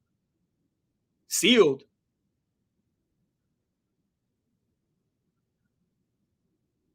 So Sarukia has the back right now. Is Mogolov? Oh, he's slowly getting up. You could throw a back real quick and slam him. That has both worked and not worked in the past. Whoa, what happened? Did he lose his strength or what? It was like he stood up and it almost looked like he was thinking about slamming him. Um, but then he just like ever so gently rolled back, like he didn't want his opponent to get hurt.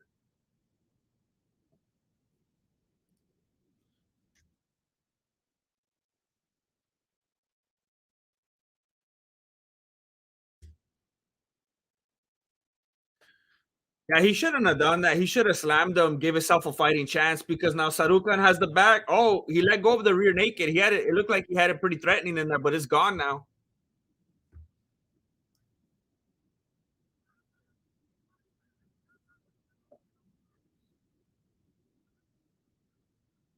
Wow, they got back to their feet with under 2 minutes left in the second round.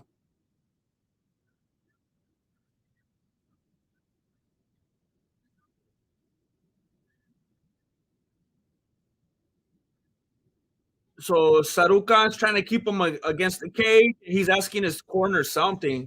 He's like, "What do I do again? What was that one move?"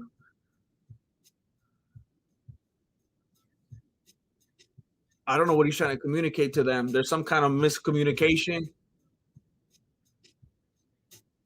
You got to be in that flow state like Wonder Boy. You can't be asking your corner for moves right now. Wait a minute, that's not even his corner. I think he was trying to talk to the ring girls. He said, "Let's talk now."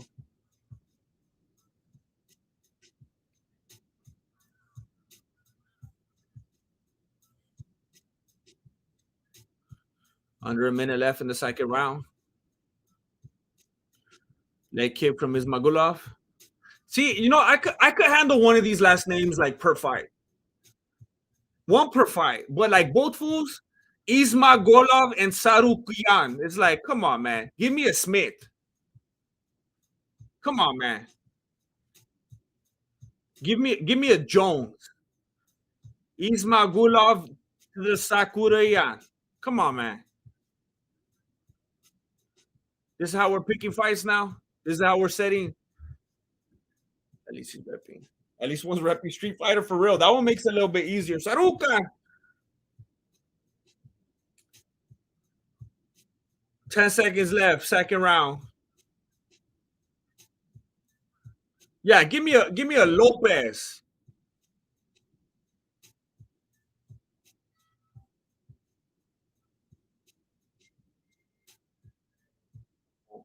Uh-oh. Oh my gosh, this is dumb. Oh my gosh. All right, I'm gonna be right back. I'm gonna be right back.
Bunch of amateurs, I'm telling you.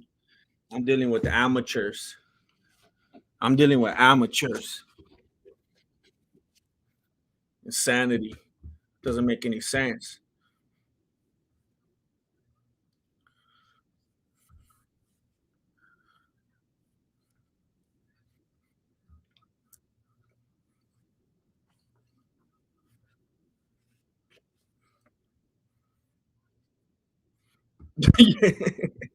I knew you had one of those body socks.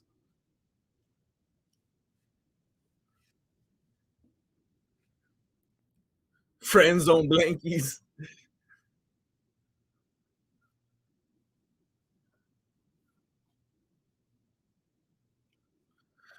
Okay, so we're in the third round right now. Marilena's trying to give me food, but I'm like, nah, I don't want to be. I don't want to be eating on the stream right now.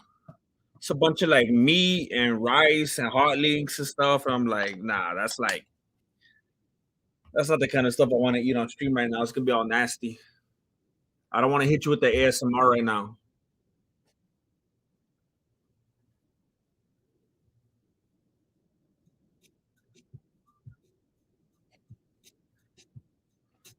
Don't clap for that takedown.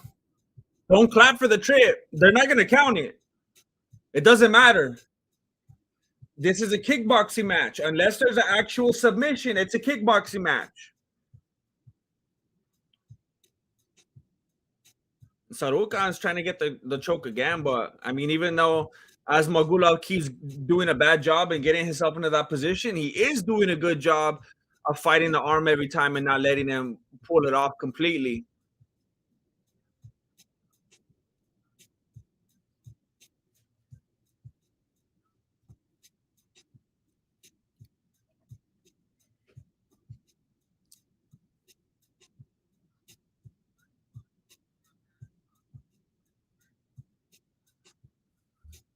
Oh, I think is he gonna tap this time? It looks tighter now than ever. Oh no, no, I was wrong.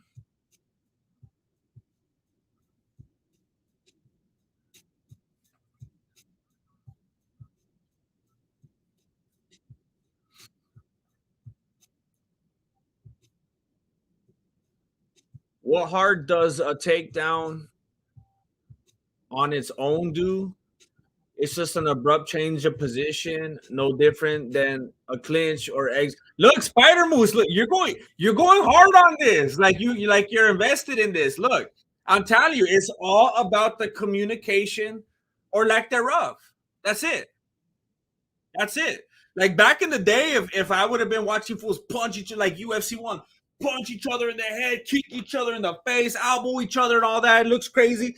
And then one fool just simply wrapped around his waist and put him on the canvas, I'd be like, okay, that didn't do any damage. But then the UFC went down a path where everyone's like, oh, it's a takedown. And then we're like, oh, okay. Takedowns are apparently a really, really big deal. So every time I see my guy get a takedown, I should get really happy because I mean that's really, really, really good for him. That's the way that we were conditioned. So when you come out here acting like that, it's like, dude, don't act like you don't know that was the thing forever. Takedowns are good. He got this many takedowns. He got that many takedowns. Wait, how come this fool won? Because of the takedowns. It happened all the time.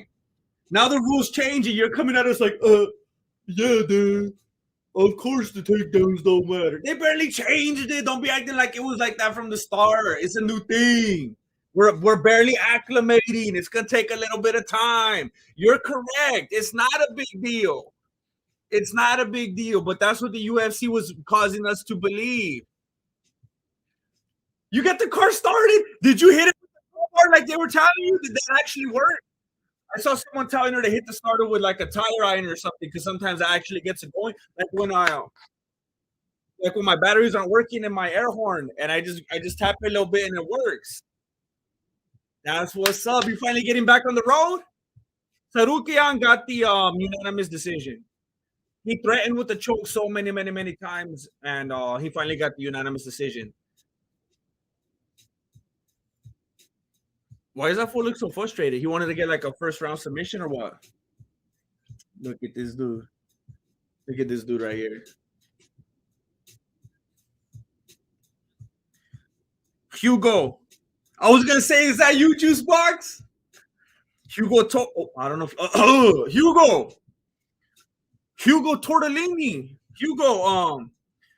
Thanks for the streams, GM. If any MMA truthers need to get their Mighty Lena a nice late Xmas, Christmas gift, or New Year's gift, can you let them know they could hit up my Mighty Lena on Insta at Forged Silver Dust. Ford Silver Dust. Look at what I'm gonna do right here. We're gonna find this. It's so glitchy on the desktop. It's so glitchy. Um,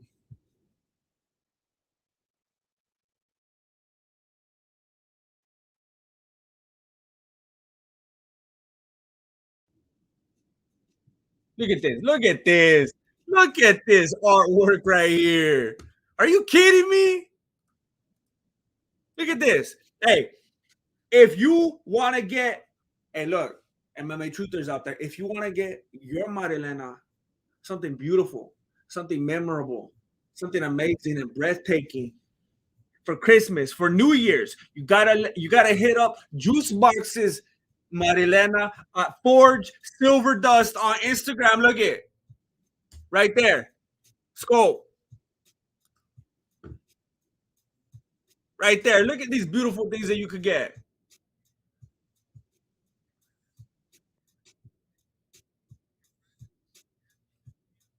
What the heck? She actually burns them like that? I'm seeing a flame right now. What the heck? She like cracked the coconut open and she's setting it on fire. What the heck is this? Hey, dude, your lady's like a welder? This is crazy. She's on here like Tim the Toolman Taylor. She's straight up welding coconuts. What the heck?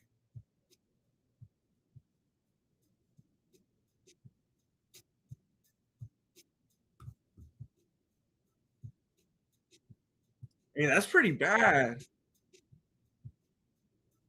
And again, if you guys want to get your Marilena something nice, hit up Ford Silver Dust on Instagram. I put it right there. You can scope it out. Thank you very much, Juicebox. Thank you for coming through. Thank you. Look at guys. Look at. Hold up. They're showing this lame power slap thing again. It's so dumb.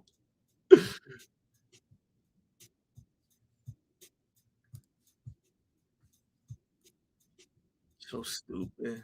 Taking my intellectual property. Um, Look, I mean, you could go to K Jewelers. You could go to Zales. Everything is the same.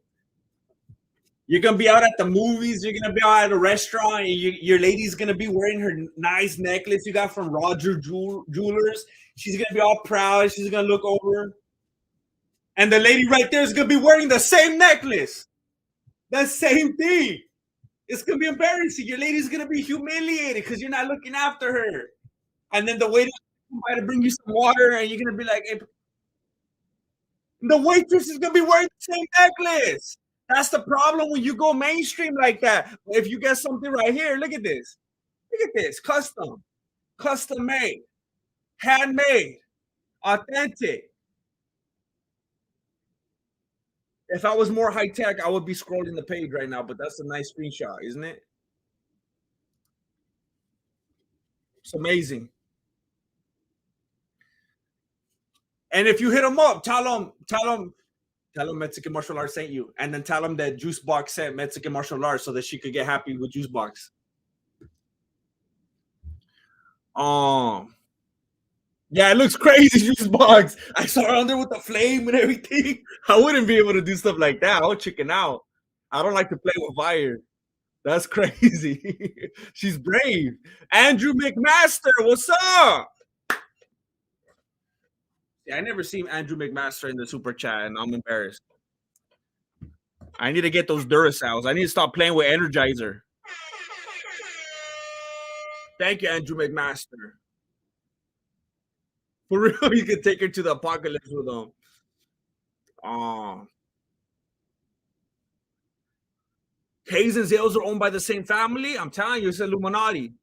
They're probably owned by the Gracies. Period. The worst thing about the rule change is they say takedown / control don't count if you do no damage.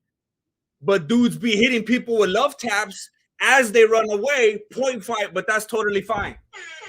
That's always the problem. That's always the problem. The lack of consistency. That's always the thing I'm talking about on here. That a lot of people have a problem understanding. It's not necessarily that I have a problem with that you can't do this or that you can't do that or that this is actually allowed. It's just that it's not consistent across the board. It's always just hypocritical. Always. You're speaking the truth right there.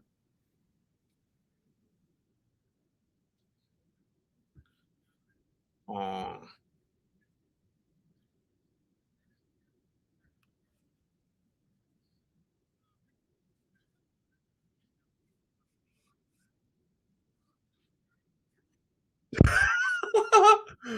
Hey, if you want to do that, Miss Chuck Almighty, um, email me. Email me. Mexican martial arts at gmail.com or send me a DM. I basically give it to people every time they ask for it.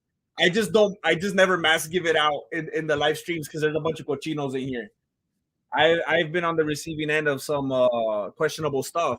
But don't even hesitate. Send me an email or send me a DM. I don't want some of these cochinos in here having that. Andrew McMaster, Groove versus Grandmaster 2023. Hey, so far we've been on the same team. So far we've been on the same team. Everything's all good. No love lost. You know, when we first started out, people were trying to create beef. People were trying to create beef. That was a very real thing. When we first started out, people were trying to create animosity between us, but we ended that. It's funny. People just like to do that within the community. Um, I remember people were trying to start beef with me and the MMA holes back in the day too, and then there, beef was trying to be started between me and Luke Thomas. Ironically, I started that one. I'm okay with that one. Well, people just like to do that randomly between other YouTube channels. It's weird. Um,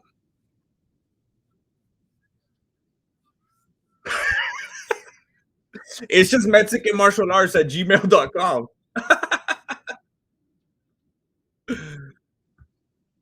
Um, what happened to Alpaca Thesaurus? I think he actually said it himself. I think I actually saw him say it somewhere that, and it's the same way I feel with my breakdowns, with the way I started editing my breakdowns. He feels like he just put himself kind of in a corner with because the way he made his breakdowns, his videos, he put so much work into them, so much time and effort that it became like unfeasible to do that every video. It was just too much work, and it just became impractical to keep doing it. And that's just the downfall, I guess. That's how I started feeling with my breakdowns. I felt like I put myself into this corner where it was like it was impossible to do on a regular basis because of how much work goes into them. I'll get at you. Hey, all right, Mr. Almighty. And I'm glad that you got back on the road. I'm glad that you guys are gonna get home safe tonight. Don't forget, you should go hit a McDonald's or something. Cap off the night in a good way. I mean, I guess it's good that you're back on the road now and everything. You guys didn't have to walk home, but after having a fun day at the theme park and everything, that's just a gotcha way to have to end the night. Andrew McMaster, hey, what's up? A repeat offender, I appreciate you.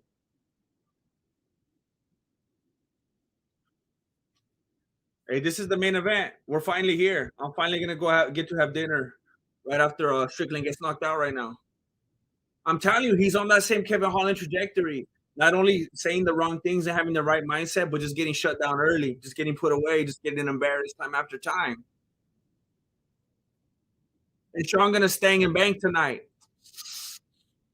Maybe to his demise. Maybe it doesn't mean it's gonna go well for him. You're taking Strickland, all right. I'll tell you this: if Strickland wins, I'll be happy. I want to. Cannonier winning does nothing for me. I don't know if it does. I mean, unless I don't think it does anything for anyone else unless they bet on him. But as far as like entertainment purposes, it'd be way funner if Strickland wins. Um, way more enjoyable, way more content for us to consume. That full cutting promos and just being a goofball on the mic and everything. So I hope he wins, but um, I just don't see it. From everything we've been seeing from him in the cage and on the mic, it just doesn't look like it.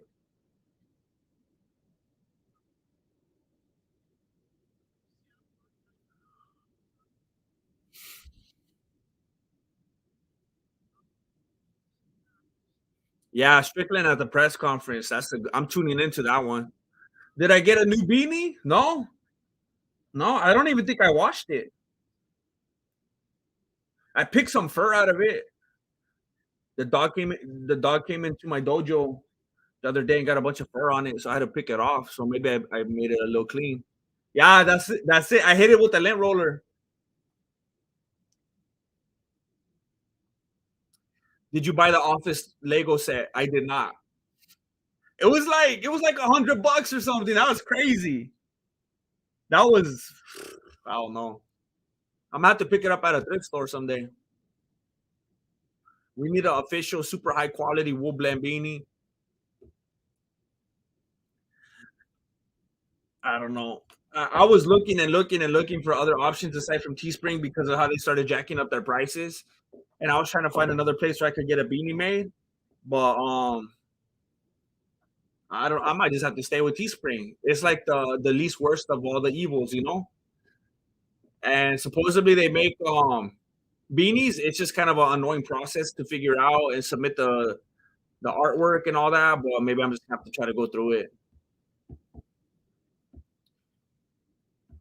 And I remember because of the way that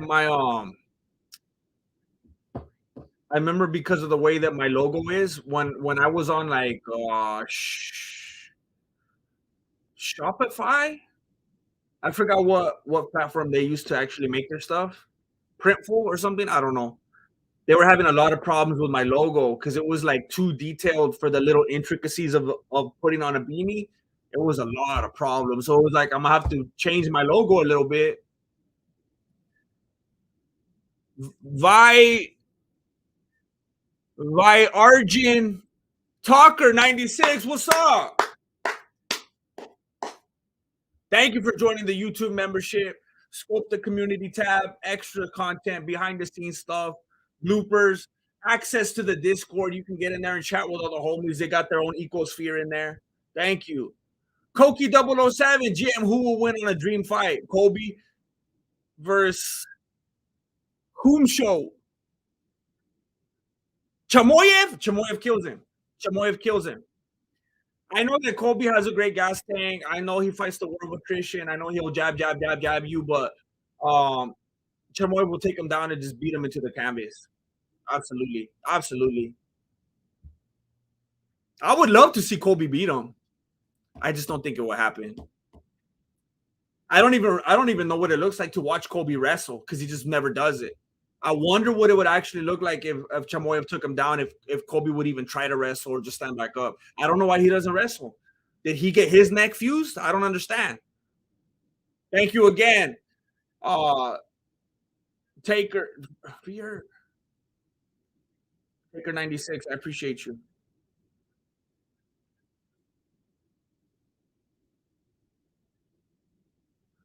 Um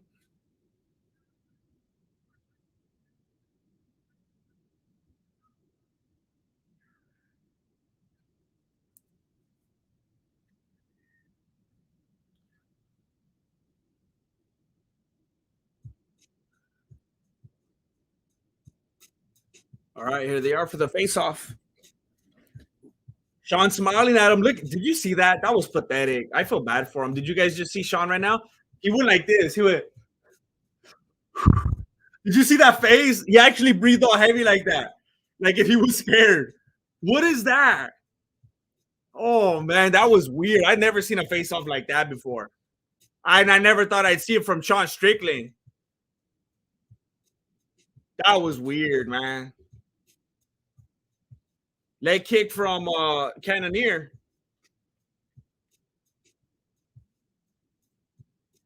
No jab from Cannonier. Hey, commentators, you know how it's really, really quiet again? It's because you're not talking. Jab from Strickland down the middle. He's fighting very defensively. He's just staying, but he's just like waiting for Cannonier to throw so he could already be like moving back. And it doesn't seem like he's trying to counter. It just seems like he's trying not to be there. Timothy Ellsworth, Grandmaster. What's a video squid? I'm not sure. I'm not sure. I think it's like a hub or like a cluster of like videos that I think I saw it one time. It was like reactions to like it was like corny videos reacting to like popular music and stuff like that. Basically trying to game YouTube with reaction videos. It was a really popular thing a few years ago. A lot of people put in requests and you just like break down really, really famous singers and stuff like that. Kind of lame actually.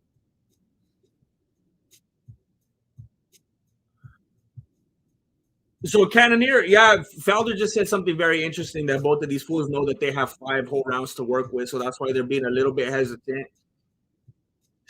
Cannonier is, kind of trying to stalk him, but he's doing it not too aggressively. He's having, at least a little bit of respect for Strickland being able to counter him if he gets a little bit lazy.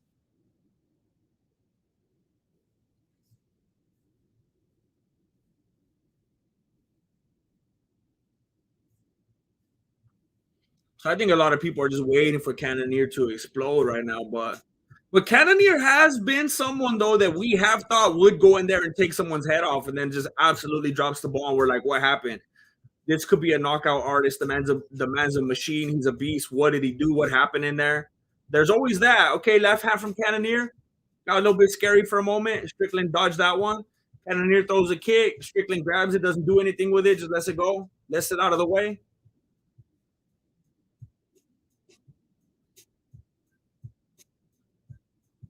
Body shot from Cannonier.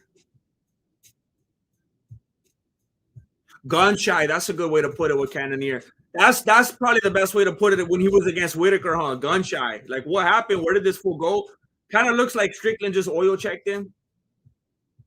So Strickland has the back right now. Cannonier's against the cage.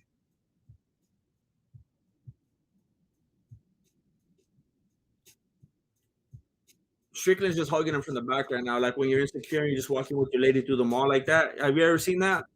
Fools just walking like a couple miles with their lady in front of them. They're just hugging her from the back. It's kind of cringy.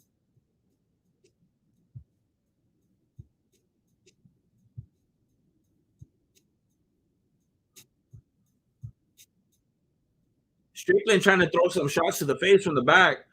Cannonier trying to turn it around, and Strickland disengaged. He don't want to catch any elbows.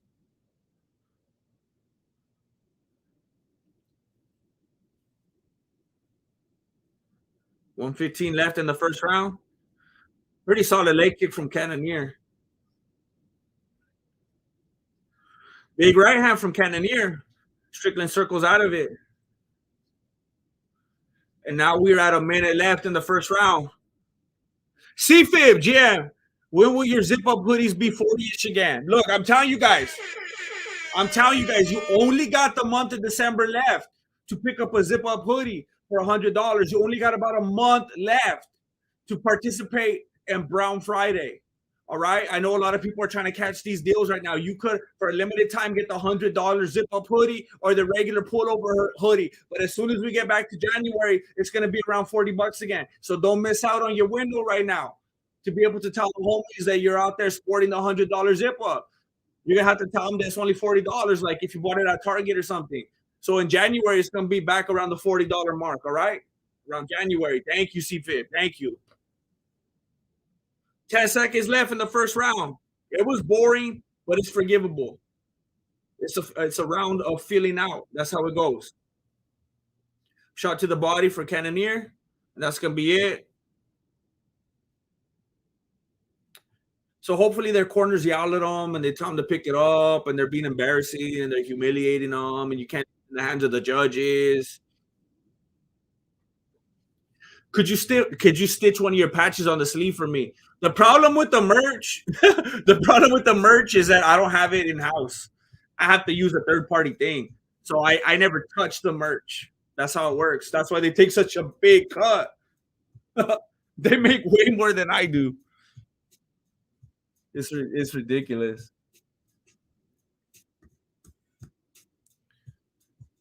Oh man, who would you guys say won that round? Cannonier, right? He landed more leg kicks and a couple more things to the face, probably.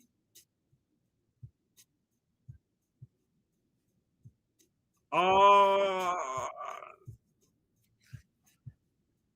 yeah, 10-9 for Jared Cannonier sounds right. You guys agree? I think that sounds right.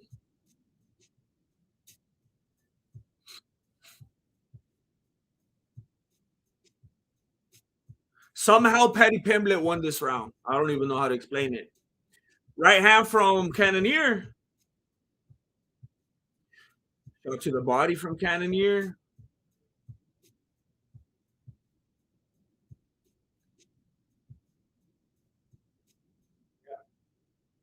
Strickland absolutely does look scared. He looks like he's just anticipating Cannonier to explode at any second and just end it. He doesn't want to get done like Bobby Green.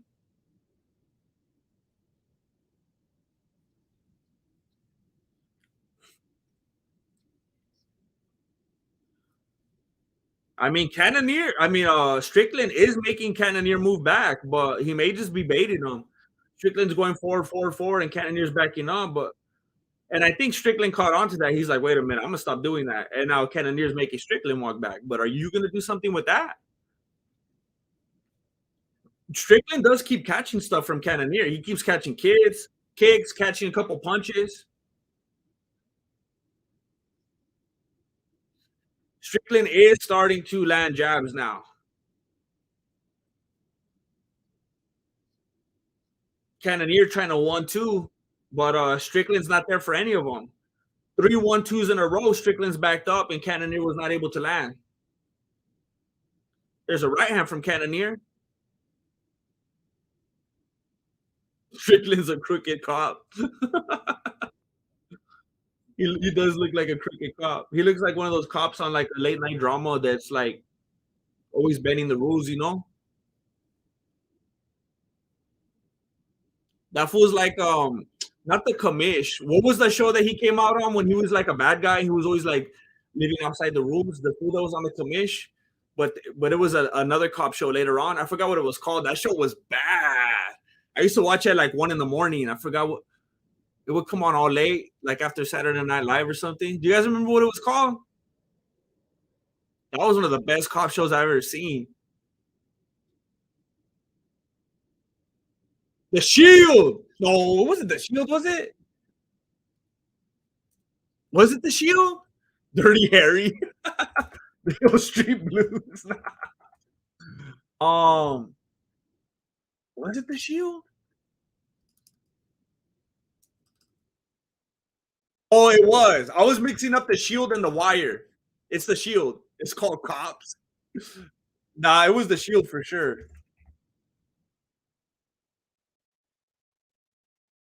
The Shield. That show was bad. Um,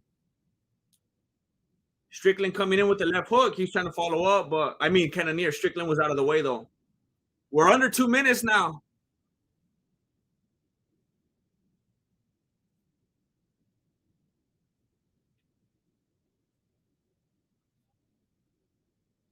So Dominic Cruz, was he talking about Strickland? Dominic Cruz thinks that Strickland's being smart and economical. He's just saving it up. He's having a lot of faith.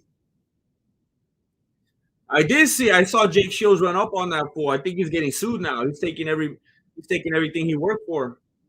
That fool messed up. You can't be doing stuff like that. It's not worth it.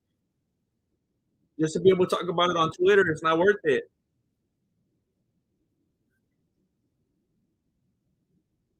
Body shot from Cannonier. Jab from Strickland. Strickland is catching all the Cannoniers. Well, not all of them. A lot of Cannoniers kicks, but he's not doing anything with them. Cannonier trying to play with him a little bit, pretending like he's gonna throw spinny stuff, but he doesn't. Strickland lands a jab, gets out of there. He's trying to stick and move.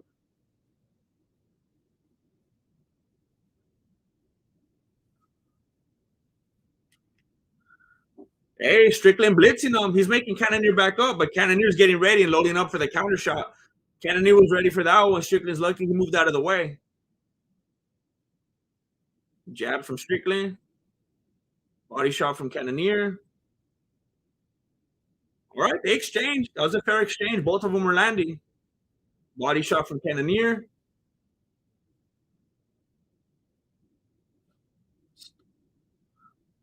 I get the dumbest spammy emails. Cannonier missing. Oh, right hand landed. From this angle, it almost looked like Strickland got rocked, but he didn't. He was just moving his head around. Man, this round was so much closer. Am I crazy? 10-9, 10-9 Strickland? Is it 1-1? Am I crazy? Am I biased because of how much better Strickland looked in this round? I'm letting it get to my beanie, or is it 1-1? Cannonier's losing respect for Strickland. You are 2-0 Cannonier. Cannonier will put him to sleep. Someone says 1-1. Jared 1-1. Sean 1-2. All right, I got people agreeing with me. 10-9 O'Malley. 1-1. Cannon's being gun shy.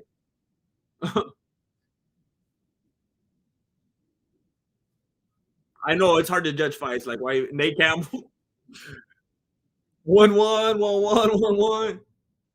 2-0 Cannonier because I got money on it. Oh.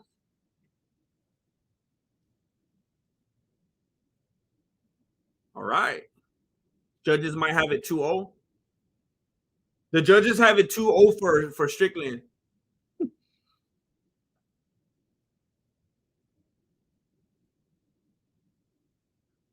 Why are you even talking about takedowns? You know they don't matter. It's getting frustrating to even hear people talking about takedowns at this point. Don't even bring them up anymore. That's like if you're gonna score fighters for trash talking in the cage now. Like it's not gonna matter. Body shot from Cannonier, but I think Strickland landed a jab at the same time, kind of put Cannonier back a little bit. That was surprising. Okay, Strickland's jabbing him up. He's landing. He's landing even rights now.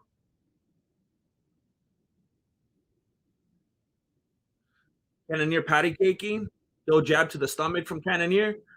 Couple shots landed and a teep and another shot landed from Strickland. He's outpointing him. Jabs keep landing and right hands followed up now from Strickland. Is Cannonier just like a gym rat now? Is he just like a dude that looks intimidating, but he's not going to win fights?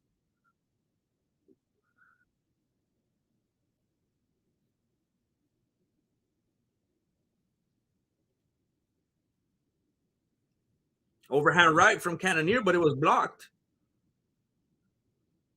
See, another kick from Cannonier. Strickland caught it. Do something with it. Take him down.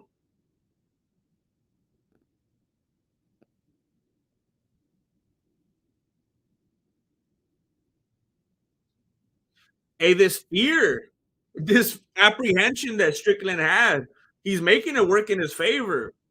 He's sticking and moving. He's a point fighter. However, he does fight like that, like every single fight. But good thing he didn't go in there all crazy, guns blazing like he did against Pereira. Maybe he learned something from that. Sean Stylebender Strickland.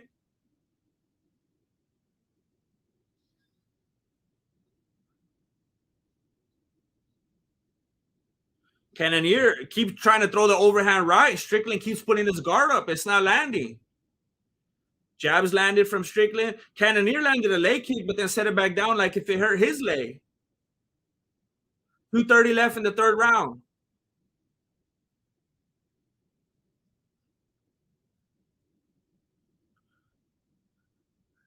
Cannonier threw a 1-2, but it didn't do like anything. I don't even know if it really fully landed. And then Strickland landed like 3 after that. And that definitely had an effect on Cannonier.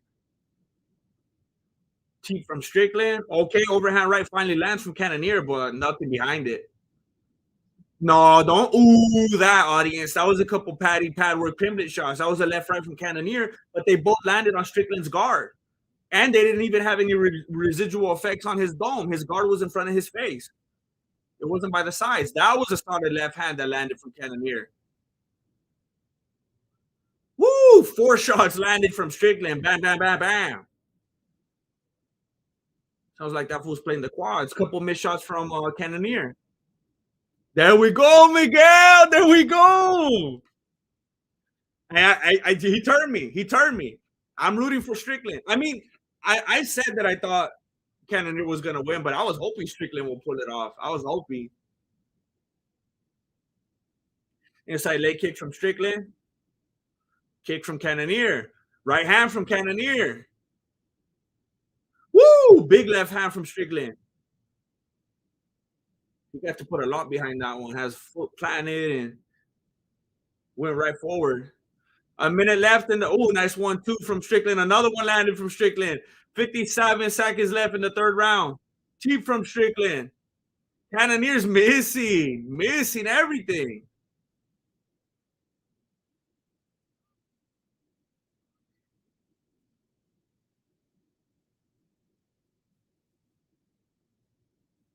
Couple shots landed from Cannonier to the body, but he's missing the head. He's missing everything.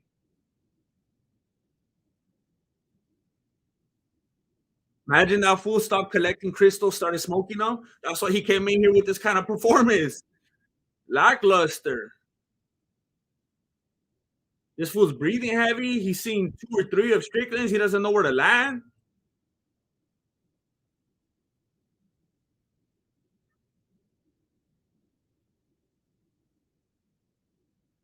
Left hand from Cannonier. Couldn't quite see how it landed at that angle, but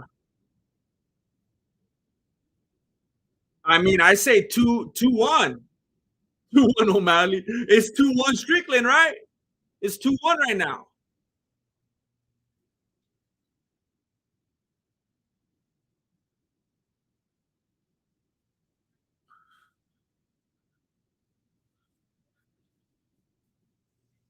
Strickland, hey, Strickland is looking good in this corner. Cannonier looks like a broken man in this corner. Strickland is looking good mentally in this corner. The way he's talking and interacting with his coach, it definitely looks like he's in a very good mental place. He has come around. He's like, yes, sir, you're right. I know it. This is what I got to do. We got 2 more rounds. I got to pick up the volume. He's looking good now in every capacity. Cannonier looks like he's very defeated right now in every aspect. What's up, David Zimmerman? Well, you made it just in time for the main event. Sean Strickland might be taking this one. He's leading 2-1 right now.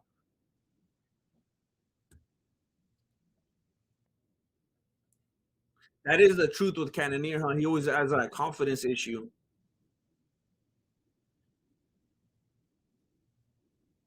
Sal D'Amato saying 3-0 Cannonier. They got Big John McCartney's son in there again. 1-2 from Strickland, and he gets out of the way of a big hand from Cannonier. Another jab from Strickland.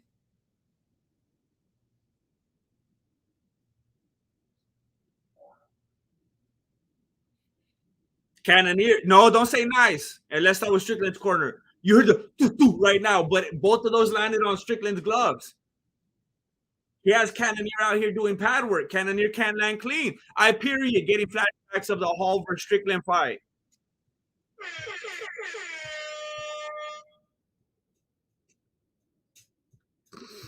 Some people might take that the wrong way, but I see what you're saying. I agree. I'm not gonna speak on that, but that's where my mind went at first. I see what you're saying though. Sean is schooling Jared on the feet.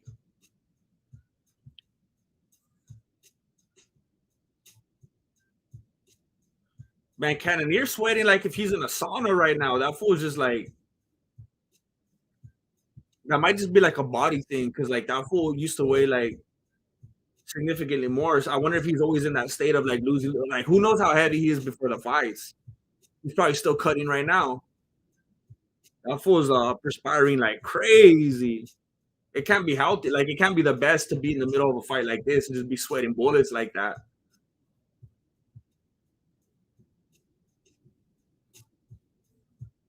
Everybody oohed and awed at that shot right now from Strickland. Even the commentators, it seemed to affect Cannonier greatly. A right hand from Strickland.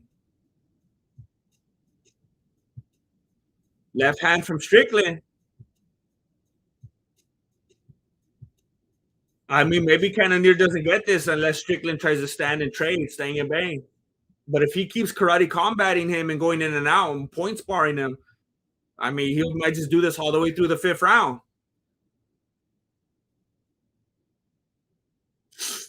That this Jared's more disappointing than the Jared from Subway. Somehow this Jared's even more disappointing.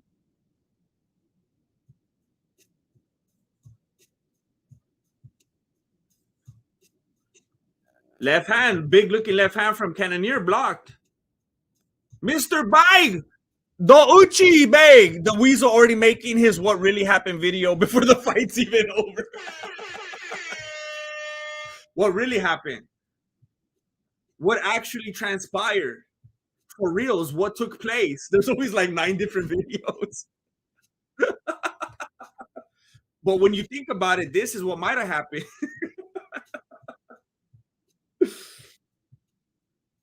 A minute 45 left in the 4th round. The Weasel straight up doing he's busting out his mic right now. David Zimmerman just got home. Swerve Mervin was in front of me. Oh, dang it. That drunk fool almost wrecked twice in front of me. Oh, dang it. Merry Christmas, Grandmaster. Hey, Merry Christmas, David Zimmerman. I'm glad that you're still here to celebrate it with us. I'm glad Mervin didn't get to you. I saw something similar to that the other day.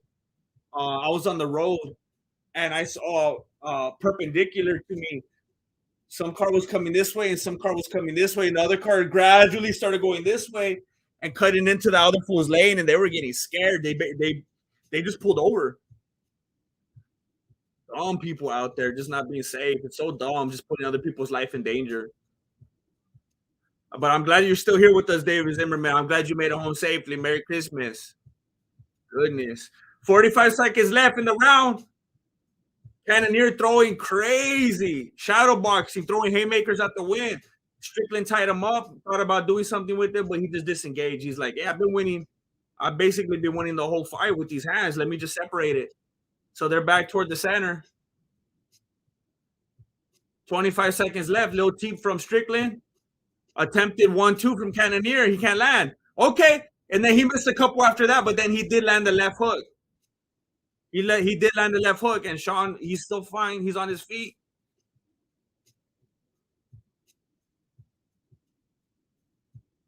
Yeah, Cannonier just looking real sloppy. Big jab landed at the end from Strickland. It's 3-1. 3-1 Strickland. Strictly Strickland. Miguel Valencia, GM, last fight of the year. Oh, I didn't even realize.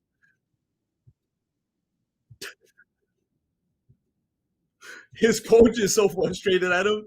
At Strickland.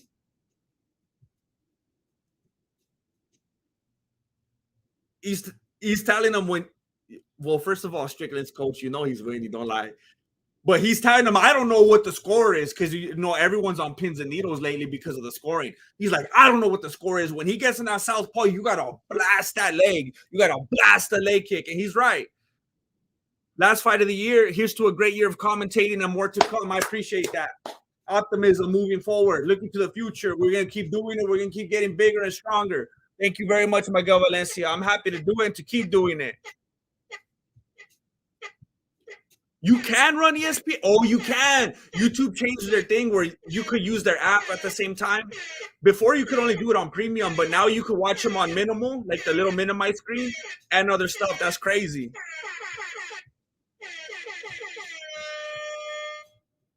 I'm glad you could enjoy it to the fullest, Juice Box. All right, this is the last round. I mean, if he's being honest with himself and the judges weren't disgustingly dirty, Cannonier's in a spot right now where he knows he's losing the fight unless he gets a knockout. That's a lot of pressure right now because now he can't fight smart anymore. He can't be patient. He can't be strategic. Now he just has to throw everything he has. He has to be willing to get a little sloppy. He has to be willing to sacrifice and get in there and get caught. He's in a tough spot now. Strickland's coach is gonna be mad at him because Strickland isn't Cannonier's in that southpaw now, and Strickland's not attacking it like he was supposed to. Oh, Cannonier doubled over right now. It looked like that right hand, like that second shot from Strickland landed on the back of the head. But yeah, Cannonier doubled over. He didn't take that one very well. Solid jab from Strickland. Ooh, left hand from Cannonier, but Strickland's just standing his ground. 1-1-2 from Strickland. His hands look pretty crisp and clean tonight. I think that left landed from Cannonier, little jab. Left from Strickland. Overhand right from Cannonier. Back fist from Strickland. Woo! 1-2 landed from Cannonier. That could have been ugly for Strickland. His chin saved him on that one. 3 minutes in the 5th round. Woo! Nice combo from Strickland. Put Cannonier back a little bit. Inside leg kick from Cannonier. Shot to the body from Cannonier. But Cannonier is really respecting Strickland now. Every time he moves forward, Cannonier backs up. He's like, oh, I got to actually watch out about this. Hey, 1-2 from Cannonier. Really popped Strickland's head back on that one. 2:30 left in the 5th round. Solid left hand landed by Cannonier. You can see the concern in the face of Strickland. Strickland, you don't want to, and Strickland lands a couple on his own after that. But Strickland, you don't want to win 3 of the last 4 rounds, be winning this fight clearly, and then just let it go at the last second. You gotta be as safe and strategic as you've been the whole rest of the fight. Don't just start brawling now. 2 minutes left in the final round.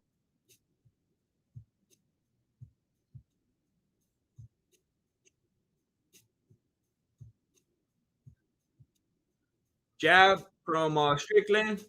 Jab from Cannonier. Woo! A pretty solid right hand from Cannonier. Strickland needs to be careful.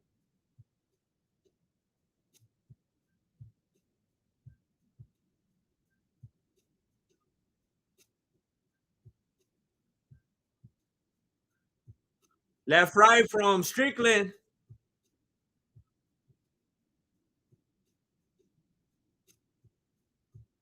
Woo! Strickland dodges under a couple of those big hands from Cannonier. I mean, Strickland's nose is bloodied up. It's bloodied up. It's not fair because you can't see it as well on Cannonier, but you know he's doing a number on him as well. A minute left in the final round.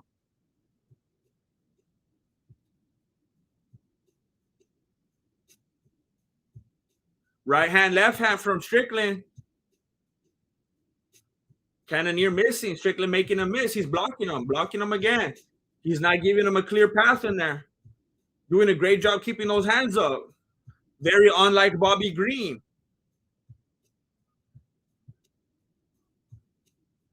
30 seconds left in the final round. Left hand, Strickland. Right hand, Strickland. Left hand, Strickland. I'm not calling out all of them because a lot of them are hitting gloves. I'm not going to do you dirty like that. I'm not going to call it the pad work. Left head kick. Looked like that one actually landed from Strickland. Nice body shot. Nice body kick from Strickland. Woo! Crazy looking looping kick doesn't land from Strickland. And that's it. That's it. Man, I was worried up into the last second. I thought for sure with like 1 second left, Cannonier was going to knock him out. I thought for sure. Man. This was like a sparring match on steroids called the UFC fight, agree or disagree. That's what it felt like. That's what it felt like. That's what it looked like when we'd watch footage back in the day of like Khamzat Chamoyev or like when you'd see Alex Pereira Even Sean Strickland himself, when we would see him, when we would just hear the names over and over and over and over, and all we had was looking at their sparring footage, release sparring footage, more sparring footage, MMA World sparring footage, and it was like it was a little aggressive or whatever, but it was a sparring session. That's definitely what this felt like a high stakes sparring session.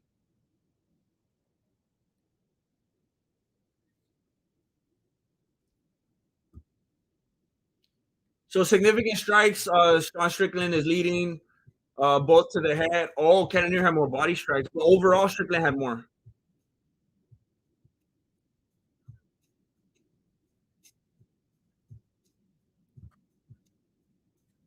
Who in the last round? I would absolutely say Strickland. Does anybody disagree?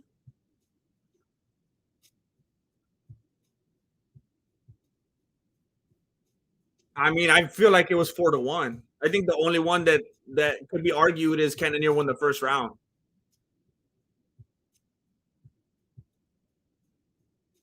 Always leave it to the judges.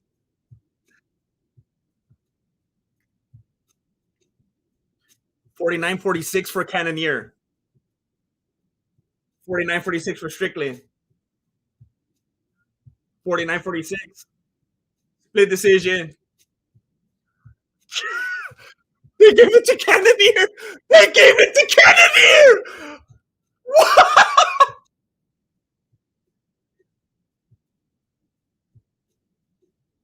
Strickland was very upset, but he's shaking his hands and showing love. It's only getting worse. It's only getting worse. Cannonier saying, "I thought I had it 3-2." It's only getting worse.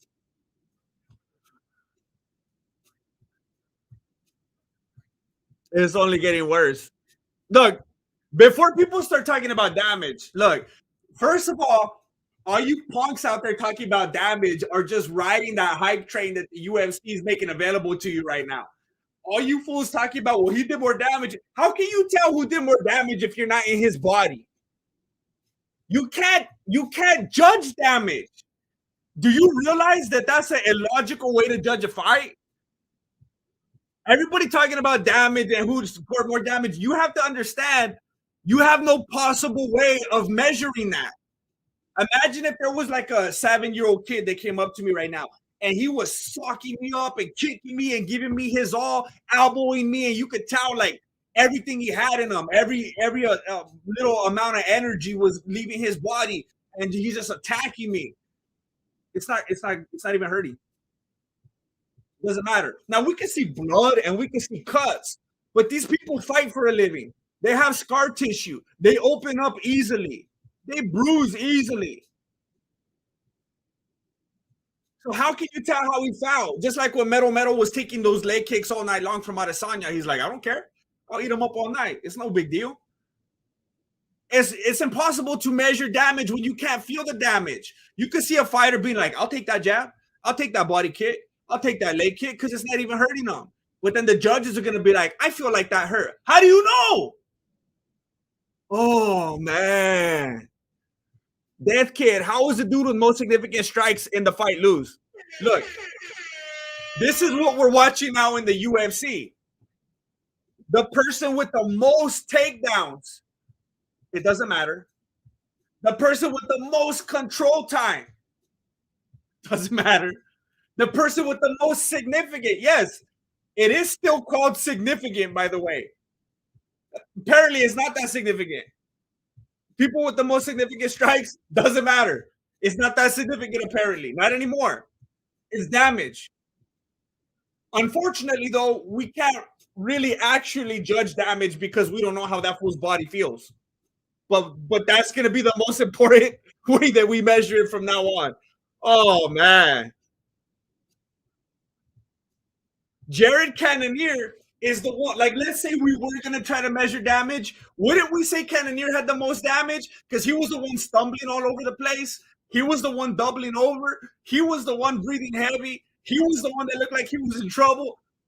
I mean, if we're gonna try to measure damage, wouldn't it be after Wouldn't it be against this fool that looked like he was just falling apart round after round after round, getting more winded and more tired and more exhausted, more sluggish? He was jabbing, he was throwing at the air.